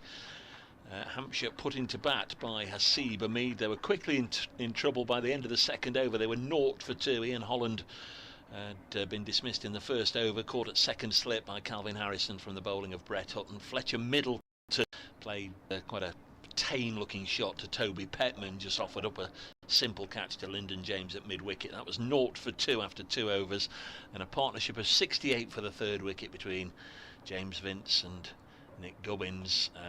Vince LBW to Lyndon James for 22. That was in the 26th over. 2 balls later, Ben Brown LBW Lyndon James for 0. Liam Dawson, very watchful innings there for 22 deliveries just for 2 runs, but then he pushed hard at James and was caught behind low to his right by Tom Moores. That was 82 for 5 in the 34th over. Gubbins with what proved to be the final ball before tea played on to Dane Patterson for 49, top scorer in the innings. 84 for 6 straight after tea. Keith Barker, who'd already gone hard at Patterson and got a streaky 4, tried it again. This time Matthew Montgomery took the catch at third slip. That was 88 for 7. The 8th wicket partnership put on 73 before James Fuller, who'd played very nicely, 46 from 49 balls, caught at slip by Harrison from the bowling of Hutton. And then the end came fairly quickly after that. Kyle Abbott caught young ball Patterson for 3, and Felix Organ was last out. A steepling catch for Joe Clark off Brett Hutton for 26. 166 all out in 48.2 overs. The bowling figures: Brett Hutton 13.2 overs, 3 maidens, 3 for 40. Toby Petman 9 overs, 4 maidens, 1 for 15. Dane Patterson 14 overs, 2 maidens, 3 for 56. Lyndon James 10 overs, 1 maiden, 3 for 38. And Calvin Harrison just 2 overs, none for 11. Nottinghamshire are out there with their openers, Ben Slater and Haseeb Hamid. Keith Barker's going to get us underway. I'm Dave Bracekirtle. We'll hear from Isabel Duncan before too long, but to pick up commentary and maybe give us a reflection on what we've seen so far today, here's Kevin James. I'll turn the mic on first as Barker comes in. Left arm over to left-hand batter. But the pavilion end forward is Slater, that goes out on the offside. I think Notts overall will be very happy, actually. I think Kevin Shine, the bowling coach, will probably look at that and still say, do you know what, we could have bowled slightly better, I think, overall. But nevertheless, it's a pretty good effort. But actually, it could have been a whole lot worse for Hampshire, because their last 3 wickets put on 78. Yep. So they were in a slightly better shape than it looked at one stage. Here's Barker to Slater. Bowls way outside off stump. Slater leaves alone. But it's a wicket that's doing a little bit, not lots, but if you keep it in the right areas often enough, you will cause some problems. The whiteness of those Hampshire shirts and cricketing flannels is brought home very clearly when they're all out there, all 11 of them in it. Looks like they're wearing brand new kit for every game. It does. Barker again. Bounce to Slater on the line of leg stump. Slater clips it away down to Abbas at fine leg. Are off the mark. Nottinghamshire, 1 without loss. It'll be interesting to see what Barker gets this ball to do or doesn't really. Didn't get the Kookaburra ball to do too much, mind you. None of the seamers at Taunton really did, but Barker does rely on a bit of swing, bit of seam. Haseeb Hamid to face the next delivery. Over 6,000 runs to his name. Career average of a fraction under 35. Right-hander, so Barker switches to round the wicket, which he often does. Bowls in the evening sunshine. Hamid works that square on the leg side, off the mark immediately. They'll pick up at least 2. Probably settle for 2. No point in taking any chances at this late stage in the day, even though we still have over 28 overs to bowl. And with the sunshine out, and I'm looking around for any telltale signs as to what might happen later in the day, I think we'll get a few in for the foreseeable future, that's for sure. Yeah, you mentioned Hamid's career average of 34. It's 44 as a Notts player. Oh, obviously likes it here.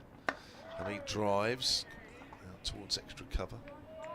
He had a great breakthrough first couple of seasons, didn't he, Asib Hamid, but then it fell away and he had a couple of really poor years with Lancashire and just sort of rejuvenated his career since signing for Notts. It's generally a good place to bat here. Yeah.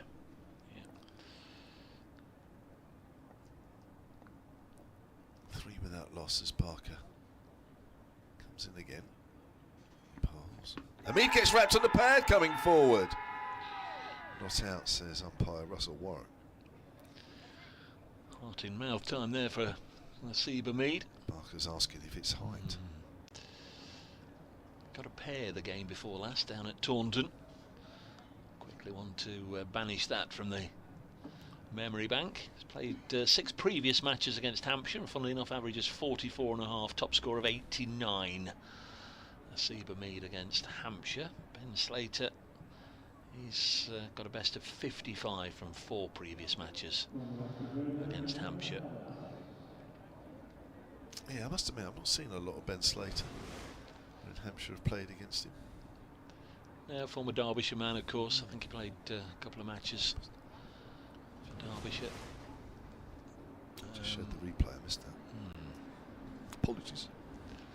If you're watching, you can make up your own mind. Mohamed Abbas, if memory serves, had a particularly good game when the sides met back in April at Trent Bridge. I think it was him in the first innings and Abbott in the second, wasn't it? 6 for in the first innings. Yeah. 6 for 49. That's his season's best by quite a long way, actually. He's going to bowl to Ben Slater. Both batters off the mark. Bass bowls and left alone goes through to Ben Brown. So fair to say, Slater 1 and Hamid 2. They've done just a little better already than the Hampshire openers, who both missed out today. It was a curious start to the innings. It really was, with a wicket in the first over, a wicket in the second over, and a stand of 68, and then 2 more wickets went down within the space of 3 deliveries, and then 2 more went down back to back. Like Noah's Ark, as I said at the time, as Slater will just drop this on the leg side and call Hamid through for a single Abbott Fields. Actually, I tell a lie. Abbas did get 6 for in the second game against Surrey at the Oval as well, but 6 for 49 is still his season's best. Kyle Abbott in the second innings against Notts at the Aegeus, 4 for 39. Abbott picked up 3 in the second innings. Abbas, sorry.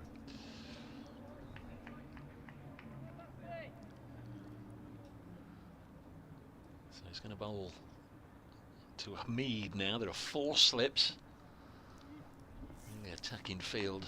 Hampshire have got to press for wickets in the 29 overs available to them. Just making sure that Keith Barclay stood on the exact blade of grass that he wants him. Abbas comes in now and bowls. Whippy action from Abbas. Lots of work from the shoulder.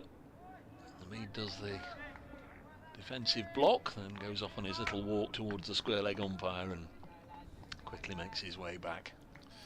Yeah, he's found wickets hard to come by in the last few games. In fact, the last 2 innings that he's bowled, well, they didn't bowl much in the second innings against Middlesex 2 games ago, but actually hasn't picked up a wicket. In fact, he's not picked up more than a 2-fer in the last 5 matches that he's played in. Comes in now past umpire Pollard's left shoulder, and that one just came back in and cramped Hamid for room, and former England opener just played that against the side of his body and it rolls down his leg. Fairly close to the stumps, but not close enough to do any damage. Who's this having a take of the afternoon air away to our left in a Hampshire tracksuit? Giles White, the director of cricket. Well, I should know that. Well, I would have known that if I'd bothered to look properly. I've got the binoculars. I know Giles. Next ball is thudding into the pad. I think it would have drifted down. Just didn't see him this morning. Went out for the toss, or a number of the Hampshire contingent. Didn't see Giles out there. 4 without loss. A lone figure on that side. In fact, there's hardly anybody in the stand. There's a few, but not many. They're quite a way away from the action, and they're also at this time of day looking right into the sun, aren't they? Yeah. That's probably why they've moved. Bit of a sun trap for one or two with the shirts off. Don't think it's that warm today. Abbas in again to Seba Mead, just happy to block it and just try and dull some of the early hardness and shine from this new ball. 2 overs gone, Notts 4 without loss, replying to Hampshire's 166 all out, of which Nick Gubbins made 49 and James Fuller a bright and breezy 46. Yeah, what's that? Well, they're pumping some air into the hover cover. A puncture? No, they do it from time to time just to make sure.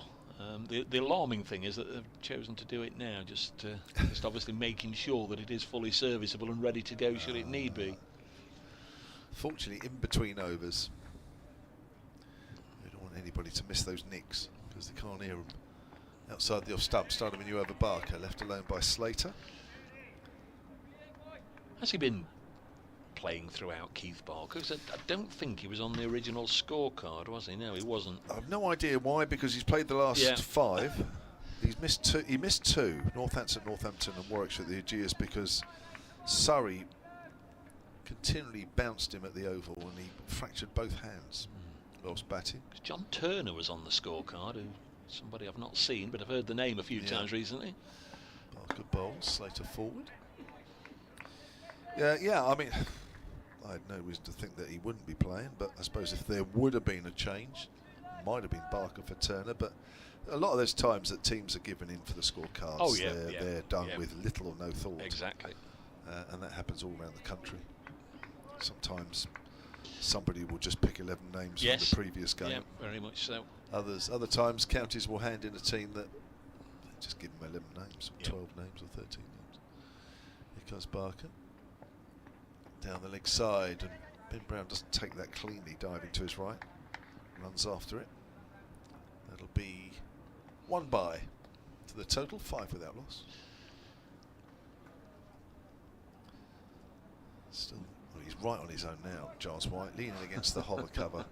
Even the grounds person that was near him has seen him and walked off and left him all alone with his thoughts. What he made of that Hampshire innings. Bit of a mixture. As Barker bowls, Hamid pushes that into the ground, square on the offside. I'm sure he's thinking, no, there were times when perhaps could have been a little bit better with the shot selection. But with the wicket always just offering, then there was always a chance. Told it's a brand new wicket. A little more on that in a second. Barker around the wicket to Hamid. Hamid drives straight to extra cover. Last used as a match in September 2021 when Notts beat Lancashire. Last year it was just used as a net wicket, a morning practice wicket. It hasn't had a match on it since September 2021 against Lancashire here. Okay. I see. I mean, I can't believe there's another wicket to the right that you'd use, not for first-class cricket or first-team cricket. I mean, for me, that would be about as far as you'd go. Yeah, maybe for the Stevens game. Yeah, second team way. Hamid drives again, it's straight to extra cover. It's consistent. End of the over from Barker, 2 overs, none for 3. Nottinghamshire 5 without loss. Both batters, Slater and Hamid, have 2. No, the second team generally play their home matches now. At a location where you spent half the morning trying to find down the road there. The Nottingham Sports Ground. The Nottingham Sports Club. Yeah, Kevin went off just after he'd had his breakfast this morning to try and find it, and ended up about 5 miles away. I did. 200 yards down the road, Dave Bracegirdle said, so I put it into my phone. And I think I was further away than when I started this morning. There's a bass into Ben Slater, and Slater leaves this alone, goes through to the keeper. Interesting enough, this pair have played every match this season, and neither has registered 100 yet. Ben Slater's best 70 and Seba Mead's best 97, so in that sense they're both due. This is the 10th game out of 14 I think they both like to put that right sooner rather than later. Hamid 535 runs at 33. Slater perhaps a little disappointing, 371 runs at 22. Next ball is steered into the offside and there's no run. Because Ben Slater did begin the season and began it at the Ageas Bowl, and for the first few games batting at 3 when Ben Duckett opened the batting for Notts ahead of the international summer. 5 without loss. Kev's got to do a radio update, more from him in the fullness of time. There's Abbas round the wicket past umpire Pollard and tucked away off his hips by Slater, but no run. Plays it to square leg. 5 without loss.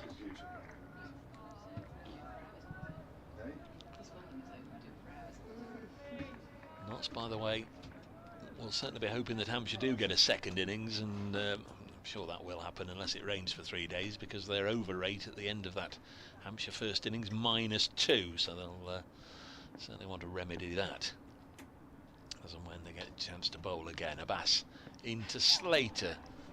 I think he let that one go by without any real intent. Welcome back to Isabel Duncan, watching from the back of the box. Oh, just breaking the headphones.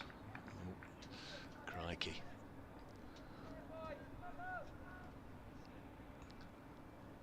Quite literally breaking the headphones. There's another set at the back if they are kaputted. 5 without loss as Abbas comes in to bowl to Slater. A little push and run on the offside. And there's no run. We're looking for the run.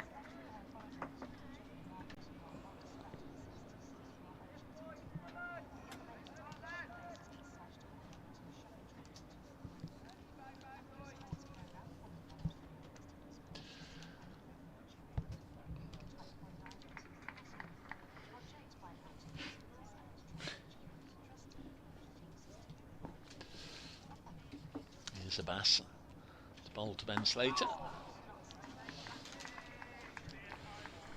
and Nottinghamshire now batting, considering the day's events didn't begin until 1:10 after morning rain. Notts will be really pleased with where they are now. Hampshire all out for 166, 3 wickets for Brett Hutton, Dane Patterson and Lyndon James, and now Notts are batting 5 without loss. Could be a late finish if the weather holds. Still 25 overs to go.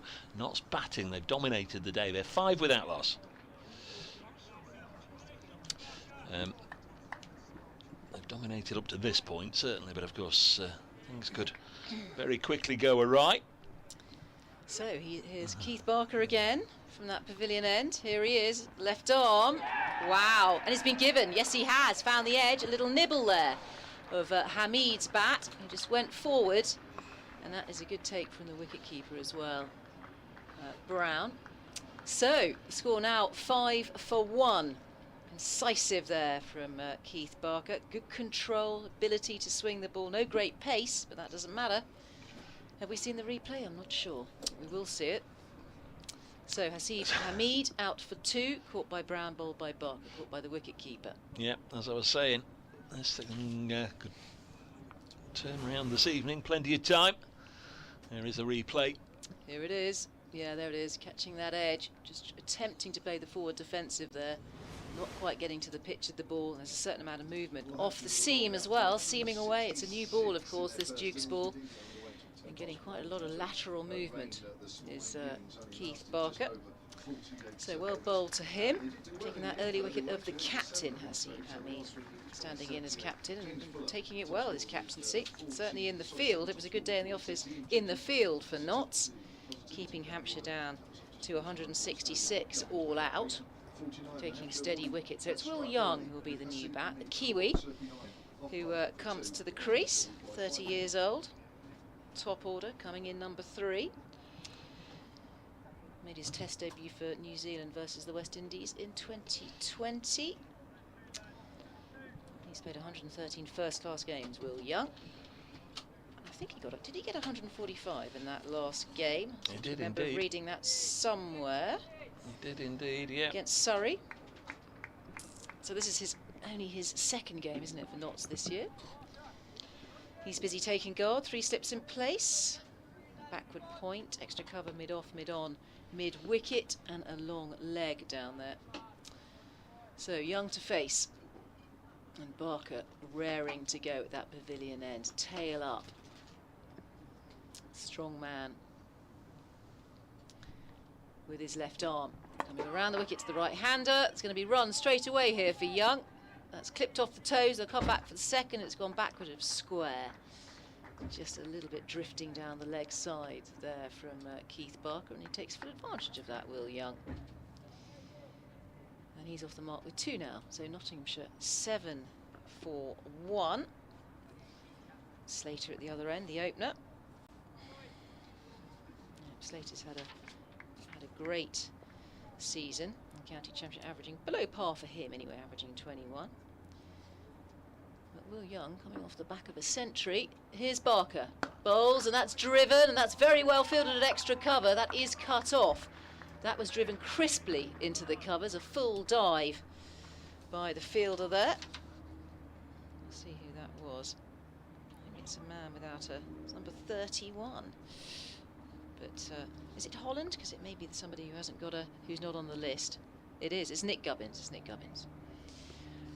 So Nick Gubbins, lovely stop from him. Really saved 4. That's the short boundary out there. Young facing. Barker in and bowls, goes down the leg side. It will be runs. Let's see if he got anything on that. Yes, there's a bit of pad involved, so that will go for leg buys. 4 leg buys. Just a little bit awry there from Keith Barker. So 4 more added to the total, 11 for 1. Young remains on 2. In the sunshine, glorious weather this afternoon after a very wet and soggy start this morning. We didn't start till 1:10. The morning was washed out, lashings of rain, but things have turned around now. So we've sorted out our technical problems, and I think Dave Bracegirdle's probably fixed the headset that I broke. No. Oh, he hasn't. Well, he did a good stab at it. Barker bowls, and that's in the slot and driven over pitch, but doesn't make the most of it there, Young, and just finds mid-off for no run. Oh, you had a good stab of it, though, I think, Dave Bracegirdle, didn't you? I don't think it was entirely my fault. I think it was sort of dangling. You're going to blame me? Oh, is it coming out me wages? Yeah. Is it coming out me wages? I can't bear it. Oh, dear. Wages? What wages? So, Barker to continue, having taken that wicket of Hamid. Caught by the wicket keeper, found the outside edge. Here he is, galloping in, Keith Barker, and that's played with an open face and steered down towards gully. They will steal a single, as that's tidied up by backward point. So Young will also steal the strike with that. He goes on to 3, and Notts 12 for 1 in the sunshine out there. Elsewhere in the Test match, Australia now 274 for 7. Carey and Stark at the crease. Top score of 51 for both Mitch Marsh and Marnus Labuschagne. The wickets shared around. Chris Wokes 3, Stuart Broad 2, Mark Wood and Moeen Ali. James Anderson wicketless at this time of the day. Division 1, been a good day for Essex at Chelmsford. They bowled Kent out for 207. Alistair Cook 49 not out, Essex 70 without loss. In that one at Lord's, Surrey 259 for 5 against Middlesex. Wantage Road, Somerset 294 for 7 against Northants as Abbas runs away from us. To bowl to Will Young, pushes this out square of the wicket on the offside, no run. The only other Division 1 score at Edgbaston, where Lancashire recovered somewhat. They're 272 for 7, where George Balderson is 86 not out and Tom Bailey 63 not out. That 7th and 8th wicket partnership there, really turning the day round for Lancashire. They were 150 for 7. As Abbas comes in again to Will Young, who's on 3. Let's this go through to wicket-keeper Brown. Division 2 scores. Century for Brooke Guest at Derby, where the home side are 288 for 5 against Durham. A lot of wickets have fallen at Grace Road. Worcestershire 178 all out, Leicestershire 34 for 3, and not much cricket at all since the early part of the day at Headingley, where Sussex 62 for 5 against Yorkshire. Been raining there for much of the day. Here's Abbas. Bowls now and past the outside edge of Will Young's bat. There was 1 or 2 in the slip cordon. Thought they heard a noise, but they didn't. And Nott says, I think, finding it just as difficult as Hampshire did. Yeah, just making the most of the new ball here, Abbas. He tends to be a little bit skiddy, but that one leapt off a length there, getting it to swing. Movement off the seam. Walks all the way back to a decimated pile of sawdust. Comes in and bowls again, and Young, happy to block, pushed it into the offside. Was considering a run and then quickly said no. Gubbins there, quick as a flash. Well, he's been the leading wicket taker, Abbas, for Hampshire this year. I mean, I did hear Kevin saying he hasn't taken many in the last 2 or 3 games, but he's on 33 wickets in 9 matches. So ain't too bad. Quite a good tally. Sets off again. Keith Barker with the wicket of Asiba Mead. Abbas bowls and Young plays this with soft hands to backward point. No run. 12 for 1. Expecting Matthew Montgomery to come in at 4. Joe Clark to follow at 5. Tom Moores came in ahead of Lyndon James at the Oval. Tom Moores at 6. Lyndon James. Well, actually, Lyndon James was due to come in at 7, but Brett Hutton came as a night watchman. But expecting it to be Lyndon James, then Calvin Harrison, Brett Hutton, Toby Petman, and Dane Patterson in that order. This one's a good leave by Will Young, and that's a tidy maiden from Mohammed Abbas. 3 overs, 2 maidens, 0 for 1 as Richard Marshall runs on. A member of the ground staff got his bucket there with more sawdust, which is deposited down there at Keith Barker's end. I'd say the little pile at this end had been decimated earlier in the day. Yeah, just filling up those footholes a bit, where they land, the bowlers, where they follow through, just sliding. He's a big lad, Keith Barker, all muscle. He'll be thundering through the crease there. There'll certainly be a bit of rough later on as things dry out. We've got a sunny day tomorrow, so we should get a full day's play tomorrow. 3 slips. It's going to be Slater, the opener, who's facing the left-hander, 31 years old. Derbyshire homegrown talent. So Barker, what's he doing? Oh, he's signalling to the pavilion. That has a little bit of movement behind the bowler's arm there. And there's a tweak to the field as well. So there's no square leg, there's a long leg. Here he is, thundering in, right up, left arm over, and that's left alone there by Slater. He's just having a little look. Busy cricketer, Slater. Busy style about him. 12 for 1. Notts. Slater and Young out there. 1 wicket's fallen. That's the captain. Hamid went for 2. Mark the Mod's with us. Great effort from the Notts bowlers, says Mark. One of our regulars. So 3 slips, backward point, extra cover, mid-off, mid-on, mid-wicket, and a long leg. 3 hungry slips. Here is Barker, hurtling in, bowls. It's left alone outside the off stump. It's a tight line. Taking their time, Notts. There's no rush. It's only day 1. And they know they've got a good day tomorrow. Just see off that shine, see off that new ball. Do the hard work this evening. Things should get easier. It's tricky batting for Hampshire earlier on. It was very damp after all that rain. Plenty of cloud cover. Lots of breaks in the sky now. Plenty of blue sky about. Here is Barker. Arms pumping. Left arm over to the left-hander. That's a good looking defensive shot there from Slater. Comes forward positively.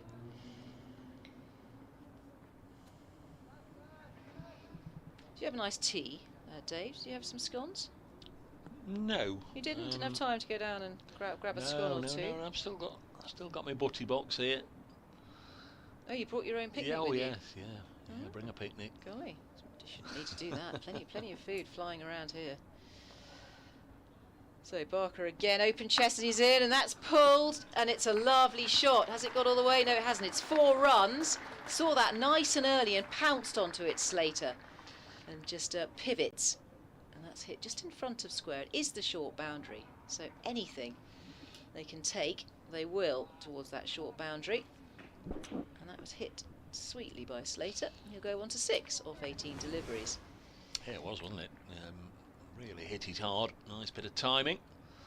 Pulled it away. He's not averse to taking the aerial route. Very often we'll see him early on in his innings hitting it away over that leg side for 6.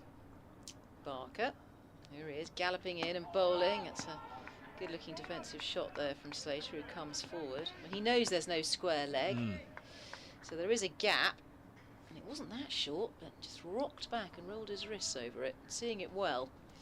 Slater for his 6, 16 for 1 knots in the, which over into the 7th over now.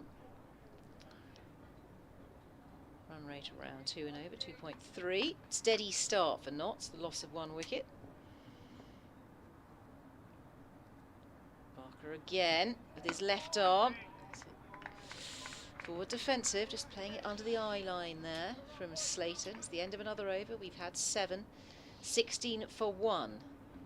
As Hants were all out earlier for 166. Good effort in the field by Notts.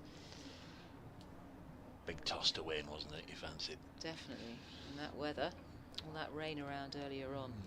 Flurry of runs, of course, from Fuller this afternoon of Hampshire. Scored 46. It went at quite a canter, 46 of 49, putting out 8th wicket partnership. Did a bit of damage later on in that Hampshire innings. 73, put on 73 with Organ.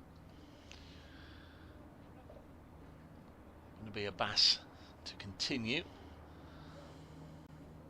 Barker's had 4. This is his 4th. Still Kyle Abbott to come into the attack. You'd imagine he'll be the first change. James Fuller and Ian Holland also offer a little bit of right on medium fast. In fact, Kyle Abbott's getting himself ready now at mid-on. False start from Mohamed Abbas. Not sure if Will Young wasn't ready or the bowler lost his stride, but a lot of nothing happened. Here he comes again.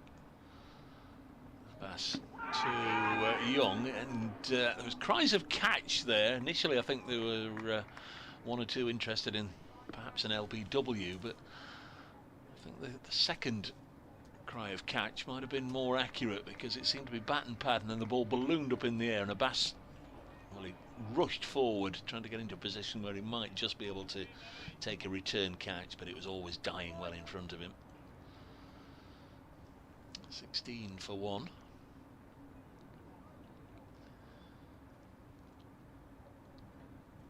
Highest score by a debutant in Nottinghamshire's history, the 145 that Will Young scored last week at the Oval. This is an inside edge here past the stumps. It's gone for 4, and I think there was bat involved. There was, so he's a little fortunate there. Just a little bit of extra bounce from Mohamed Abbas, and Will Young playing it from the sanctuary of his crease. Inside edged it past the stumps and past the diving Brown for 4. A slice of luck there, he's on to 7, 20 for 1. Yeah, and that pitch still looking pretty green out there. It's had a bit of sun on it this afternoon, but it's going to take time to dry out and perhaps change colour a little bit. And Abbas just making the most of it, certainly getting a bit of movement. It's not easy for those 2 batters, Young and Slater, out there. Very deliberate with his field placings, Mohamed Abbas, as he should be. Happy now, runs in and bowls, and this one into the pad of Will Young would have drifted down the leg side. Asking questions, probing away here, Mohamed Abbas. They realise their best chance of pretty much keeping this game in check is to take wickets this evening. We're going to get a helmet brought out now. Will this be for Fletcher Middleton just to pop in at short leg? I fancy it might. Yep.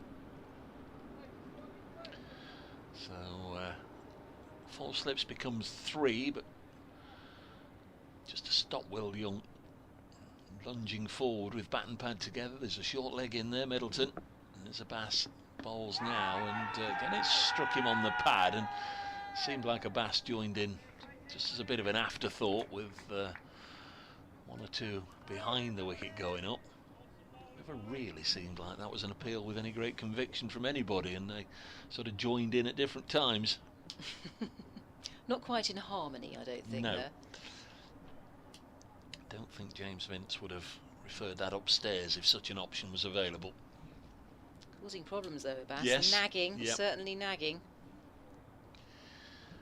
Yes, I'm sure Notts will be hoping that he's quickly out of the attack if Abbott is to come in, and again Young just drops it down in front of him and sets off 2 pace as if he's going to steal a single, but Slater's going nowhere. Barker with the wicket, but Bass posing all the questions at the moment. Well, they're a potent trio of Yep. seam bowlers, aren't they? Barker, Abbott and Abbas. Yeah, they offer something different. Notts have got lots. You made the point earlier, no left arm quicks, and that's been the way here at Trent Bridge for the last 3, 4, 5 years since Harry Gurney finished and Luke Wood left around about the same time. Next ball on its way and just defended, not under the offside, and there's no run. 20 for 1 at the end of a very tidy over from Mohammad Abbas. It was 4 overs, 2 maidens, none for 5, and 4 of those 5 runs were an inside edge which could have led to the downfall of Will Young. Yeah, I think we are going to see something of Kyle Abbott. I think Keith Barker has gone off for a comfort break. Maybe he's off the pitch as far as I can see. Maybe he's gone off for a massage or something. Tired body. Although he hasn't done much so far. No. 4 and out, wasn't it? In this game.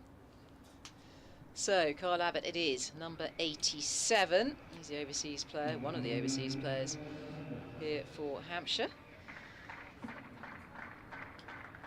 36 years old, he's a veteran. Did well last year, took 58 wickets.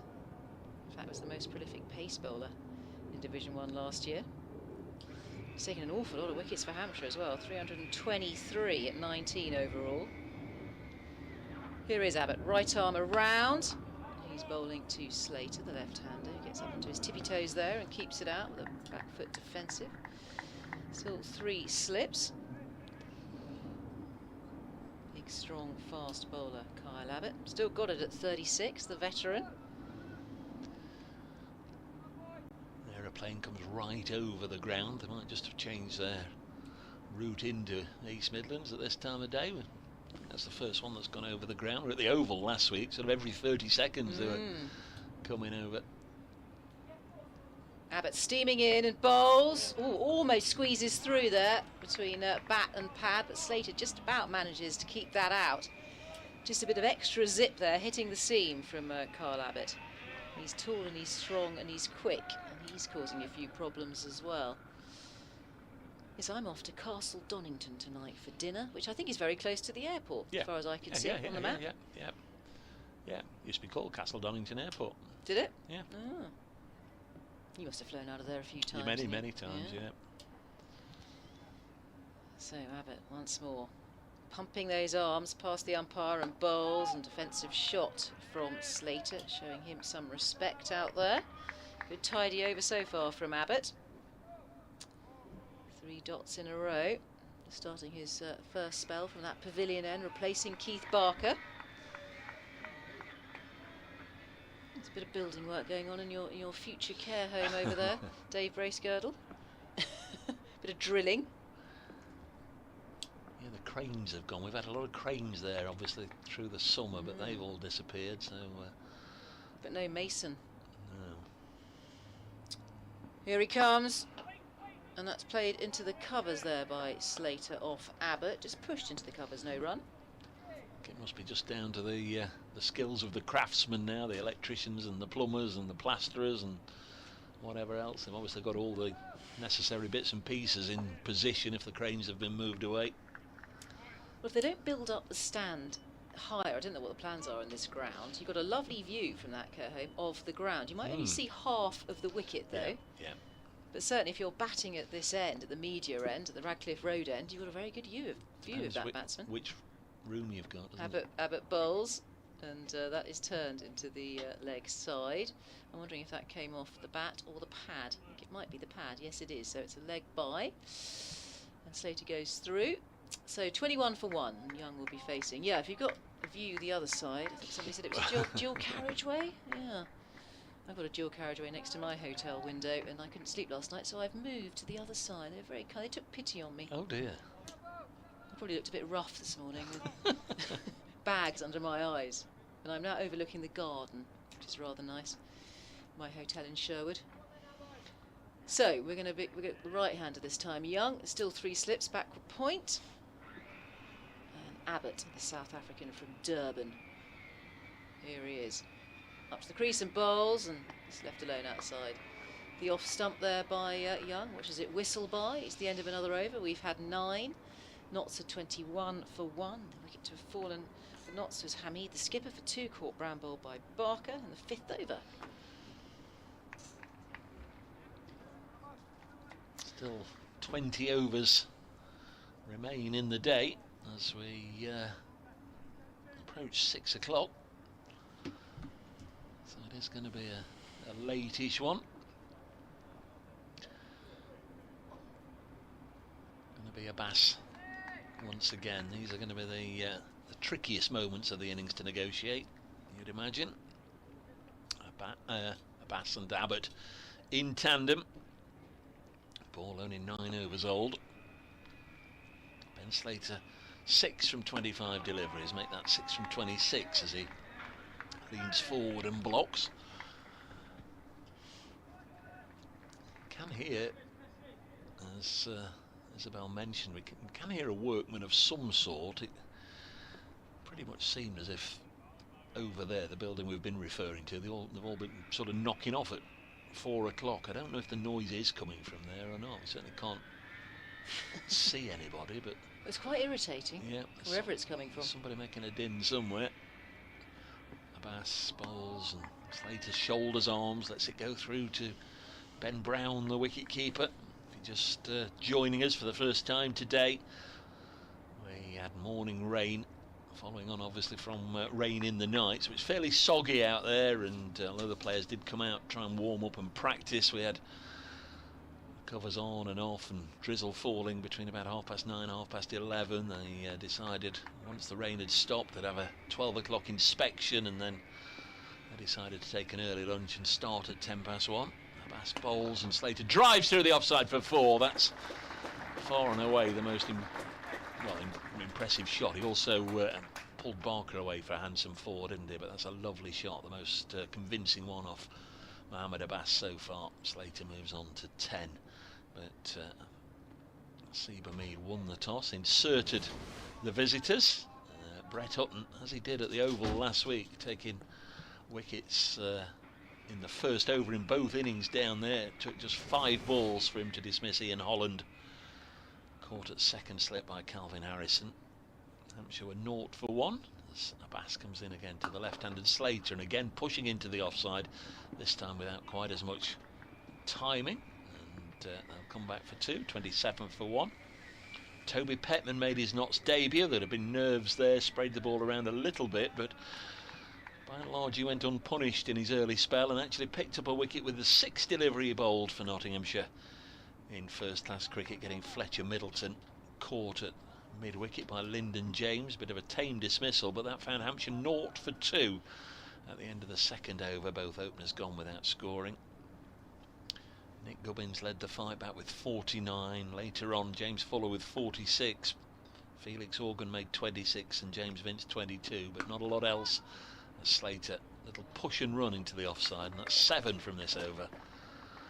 1 ball left and it's 28 for 1. Hampshire 166 all out. 3 wickets for Hutton and Patterson and Lyndon James, and that lone success as well for Toby Petman. Notts will be very pleased inside 49 overs to bowl Hampshire out, and when they replied, Nasiba Mead, he fell in the 5th over for 2. caught behind from the bowling of Keith Barker. Mohammed Abbas to bowl to Will Young. Leaves it alone. Goes through to Brown. It's 28 for 1 after 10 overs. And Nottinghamshire trail by 138. Yeah, it's a good over for Notts there. 7 off that Abbas over. Previously, Abbas has bowled a couple of maidens and has bowled a very tight line. So much better over for Notts. And rotating the strike, starting to look a little bit busier. Still only 10 overs old though, this ball, but anything pitched up. It's a lovely shot out there into the covers earlier on from Slater. So the left-hander will continue to face. Here he is on 13 off 30. He's been grinding out his innings, 28 for 1. And it's Abbott now, storms in, bowls, and that's left alone outside the off stump there by Slater. Good line from Abbott. No steepling bounce there, wasn't it? Just sort of skidded through. Yeah. 3 slips still there. Certainly quite vocal in the field at the moment, Hampshire, just geeing each other along. Lots of support for Abbott, particularly from the slip cordon. 3 slips. Still no square leg on that short boundary. That's where the gap is. Abbott once more. Strong man, he's in. And that has gone backward of square. Long leg has to swoop in. It'll only be 1 run. It's Abbas down there. It's a wild throw. Big overthrows here. They should get 2 more, possibly a boundary, which will make it 5. Yeah, they get 5 runs. That will be signalled. How is 5 signalled? Should it be 5? They ran 1 and then there was an overthrow for 4. I don't know if he held his hand up. He signalled 4, the umpire. I thought he'd have to do this. Yeah. Stick his palm up with 5 runs. Anyway, it's 29 for 1 now. And Young, no, 33 for 1. Who's the guilty party, Kevin? Just way to our right. Young on 7. That was Abbas with a wild throw. He's down there at long leg. Been update for Radio Nottingham. Here comes Kyle Abbott into bowl to Will Young. Keeps this one out. Drops it on the leg side. Felix Organ fields. We'll bring Kevin back in just a second when we've just done this update for BBC Radio Nottingham. To the 6 o'clock news. Partnership worth 28. But a real bonus there for Ben Slater.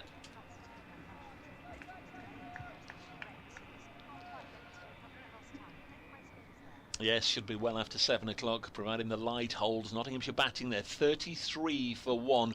Ben Slater on 18, but he's lost his opening partner, Seba Mead, out for 2. Earlier in the day, Hampshire were dismissed inside 49 overs for just 166. Notts 33 for 1 in reply.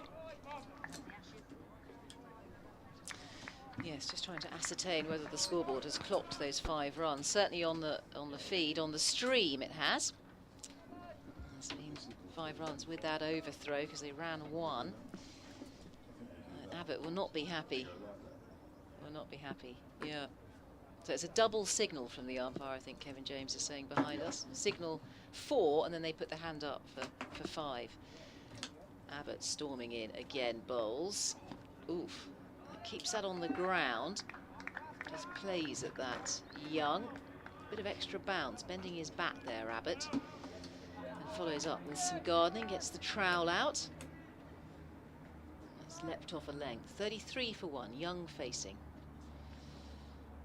And Kevin James will join me in a moment. He's just sorting out his bits and pieces. 3 slips in place, sun's gone in momentarily. We're in shadow now.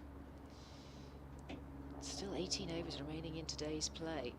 After all that loss this morning, all that rain, as Abbott again bowls, and that's clipped off the toes. It's a nice looking shot, but has just found the fielder at mid-wicket for no run there, Young. He is denied. So following that Abbott over, Abbott's got 0.45 of his figures off 2 overs with 1 maiden in there. 33 for 1, so 5 off that previous over with the overthrows from Abbas, a little bit wild. Nottinghamshire 33 for 1, so the only wicket to have fallen is that of Hamid, the skipper, for Notts, who was out for 2, caught by Brown, the wicket-keeper, and bowled by Keith Barker. It looked an innocuous throw as well from Abbas. How on earth, from that distance, he managed to get it over Brown's head, I do not know.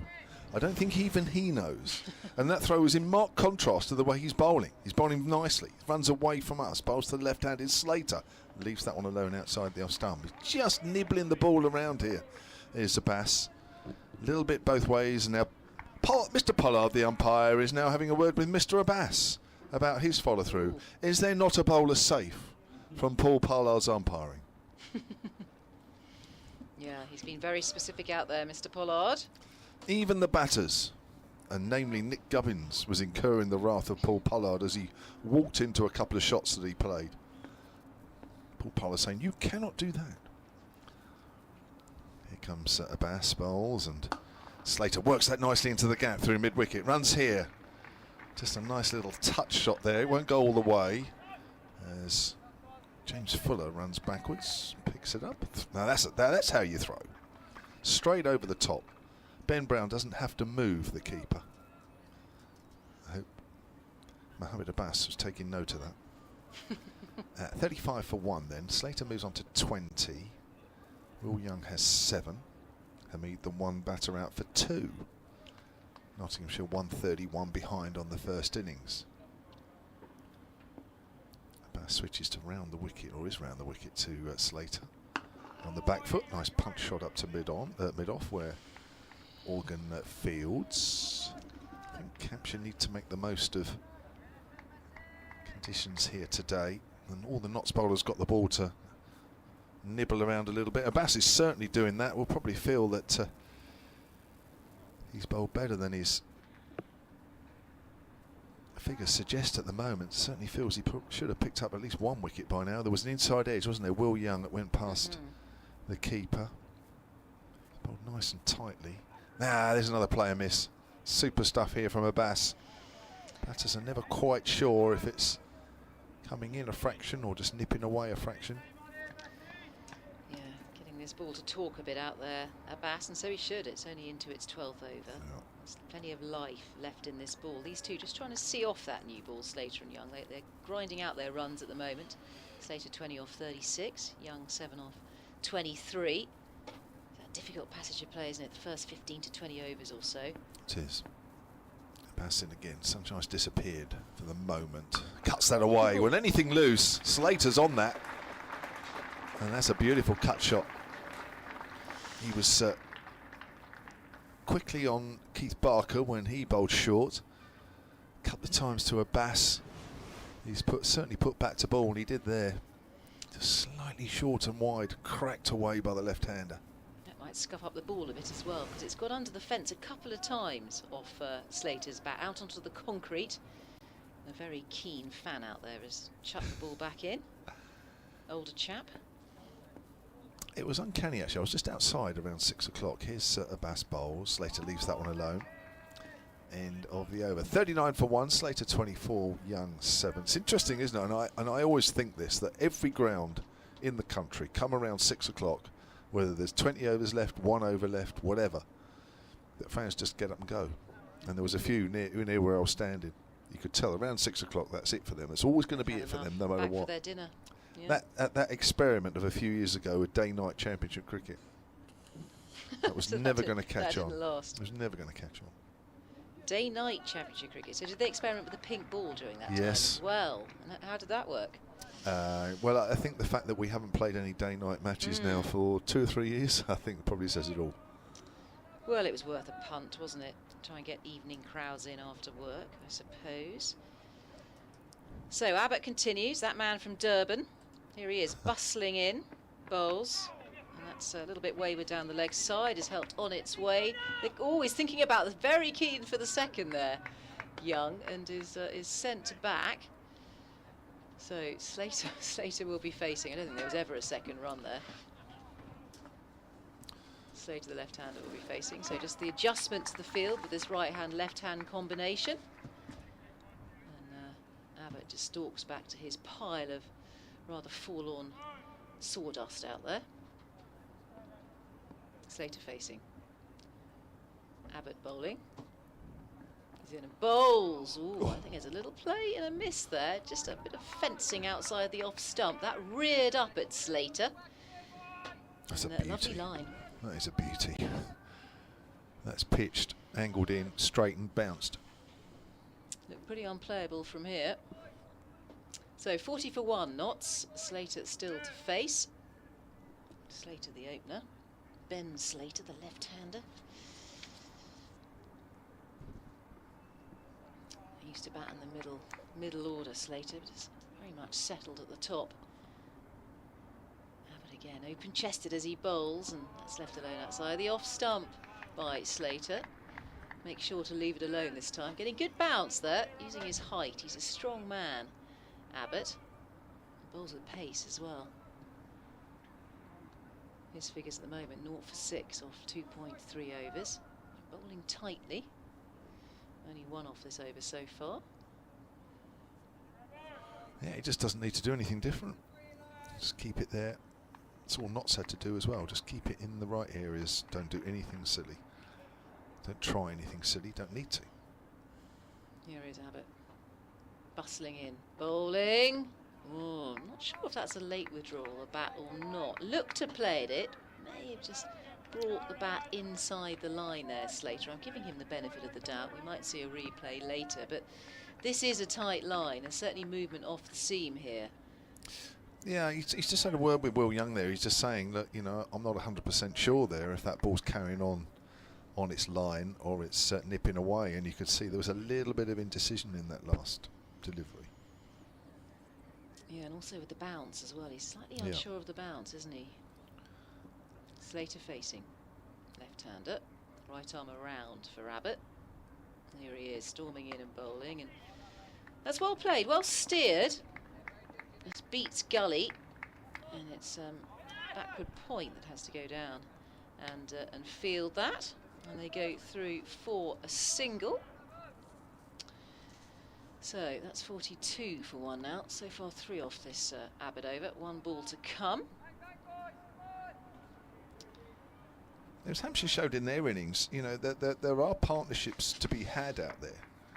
But equally so, when 1 falls, as Hampshire found out, you know, 2 falls pretty quickly and 3 can fall in a short space of time. So, you know, you can work out there if you want to. Abbott pounding in and bowling and almost squeezes through there, but does manage to get enough bat on it, Slater, as he comes forward. Comes off the splice of the bat. Again, it's a bounce he's unsure of there.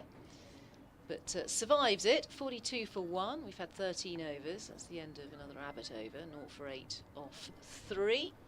Causing a few problems, the seam bowlers, as we thought they would. They are potent, Barker, Abbott and Abbas.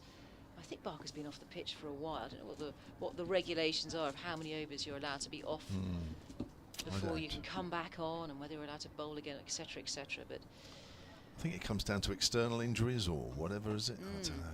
I think there was talk about that in the Ashes test, wasn't there, a couple of tests ago, whether something was external or I couldn't work it out. Well, the slipcom were all looking at the pavilion door just then, which is open. Here's Abbas to Will Young's forward, thick inside edge as that ball works its way down to the short side boundary, away to our right. Young moves on to 9.43 for 1. The bowlers will always feel like they're on top here. They'll always feel that if one ball doesn't do too much, the next ball might do a little bit. So they'll always be encouraged. But for the batters, when the ball's not in the right areas, we've seen that they can play shots here. Fuller, well, he just played it like a normal pitch, 46 or 49, and that was no slogging in there. Here comes Abbas, left alone, good leave from Slater. That's a positive leave. Somebody feels that Abbas hasn't got quite the same angle coming round the wicket that Abbott has. He's just a bit skiddier, isn't he? Abbas hasn't got the same height or No. strength, but he's certainly got the manipulation and gets the ball to swing as well, and he's a handful. But he's been phenomenal for Hampshire, hasn't he, over the last It's been couple of absolutely years. terrific. Absolutely terrific. This is his 3rd year, is that right? Yeah. Yeah. He's yeah, as I say, his wickets have dried up a little bit recently. Slater plays inside the line just to make sure. Yeah, the last few games he's you know, the wickets have not been quite there for him. I think Tufa's his best. Started the season off brilliantly, including Nottinghamshire in that first game. 6 for, followed that up with 6 for at the Oval. But wickets have been a little harder to come by since then. Yes, he's the leading wicket taker, isn't he, for Hampshire? So he must have had a good start, as you say, a burst of wickets early on. Yeah. He's had to work a little harder in the last few games. Comes around the wicket. I think he'd rather be bowling at Will Young at the moment, as there's a nice drive out on the offside. Good diving stop by Nick Gubbins at extra cover. Yeah, I think there was a time 2 or 3 overs ago, 4 overs ago, when Abbas was bowling really nicely to Will Young, and it's the sort of rhythm that he had against the batter that he would have loved to have just kept bowling at him, but he seems to have been bowling a lot at Slater recently, and whilst I'm sure he's happy, he would have been even happier the way he was bowling at the right hand. He was putting Will Young under real pressure. Comes in again and bowls to Slater, plays inside the line, most definitely there. Well, the scoreboard's gone to sleep, I'm afraid. Keeps cutting out, doesn't it? Yeah. Or the Batman mask, as Dave Bracegirdle called it. It is Batman. It's got Batman ears, hasn't it, that scoreboard? Yeah. I saw that mentioned during the summer. I'd never noticed it before. I don't think anybody else had until it was pointed out. And then you go, then it's one of those where you go, oh yeah. With an antenna coming out of its head, like a Teletubby. Futuristic. Oh, sprung back to life again. Hello, scoreboard. It's all back. As a pass runs away from us and bowls to Slater. Straighter. Slater pushes that square on the offside. Now Abbas has completed 7 overs here. I mean, I'm sure James Vince, especially if Will Young is to face the next ball of Abbas's next over, he'd want him on, but he's probably already thinking, who do I replace Abbas with? Give him a bit of a break.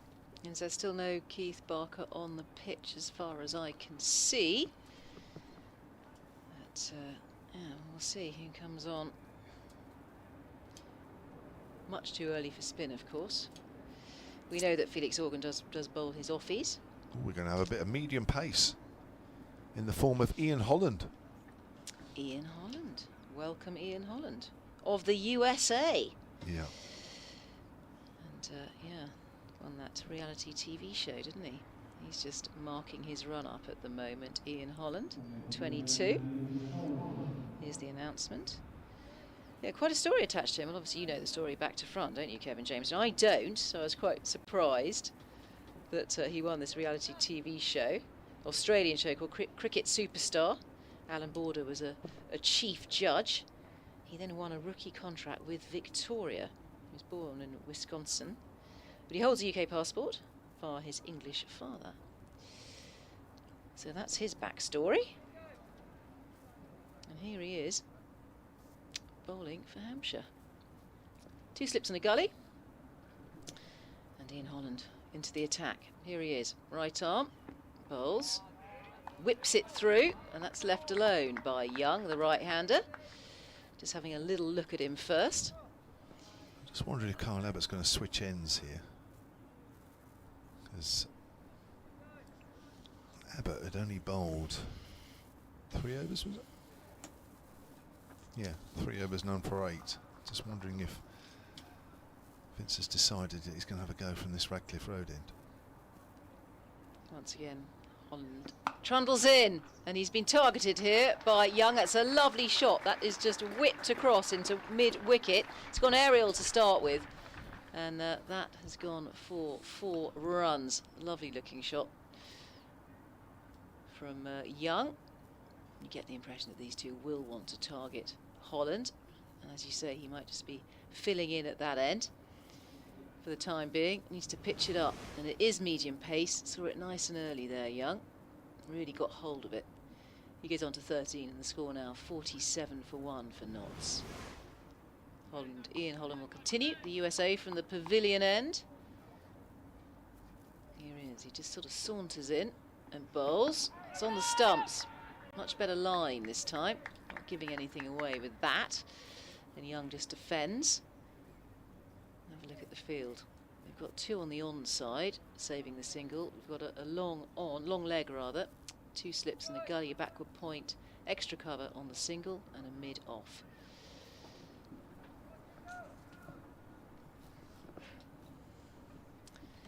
So Holland again, just coming in at an angle. Bowls. Oh, he's bowled him! Wow, that has got through. That looked like it came out of the back of the hand. We might have a look at the replay in a moment. 47 for 1. And that is the end of Young. Bowled by Holland. Totally unexpected there for 13. That has snuck through. Was it the slower ball? Did it come out the back of the hand? I think it's having a played look on. at the. It's played on. It's played on. And he's bowled him. Will Young. Bowled by Holland for 13. Faced 29 balls. Hit 2 fours. So 2 down now. Notts. Will Young. You better leave right now.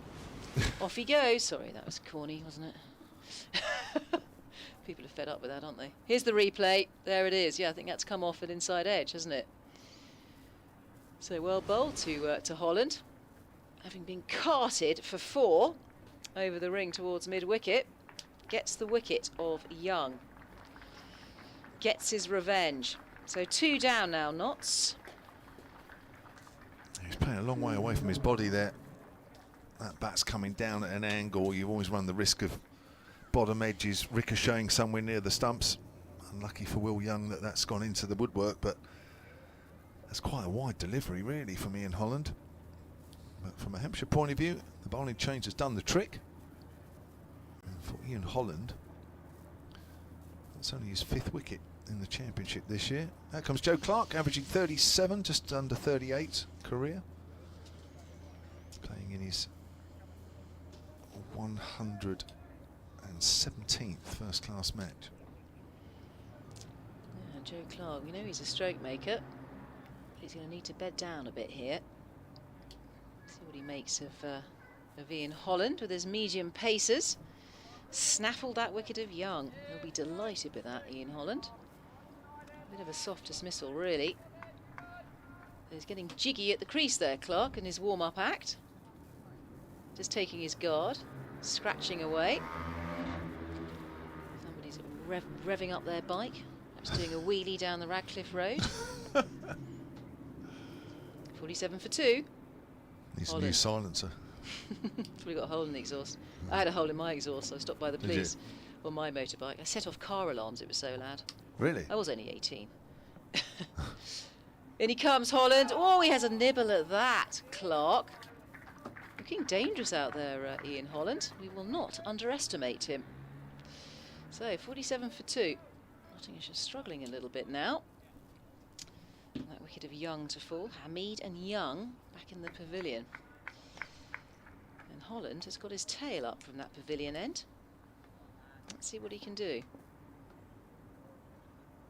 Just coming in at that angle. Right arm over. Bowling to Clark, the new batsman. Just plays inside the line there, but certainly getting movement. And a great over from him. Hit for 1-4 and then took the wicket of Young, having dispatched him. Out for 7, bowled by Holland.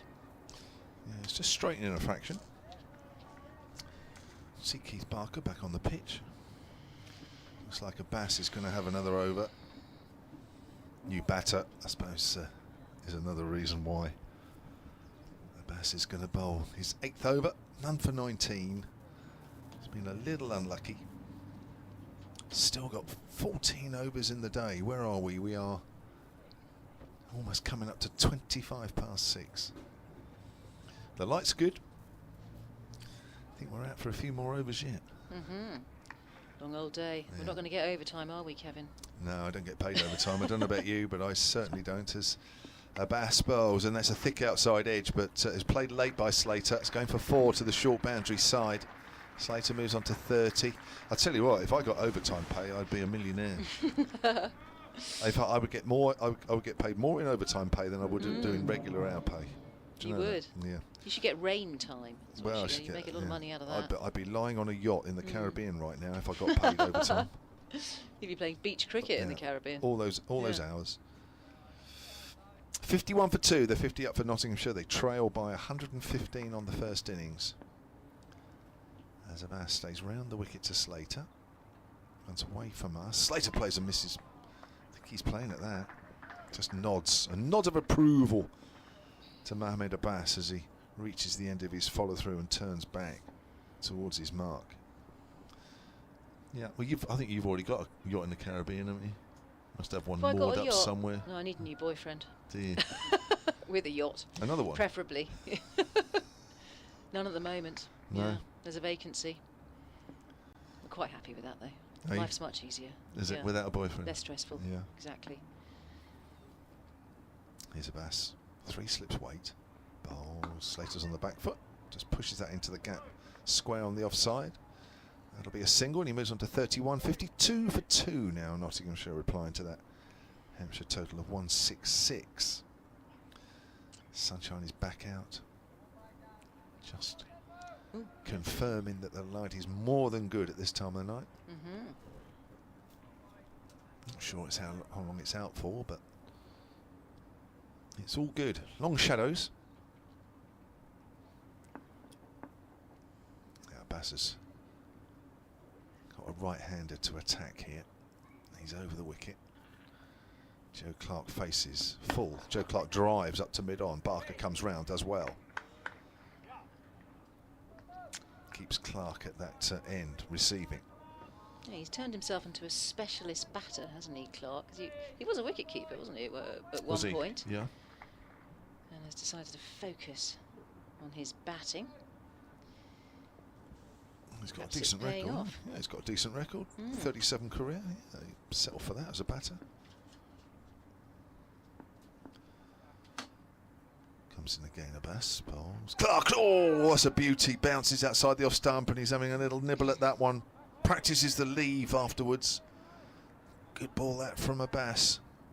Yeah, that's going to make you twitchy as a batter, isn't it? That's a good bounce from a bass. Yeah, Clark's averaging 42 this year, so he's pushing that career average up a little. Won't want to face too many balls like that, though. That average won't be going up if he faces too many more like that. The bass comes in and bowls to Clark. Clark's walking into that one, gets it bounced. Oh, where's Slater going? He's halfway down the pitch, has to turn back again. Ball went out square on the leg side where there was a gap. I think Clark just wasn't quite sure after that ball had wrapped him on the glove. 52 for 2. Yeah, he's got a double century, hasn't he, Dave Bracegirdle, this season? That's against Warwickshire. 229 not out. Wow, well that's going to help the averages, isn't it? 229 not out. So a man in form out there, Joe Clark. He just needs to see the ball well and play himself in a bit. It's doing things out there, it's jagging around. So Holland will continue. I think that is Holland, is it? Yeah. Yeah, I haven't got my bins out. I'll look at the TV instead. Here we go. Yeah. It's a nice close up. Slater will face. He's on 31 of 51. And Holland will continue, and why not, having taken the wicket of Young earlier. 2 slips in the gully. Left-handed Slater facing. Very still in his crease. Little trigger movement. Stays in his crease to defend that on the back foot.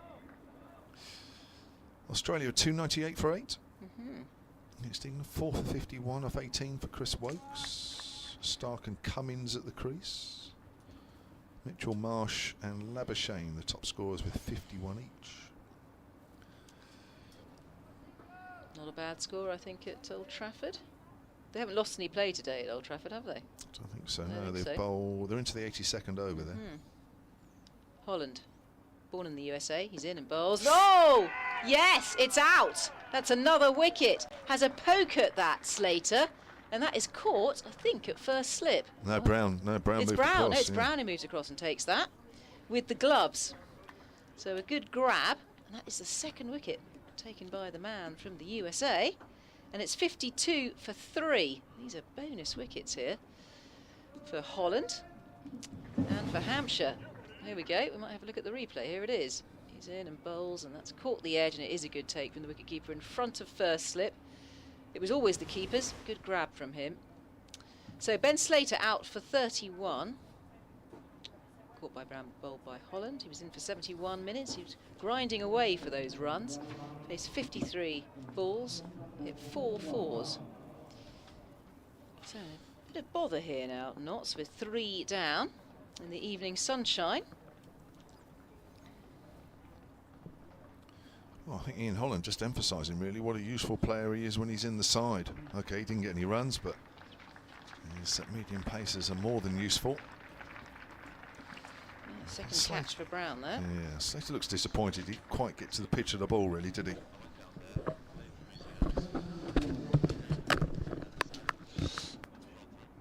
So the new batter is Matthew Montgomery,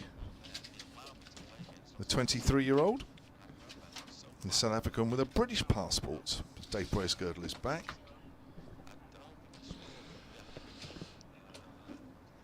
Matt Montgomery averaging just under 29 this season. Just under 350 runs.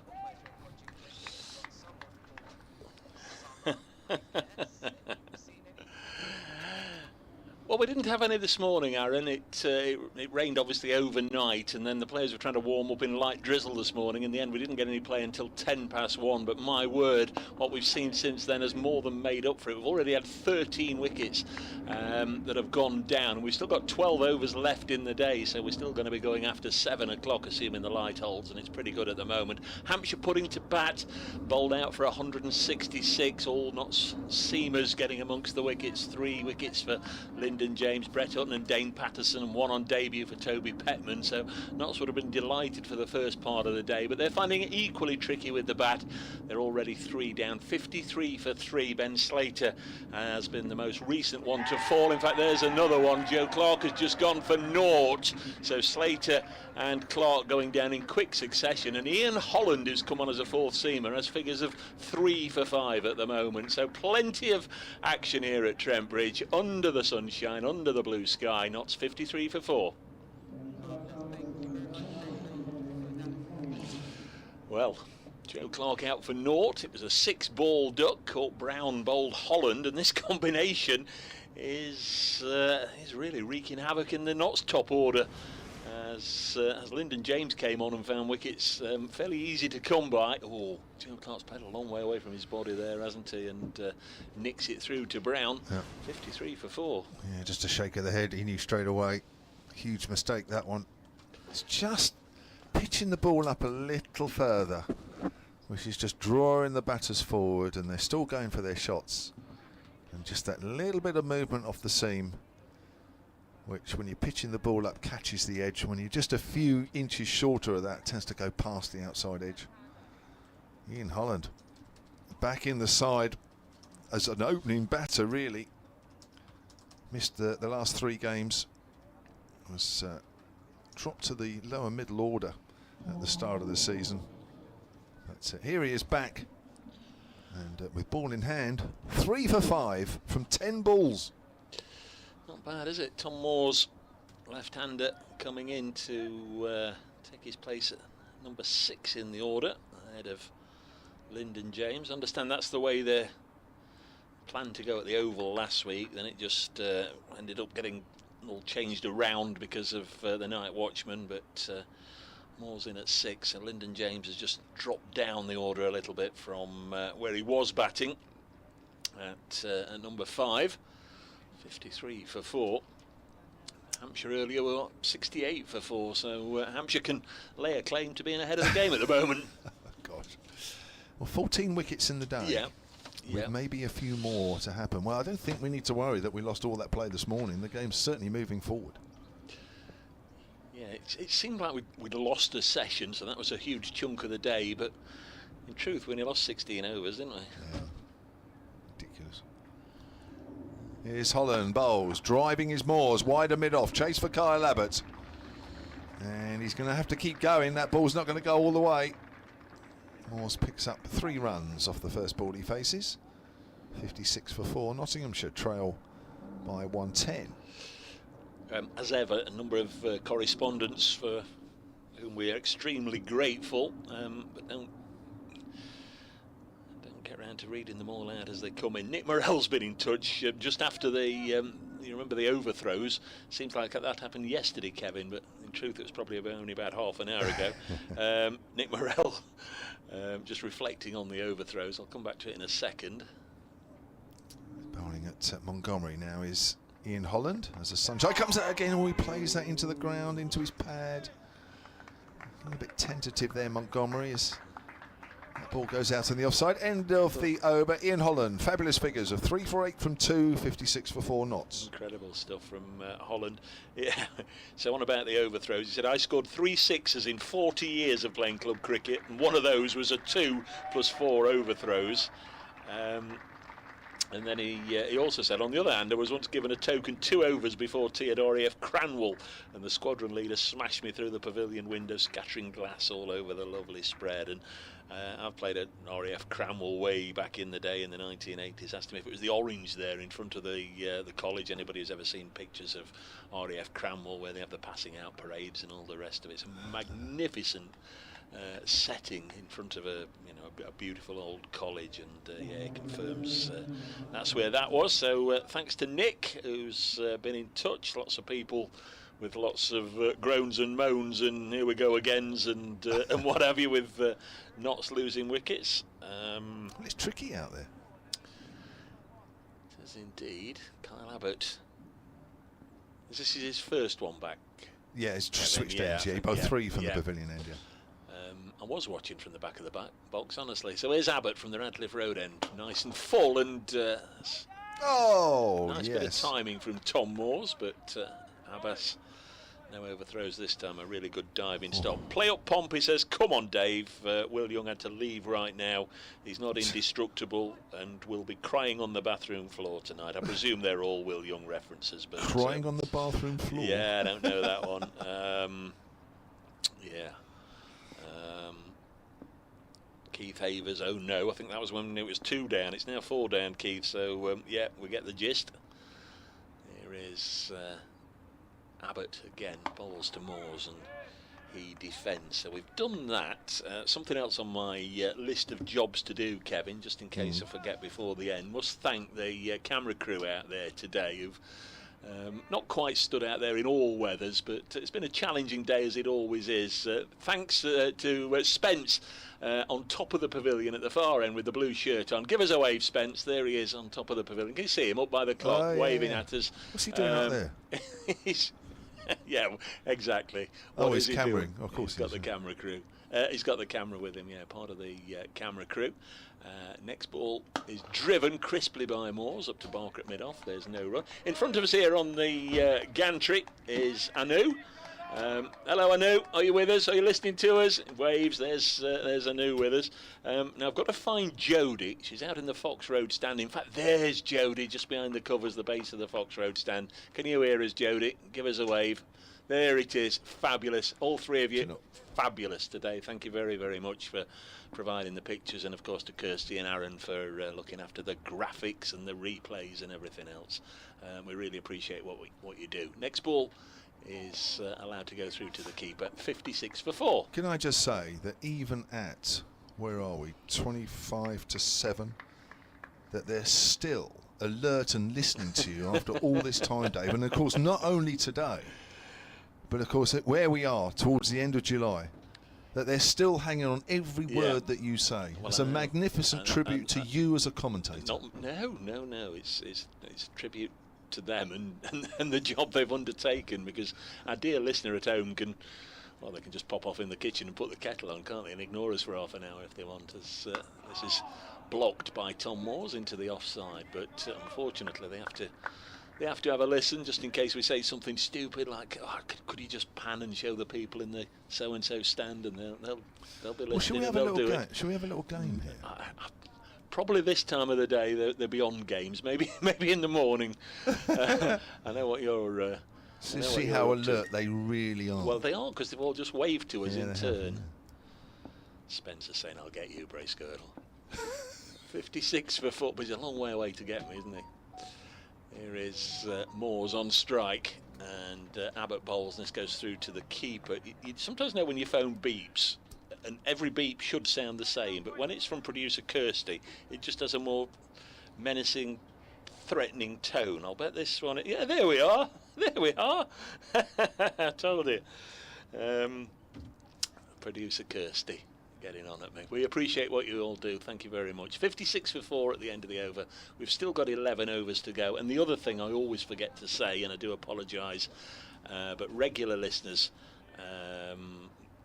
will will have heard it before. Once the live stream, or once players finished, if those of you that are watching the live stream, if you carry on watching, the first interviews, the post-match interviews, will all appear on the stream. Just carry on watching. Here's Holland to Montgomery. Thanks, ball. Montgomery pushes that up towards mid-on. So we are into the last 11 overs of the evening. Yeah, well, have we got to wait all that time for the interviews? Wow. Or do they do them straight away? They're pretty quick here. Yeah, yeah. Are they? Where are Notts? So Notts are batting, so probably whoever they've got lined up might just be there on the boundary edge. Holland at the top of his mark then. Comes in on bowls to Montgomery once more, and Montgomery gets a fuller delivery, pushes that out into the covers. Tris Trigoning on the tweets at Sonnet Sports says, fantastic commentary as always. I know the seamers have had a good day, but with the footholes, is it time for Liam Dawson? As we've seen the damage that he can cause. Well, we might see him for an over towards the end, but at the moment, for me, the seamers are just still doing just enough. And you certainly aren't going to replace Ian Holland anytime soon with 3 for 8 into his third over. As he comes in and bowls, and he's playing a missing, and Ben Brown misses it. Got a bit of a glove on it, took the pace off it. It won't go all the way to the rope, but that will be buys. It'll be 2 buys. Just waiting for umpire Russell Warren to signal, at least he does, and it's 58 for 4. Nottinghamshire trail by 108. It's 5 for hitting the helmet. What is it for clipping the pile of sawdust? Well, it's less if it's wet. I don't know, actually. I think you want it as a fielding side, you'd want to, and take all the pace off. Who will you be grilling at the end of the day? Well, I'd like to think that Ian Holland might be my man. As that's forward is Montgomery. I was thinking about James Fuller. And then because Ian Holland's been out of the side for 3 games and back in it, and of course was an opening batter last year. So Ian, I want to talk to you about your 5-ball duck. Well, I might leave that until later in the interview. Yes, yeah. I don't know really. At the moment, I'm leaning that way. Yes, yeah. He's certainly made an impression on the day. Certainly has. Into Montgomery once more. Montgomery's playing a missing. Still finding a bit of life out there. I tell you what, he's not done yet, is he? No, he's not. You feel there's another wicket here somewhere. 58 for 4. Even though we lost that whole session, this game has moved forward rapidly this afternoon and through the evening. You feel like we've had a whole day. Yep. As Holland's in again. 2 slips and a 4th slip, really. Montgomery pushes forward. Nice shot. That's gone straight. Another chase for Kyle Abbott. He's willing that ball to go over the rope. He doesn't want to chase it all the way, but he's going to have to. Oh, it's just beaten him. Just beats him over the rope. Nice shot there from Montgomery. Just a push drive, nothing more. And he will move on to 5. And 62 for 4 at the end of that Holland over. I'm not suggesting he'll get anywhere near matching it, but he's got 2 first-class hundreds. Matthew Montgomery, 178 and 177. Yeah, so he's obviously done well for you guys in a short space of time, hasn't he? Yeah, yeah. Offers a bit of off spin as well. Got his maiden championship wicket last week at the Oval. Good catcher, as we saw earlier in the day. Just a nice young man. A good cricketer as well. Notts trail still by more than 100 and 4 wickets down.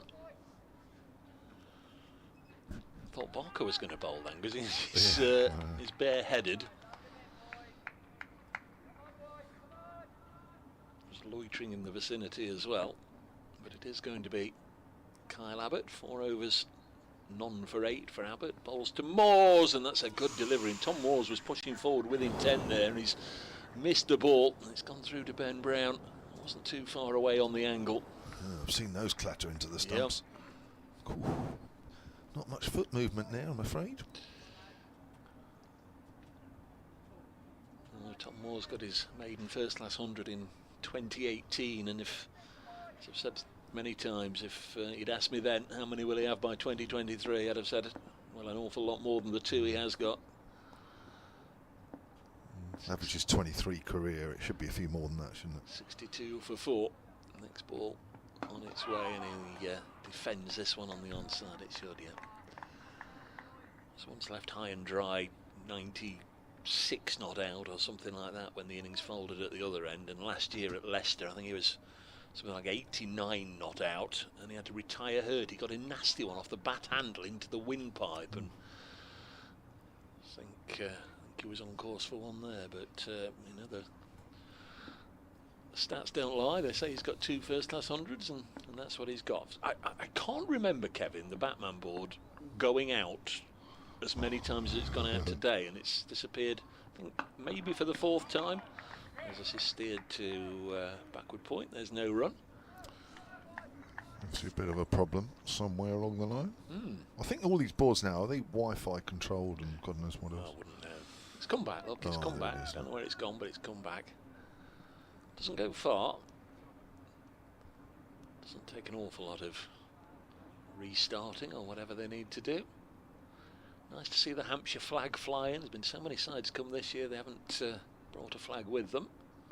Always like to see the flags of both counties up on top of the pavilion, as Moores will get a boundary here. It's a short side, just worked it wide of Ian Holland at backward point. And it just raced away for a handsome 4 runs, which take Notts to within 100 of this week's guests. Hampshire 166, Notts 66. You get full value for anything, don't you? Behind square if you're a left-hander. Yeah. Gosh, that is. Of course, left-handers from our end pulling on that side as well. It's a fairly short blow. Abbott in again to Tom Moores, and he's levered this into the offside, but straight to Felix Organ, who not only stopped the ball, he had the wherewithal to spring to his feet and be ready to throw it just in case they wanted to take a cheeky single. In fact, it's not, it's Nick Gubbins. Said it was Felix Organ, because as he slid to the ground I could just see the number 3, but there was a 1 the other side of it. Not had the floodlights on at all thus far. Even if we put them on now, I think we've done pretty well to get through the day. 66 for 4 knots. It's Kyle Abbott round the wicket again, bowls nicely blocked by Tom Moores. He remains on 7, Matthew Montgomery 5. Knots have lost Slater for 31, Hamid 2, Young 13, and Clark without scoring. That's in scorecard order, and they're 66 for 4. Close for the day in the Test match. 299 for 8, Australia.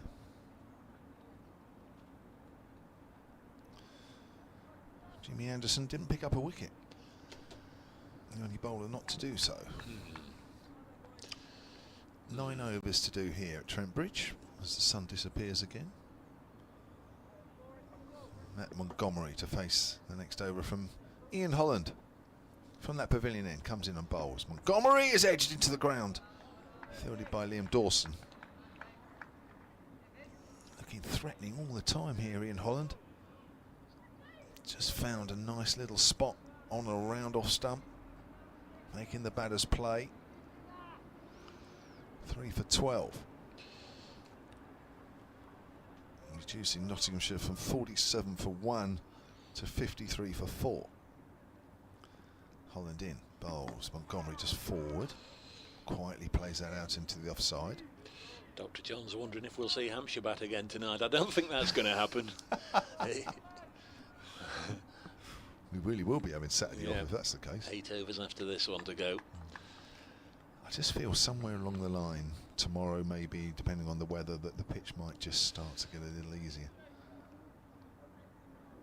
Hasn't been particularly difficult, but the bowlers have always been kept interested. On the line of leg stump, Raps Montgomery on the pad, they run through for a single. But if Notts aren't careful, they're going to be a substantial number of runs behind. They need a partnership, and these two, along with Lyndon James, the last of the recognised batters. Calvin Harrison still early on in his career, just 3 matches for Notts. We know he can bat, but as yet unproven. And then down to Brett Hutton, Toby Petman and Dane Patterson. Yeah. So might not be too much in it. First innings. Be a low scoring game as Holland comes in. Forward is Moores, plays it that hard as the ball goes up to Barker at mid-off. let's just say if Notts are to get any batting bonus points from here, then they'll have done particularly well, I think. Yeah, it just depends on how this pitch plays tomorrow, really, doesn't it? I mean, it's been a bit of sunshine and then cloud, and then a bit more sunshine and then cloud. It's been a feature of the way things have been since we started at 1:10 Moores is forward. It's gone up to Barker once more. Nice, accurate stuff here from Holland. Has to be accurate, really, at the pace he bowls. No real margin for error. He got away with it against Will Young. Bit wide. Will Young, bit static on the crease. Trying to cut it away. Got a bottom edge into the stumps. But other than that, his line has been almost impeccable. Comes in again, round the wicket to the left-hander. Left alone outside the off-stump. Good leave. End of the over. Holland's 4 overs, 3 for 12. Nottinghamshire 67 for 4, trail by 99, and we have 8 overs left in the day. So we're at 10-7. That's easy half an hour, isn't it? That 8 overs, if it's all seamers. 7:20 we're looking at.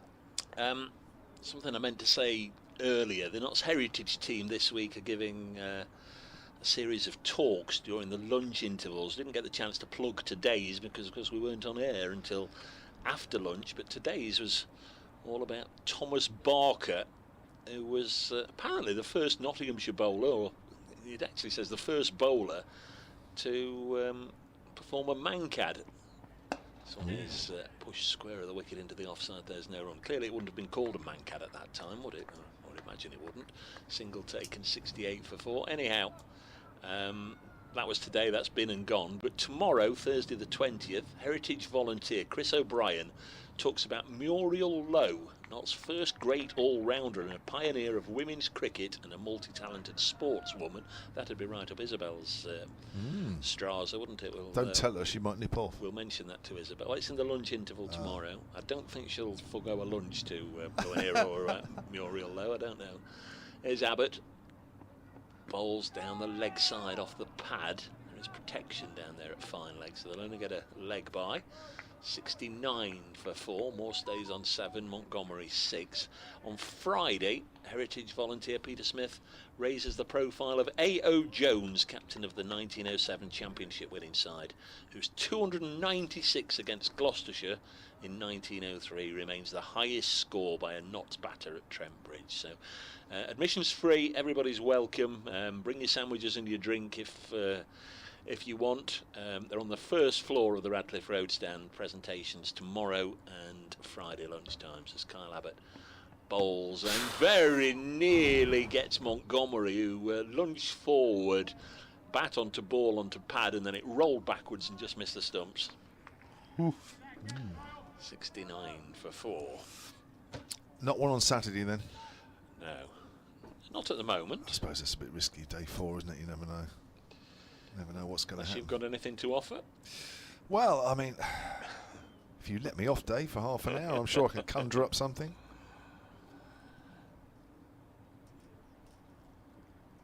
Abbott still wicketless. Why did I say that? Nor for 13.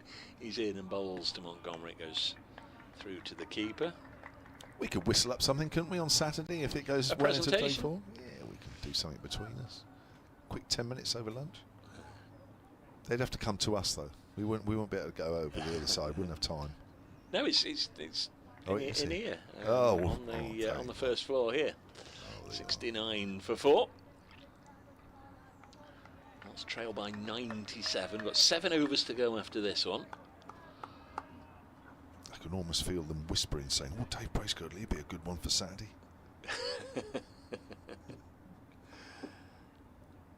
Abbott bowls. Oh, that's gone right through Matthew Montgomery into the gloves of Ben Brown. I've been asked if I'll stand do some umpiring on Saturday afternoon. And what, here? Yeah, yeah. And of course my get out is look, I would have loved to, but it's day 4 of Notts v Hampshire. However, if it's done in 3 days, almost certainly assuming that it wouldn't, give me a yell on Friday evening and I'll be more than happy to do it. So I've perhaps laid myself open there. as Abbott bowls, and this one's dropped on the leg side. Barker will come in from mid on to field. 69 for 4, gives you backache under it standing out there all blooming Saturday afternoon, and then you get a bit of abuse and all the rest of it, and I don't know, it's all about the old rehydration afterwards, I think. Well, I've got a feeling there'd be a few people that would come along just to watch you umpire. Whereabouts could that be then? Or are you not going to give it out? Yeah, Cornton. Cornton's my local village club. Is that near Newark? Yeah. Right. Yeah. I don't know up round that way. 69 Well, for 4. I might go there on my way home just to see you officiate for 5 or 10 overs. This won't be done in time. Holland's round the wicket to Moores. Moores is driving on the up. Super shot through the covers. Don't bother running for that one. Wow. It's a bit calypso-y, wasn't it? Just through the bat, through the line there. Beautiful piece of timing. That was not a bad ball at all. 73 for 4. Moores moves on to 11. Just watch that again on the live picture feed. In slow motion as well. Probably it's even better. Well, there was a little bit of width, but not a lot. Hit that right on the top of the bounce. Super shot. The live picture feed. Can't beat it. I still call it the pictures. So we're going to pictures. You know, the cinema. Holland round the wicket again. Moores leaves alone. A little wider this time. It's still the picture house to me, and it's still Is a it? film. I know the. I say the modern brigade. Anybody under 50 would say it's a cinema or it's a movie, but I'm still going to see a film at the picture house. Is there any picture houses left? Not many, are there? They sort of got taken over initially, I think, by the big bingo companies, didn't they? Holland again to Moores, and Moores again is leaving alone. They're all sort of big multi-screen, multiplex, multi thingies, aren't they nowadays? Yeah. Come along and have your choice of about 15 films all under one roof and pay £25 for some pick and mix. Can walk out of one film and then Yeah. into another, and then again. Actually, I haven't seen a film for a No, long I was just time, going to actually. say, I don't think we've been since the great lockdown of 2020. I thought you were going to say the Great Train Robbery or something. I thought that's a long time away. Oh, there's a lovely shot off the front foot this time. Through extra cover. Gubbins is after it. They've got 2. They may look for 3 here. Oh, thought about it. Oh, there's a bit of hesitation, but they'll get through for 3. Both batters went and stopped. And in the end, it was a comfortable 3. 76 for 4. Moores moves on to 14. Yes, Holland just leaking runs for the first time, but he's got plenty of credit for what he did in his first 2 overs. It was 3 for 8 after 2 overs. Now 3 for 19. Well, it's interesting, isn't it? Moores is doing a bit like what Fuller did, really, Yeah. just taking the attack to the bowlers. Here comes Holland bowling to Montgomery. Leaves that one alone. May just have gone a bit quiet for Ian Holland out there. There was a little bit of movement. Maybe just in the last over or so, it's just quietened down a little bit. The card would read now, Lyndon James in next, then Calvin Harris, and then Brett Hutton. I would say if a wicket does go down in this 6 overs, then Brett Hutton would come out as a night watchman ahead of those 2. Yeah, we're getting into night watchers territory, aren't we? Just playing inside the line. I don't think he followed that Montgomery. That one actually did just leave him a fraction and bounced. Holland's 5 overs, 3 for 19. 76 for 4. 6 to do then. 90 behind on Nottinghamshire. Matthew Montgomery's got to be careful because he actually advanced 1 step down the wicket there, and Paul Pollard, he doesn't like that. We saw earlier in the day, whoever it was. So it's almost like his own area. Yeah. How dare you encroach? You're trespassing into my area. Get off my land, says Farmer Pollard. Abbas and Abbott yet to take wickets for Hampshire. Barker with the other wicket that fell. That was Hersey Hamid. First wicket to go on 5. He went for 2. Here is Abbott, where's scored number 87 round the wicket bowls. Moores, a little bit of a flail of the bat, plays it up to mid-off, and there's no run. Looking to be positive, isn't he? He is, certainly is. I would imagine they finished most places. I think Kevin told you that Australia had ended the day 299 for 8. At Chelmsford, certainly Essex's day, they bowled Kent out for 207, Essex 106 without loss. Alistair Cook 64 not out. Nick Brown 31. At Lords. Oh, hiccups then. Abbott, bowls nice and full, and again Moores drives through the offside elegantly for 4. Lovely looking shot from Tom Moores. He's gone out there with a bit between his teeth. Moves on to, has it gone on? Yeah, on to 1880 for 4 at Lords, Middlesex, Surrey. Surrey 312 for 5, 120 not out for Jamie Smith in that one. Good day for Jamie Smith. At Wantage Road, Somerset, all out at the end of the day, 351 all out. Top scorer there was Sean Dixon, who made 70. There's Kyle Abbott, South African bowls. More drives this time again with venom, but only picks out Abbas at mid-on. At Edgbaston, Lancashire 295 for 7. George Balderson is 94 not out. End of the day there. That's Division 1 catered for. Division 2, Derbyshire 317 for 6.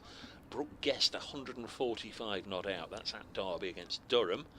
And the place for wickets today, apart from Trent Bridge, is at Grace Road, where Worcestershire 178 and Leicestershire at the close are 88 for 8. Dylan Pennington 3 for 24. As Moores again hits it crisply up to Barker at mid-off. Pennington, who's coming to Trent Bridge next year. It's Nottingham's Dylan Pennington. And I'm missing one somewhere. Oh yeah, they got back on for a little bit after tea at Headingley. Sussex close on 120 for 6 against the Yorkies. And the scoreboard's gone again. The Batman board has. Looking away to our left, the main one, the large one, is still in operation. We've got the live stream running in front of us, so we've got the graphics on there. I can see it's 80 for 4, but the Batman board, is it on the way out? There's Abbott. Bowls, and Moores again throws the bat at it to good effect through the offside for 4. And crikey, is it that hard? It's gone up the boundary rope and skipped over the railings and a few rows deep into the William Clark, and a gentleman, one of only 4 spectators in that stand, has then got to go up and try and find it. Look, he's climbing and climbing. That one absolutely took off from hitting the boundary rope. How many rows deep is he? 6, 8, 9, 10, 11 rows deep. That was all the way along the ground. Terrific shot there. Yeah, Moore's on to 22. Quick bat speed through the line of the ball. 22 from 26. 84 for 4. That's trailed by 82, so they're over halfway in pursuit of chasing down this Hampshire first innings score of 166 all out. That's just terrific batting from Moores. It really is. 1 ball left in this over. Still 3 slips stationed in case he makes a mistake. There's Abbott. Balls, and he blocks this one. End of the over. 84 for 4. This partnership worth 31, and Tom Moore's got 22 of them. 5 overs to do on day 1. Just past 7 o'clock. There's a few to our right that are sticking around. I mentioned about an hour ago a few went, but a few are still there as well.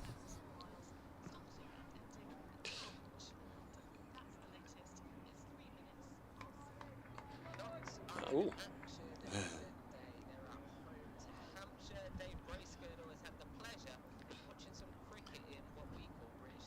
Yeah, we're still playing, Aaron. It's not often we do one after the 7 o'clock news, and play's still going on. We didn't start until 10 past 1, so that might be something to do with it, but we are 5 overs away from the finish here, and what a day of cricket we've had. Hampshire 166 all out. They certainly won't have been enjoying things, as not stuck the visitors in and bowled them out inside 48 overs, but Hampshire just getting their own back with the ball a little bit. 3 wickets for Ian Holland, the American international, and another one for Keith Barker. Has knots at 84 for 4. Tom Moore's leading the resistance. He's 22 not out from 27 balls. Still 5 overs left. Knots 84 for 4.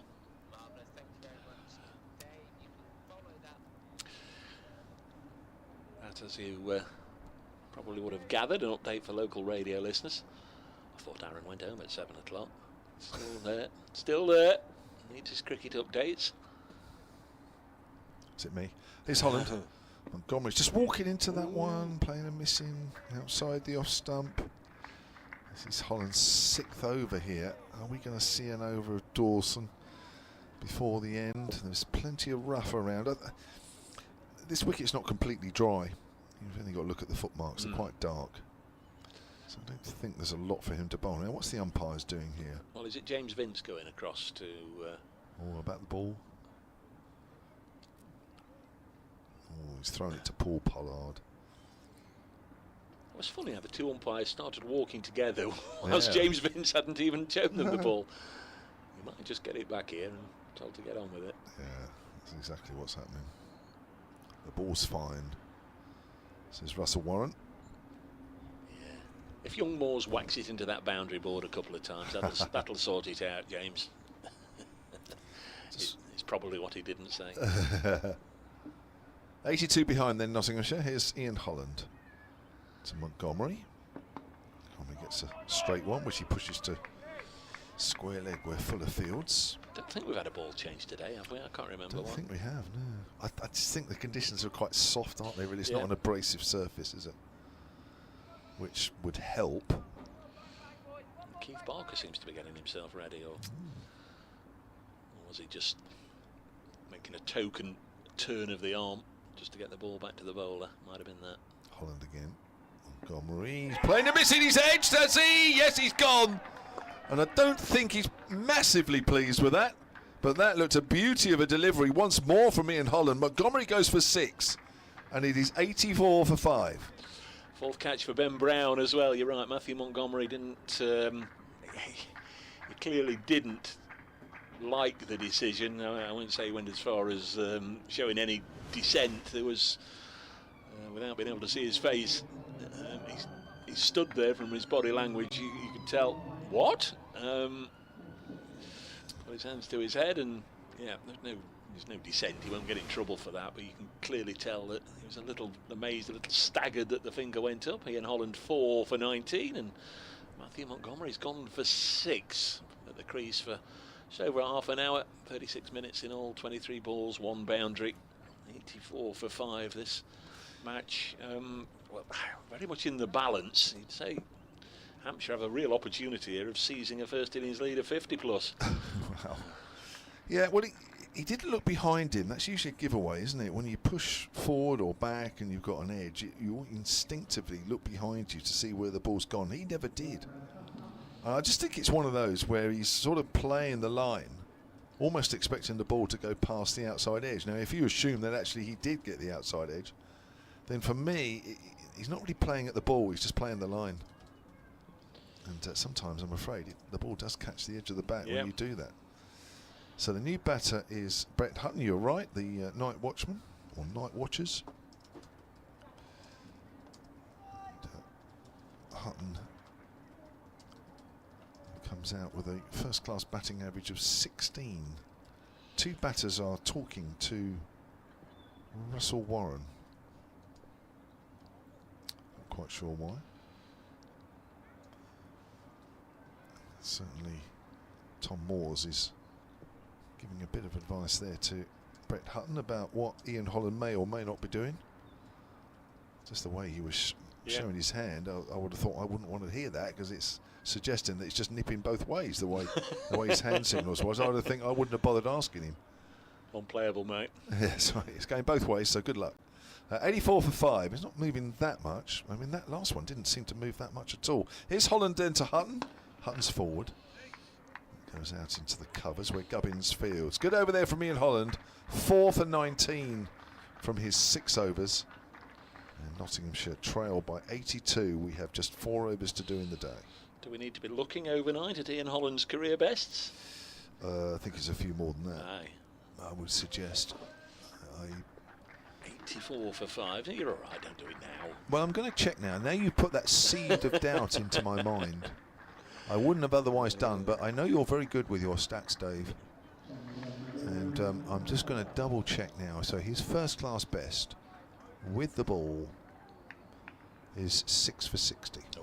So we're a bit of a way off. Well, can I get 2 of the last 5? And also Ben Brown, 4 catches out of the 5 to go down. Mohammed Abbas is going to get, well, at least 1 over, probably the last 2 from this end. Ian Holland, 6 overs, 2 maidens, 4 for 19. Tom Moores is on strike. How will he play it now? Now he's lost another partner. Defensive push to Fletcher Middleton at point, no run. It remains 84 for 5. Notts trail by 82. They've lost Mead for 2, Young for 13, Slater for 31, Joe Clark without scoring, and Matthew Montgomery for 6. So Tom Moores and Brett Hutton out there. As Lyndon James won't be coming in any higher than 8. This ball is down the leg side, deflected away for a single. Calvin Harrison 9, Toby Petman 10, Dane Patterson 11. In all probability, single takes Moores off strike onto 23. Of course, the night watchman not just to protect, I guess, Lyndon James now, it's also to protect Tom Moores a little bit. He's probably charged with soaking up as many deliveries as he can here from both ends. So how's this wicket played compared to the 4 previous home championship matches?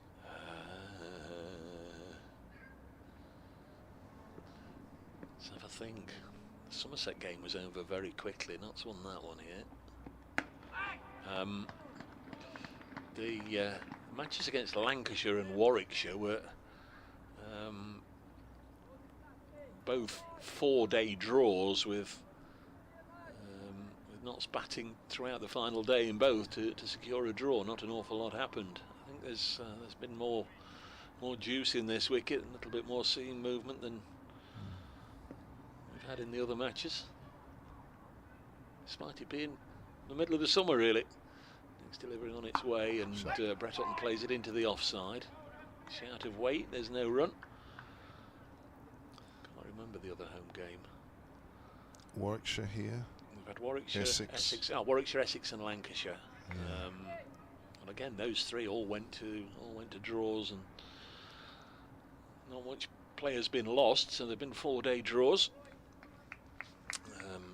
Of course, we're talking about Joe Clark's 229 earlier against Warwickshire. Notts on the last day, 464 for 6, and handshake time then.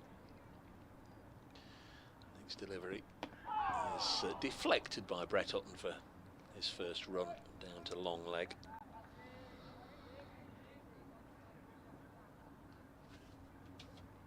Different players, different conditions, different opposition, of course, but I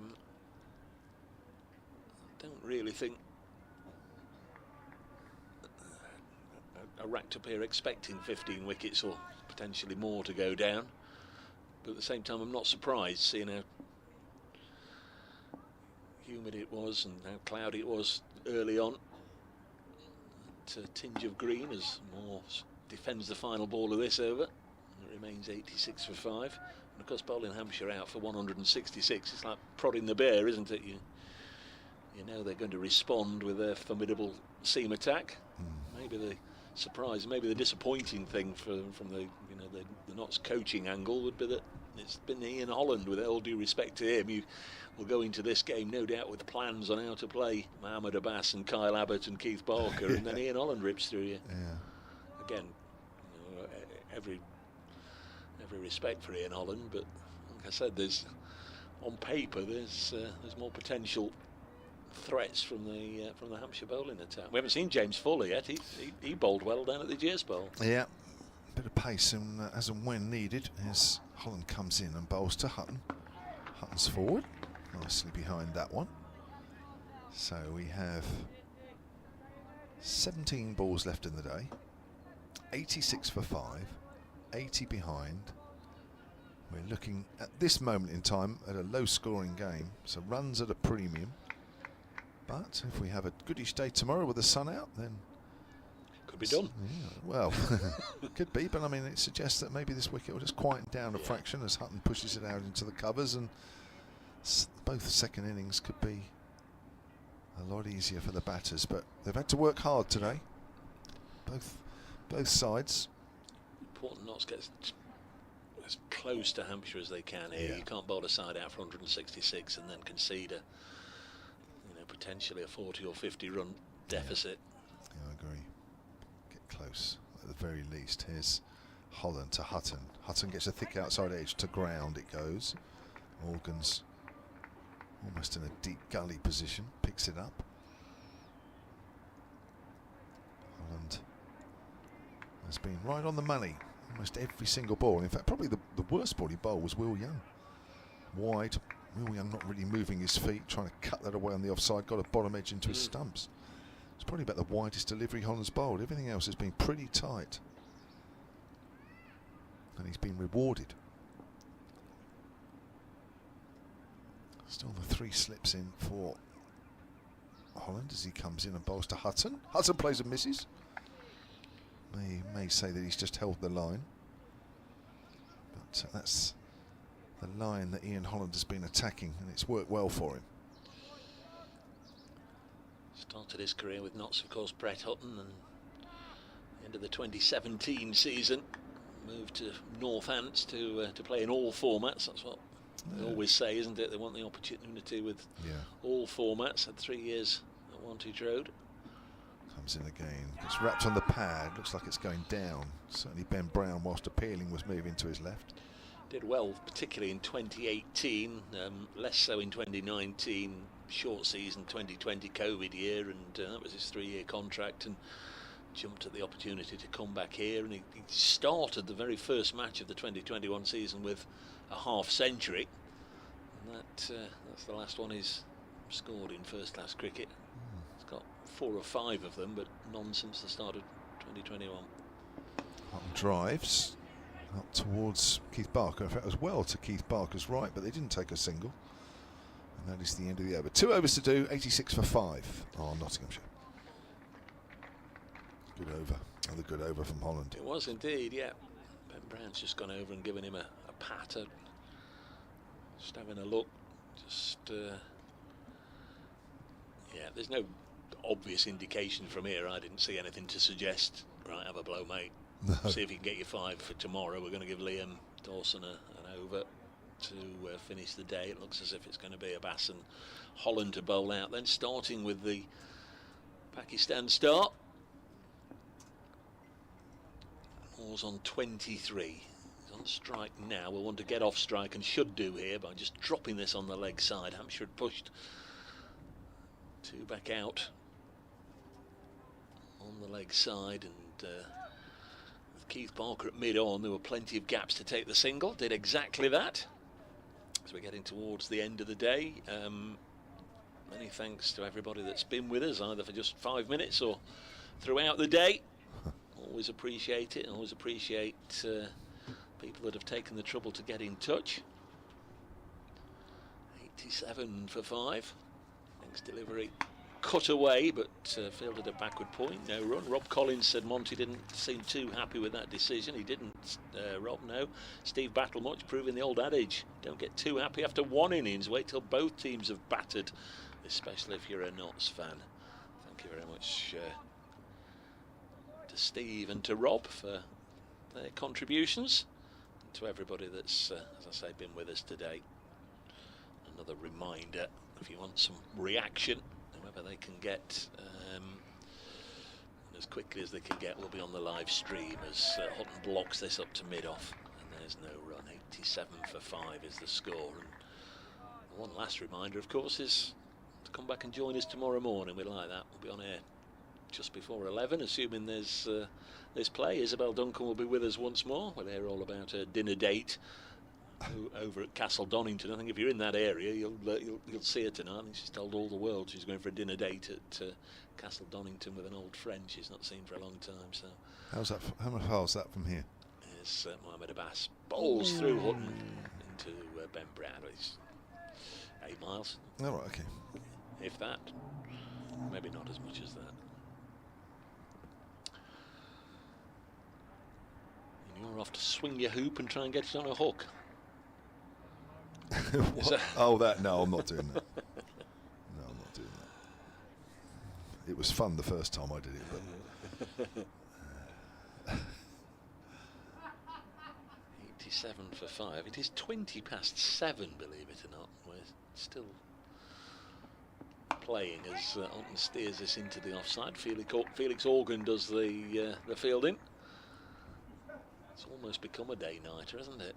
And well done to the, 200 or so that are still inside the ground. Am I overestimating that? 200? Maybe not, maybe not. Just having a look. There's still a good number here on the Radcliffe Road stand. Last ball of this, the penultimate over. Bass bowls, Hutton blocks it, so Mohamed Abbas is done. Lyndon James and Calvin Harrison and Toby Petman and Dane Patterson can relax in the knowledge they won't be required to bat this evening. There's one over left. Tom Moores will be on strike, and Notts will be very, very keen to ensure they go in. No worse than 5 wickets down. 87 for 5. I think we've run through the scorecard enough times over the last half an hour, but in case you didn't hear it, Hampshire put in 166 all out, 49 from Gubbins, 46 from Fuller, 3 wickets for Hutton, for James and for Patterson. Toby Petman with the other wicket on his Nottinghamshire debut, and Notts have, they've struggled almost from the word go. Amid out for 2. Young 13, Slater 31, Joe Clark got a duck, and Matthew Montgomery 6. 87 for 5. And we've got one over left. And it's going to be Keith Barker. Oh no, it's going to be Liam Dawson. No, it's not. It's going to be Ian Holland. There we go. Any more? Well, I'll tell you what, let me run through the side. It might even be Ben Brown's going to bowl the last over. How's that? I'll start with that. But you did what I did earlier. You saw Barker stood there without a cap on. And then I thought Liam Dawson might be up there somewhere. And then, anyway, it's going to be Ian Holland. Don't panic, everybody. Well, I don't think we need to panic, even if it was Dawson or Barker. But it's Ian Holland probably deserves another over. He's round the wicket to Moores. Turns it away on the leg side. No run. It's been a long day, and everybody looks the same from a distance. There's Tom Moores. Good innings from him, 24 from 32. Just slowing up a little bit now. He hasn't faced too much of the bowling recently, and also it's important that he's there come 11 o'clock tomorrow morning. 5 balls left in the day. There's the first of those as bowls, length ball fielded by Holland on his follow through. To the 29th over of this Nottinghamshire innings. Run rate of just over 3. Doesn't really matter in a low scoring game, or it's a low scoring game thus far. It's just about crease occupation and making sure you're not too far behind at any stage. As Holland bowls, Moores drives on the up, out to Gubbins in the covers, does well. 3 balls left of day 1. Ground staff getting ready to bring that hover cover. As soon as we finish, you'll hear the motor start up, drowning everybody out, drowning us out on the commentary. I would imagine they'll unfurl all the covers and drag the tarpaulins on and put the square to bed for the night, just in case there is any overnight rain. Just going to have a quick look at my app to see if there might be. Moores drives, doesn't time that one. Goes up to Barker at mid-off. A quick look at my app, and I know every app says things that are different, so I won't dwell on it, but tonight no rain, tomorrow no rain. So there we are. Gonna have a full day tomorrow. We've got the wheelbarrow as well, being brought up. You know, they're ready for Get out there quickly. The ground staff don't want to be here any longer than they have to. Here's the penultimate ball. Straight ball, which is worked to mid-wicket. Yeah, they'll be off as soon as they can. As soon as they fill those holes, as soon as they paint the lines, as soon as that cover goes over and the cover's rolled out, they'll be off. So will we, as quick as we can. I'll be off to the other side of the ground to do my interview. Ian Holland it is, I've had it confirmed. That interview will be on the Hampshire Cricket website and app. Also a part of it on the @Sonnet Sport Twitter feed later. Comes in and bowls round the wicket outside the off stump, and that is the end of day 1 with Nottinghamshire 87 for 5, trailing Hampshire by 79. 7:23 p.m. the last ball bowled. Many thanks to Kevin James, as always. Very much enjoyed his company and his commentary today. The same with Isabel Duncan. Absolute delight to welcome Izzy back to Trent Bridge after quite a number of years without doing a game here. Lovely to see her again. Lovely to have all the listeners there and all the correspondence through the day. Thanks again to the camera crew, to Kirsty and to Aaron, and to all of you. Wish you a lovely Wednesday evening. Whatever you're doing, please come back and join us in the morning. And a reminder, if you just carry on, those of you watching the live stream, there will be some reaction on there just as quickly as we can get it. From Trent Bridge, where Hampshire have scored 166 and Nottinghamshire in play 87 for 5, as the hover cover says, that's enough, Brace Girdlers, shut up for the night. We bid you all a very good night from Trent Bridge.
can't believe my luck, especially as we had them 0 for 2. Yeah, started well, and I think we've had a decent day. Obviously, games sort of in the balance, but I think if we can start well tomorrow, no reason why we can't go ahead and build a bit of a lead. Yeah, for you personally, I guess, having been quite patient for your Notts first-class debut, what did it mean this morning to be striding through those gates? Yeah, it was funny. Like obviously what the guys do it for 2.5 years now, waiting for my chance. Yeah, it was really special, really cool place to play here. And nice to have a bit of a green pitch to bowl on as well. Conditions in my favour rather than a bright sunny day, and baked out Trent Bridge. So nice to get that opportunity. It just really enjoyed the whole day. To us. A lot of competition for places in the bowling lineup. How has that helped, I guess, in the last couple of years? Some experienced players you're still bowling alongside today. It's always good, to have experienced players with you. Get on really well with Dane and Brett and Lyndon. And Calvin as well. Really nice to sort of share the attack, share the load around with them. They're always useful for a quiet word if you need any help. I guess like having such a strong squad just means when you get your chance, you feel like you get confidence out of feeling that you've really earned your chance, and that you must be doing something right to get in the squad and then get in the team and move your way up that ladder. Gives you confidence from the strength and depth we have. That's a strong Hampshire top order as well. How did you find bowling to them today? I've played against them a few years ago when we played at uni, so not my first time playing against them. That definitely gave me confidence knowing that I played against them before. But yeah, they're very good. They're a good team. Try not to worry too much about them and just focus on myself. And with a bit of luck, that helps me go okay. And I guess Hasib, a familiar figure as captain from your time in the Royal London Cup as well. How did you find working under him again out there? Yeah, there's some nice continuity in that actually. He obviously captained me in the 3 games I played last year, and he's really very calm, measured captain. Really fun to bowl with him being at mid-off next to me. Nothing seems to fluster him. So yeah, it's funny how that's worked out. How he's the only Notts captain I seem to have played under. And a pretty short boundary for you to contend with as well today. Did that factor into how you bowled or how you play things tactically? Yeah, always try and forget that as much as I can. It's a funny one, I guess. There's so much cricket coming up that we're on the side of it. Thankfully it didn't seem to affect me too much today. Hopefully it won't in the second innings either. Yeah, and you touched on it earlier. An action-packed day, 15 wickets in the end. So how do you see it as we're through the first day? Pretty even, but I think we got a good chance tomorrow. If we can start well. The way Tom played tonight I thought was really beautiful, like just counter-attacking a little bit. If we can start well tomorrow, no reason why. One partnership and we'll go past them. It seems like the pitch is offering a fair bit for the seamers. So any run we can go past them is going to be really valuable. So I think we're in a decent position. Cheers, Toby, and best of luck for the rest of the week. Thank you very much.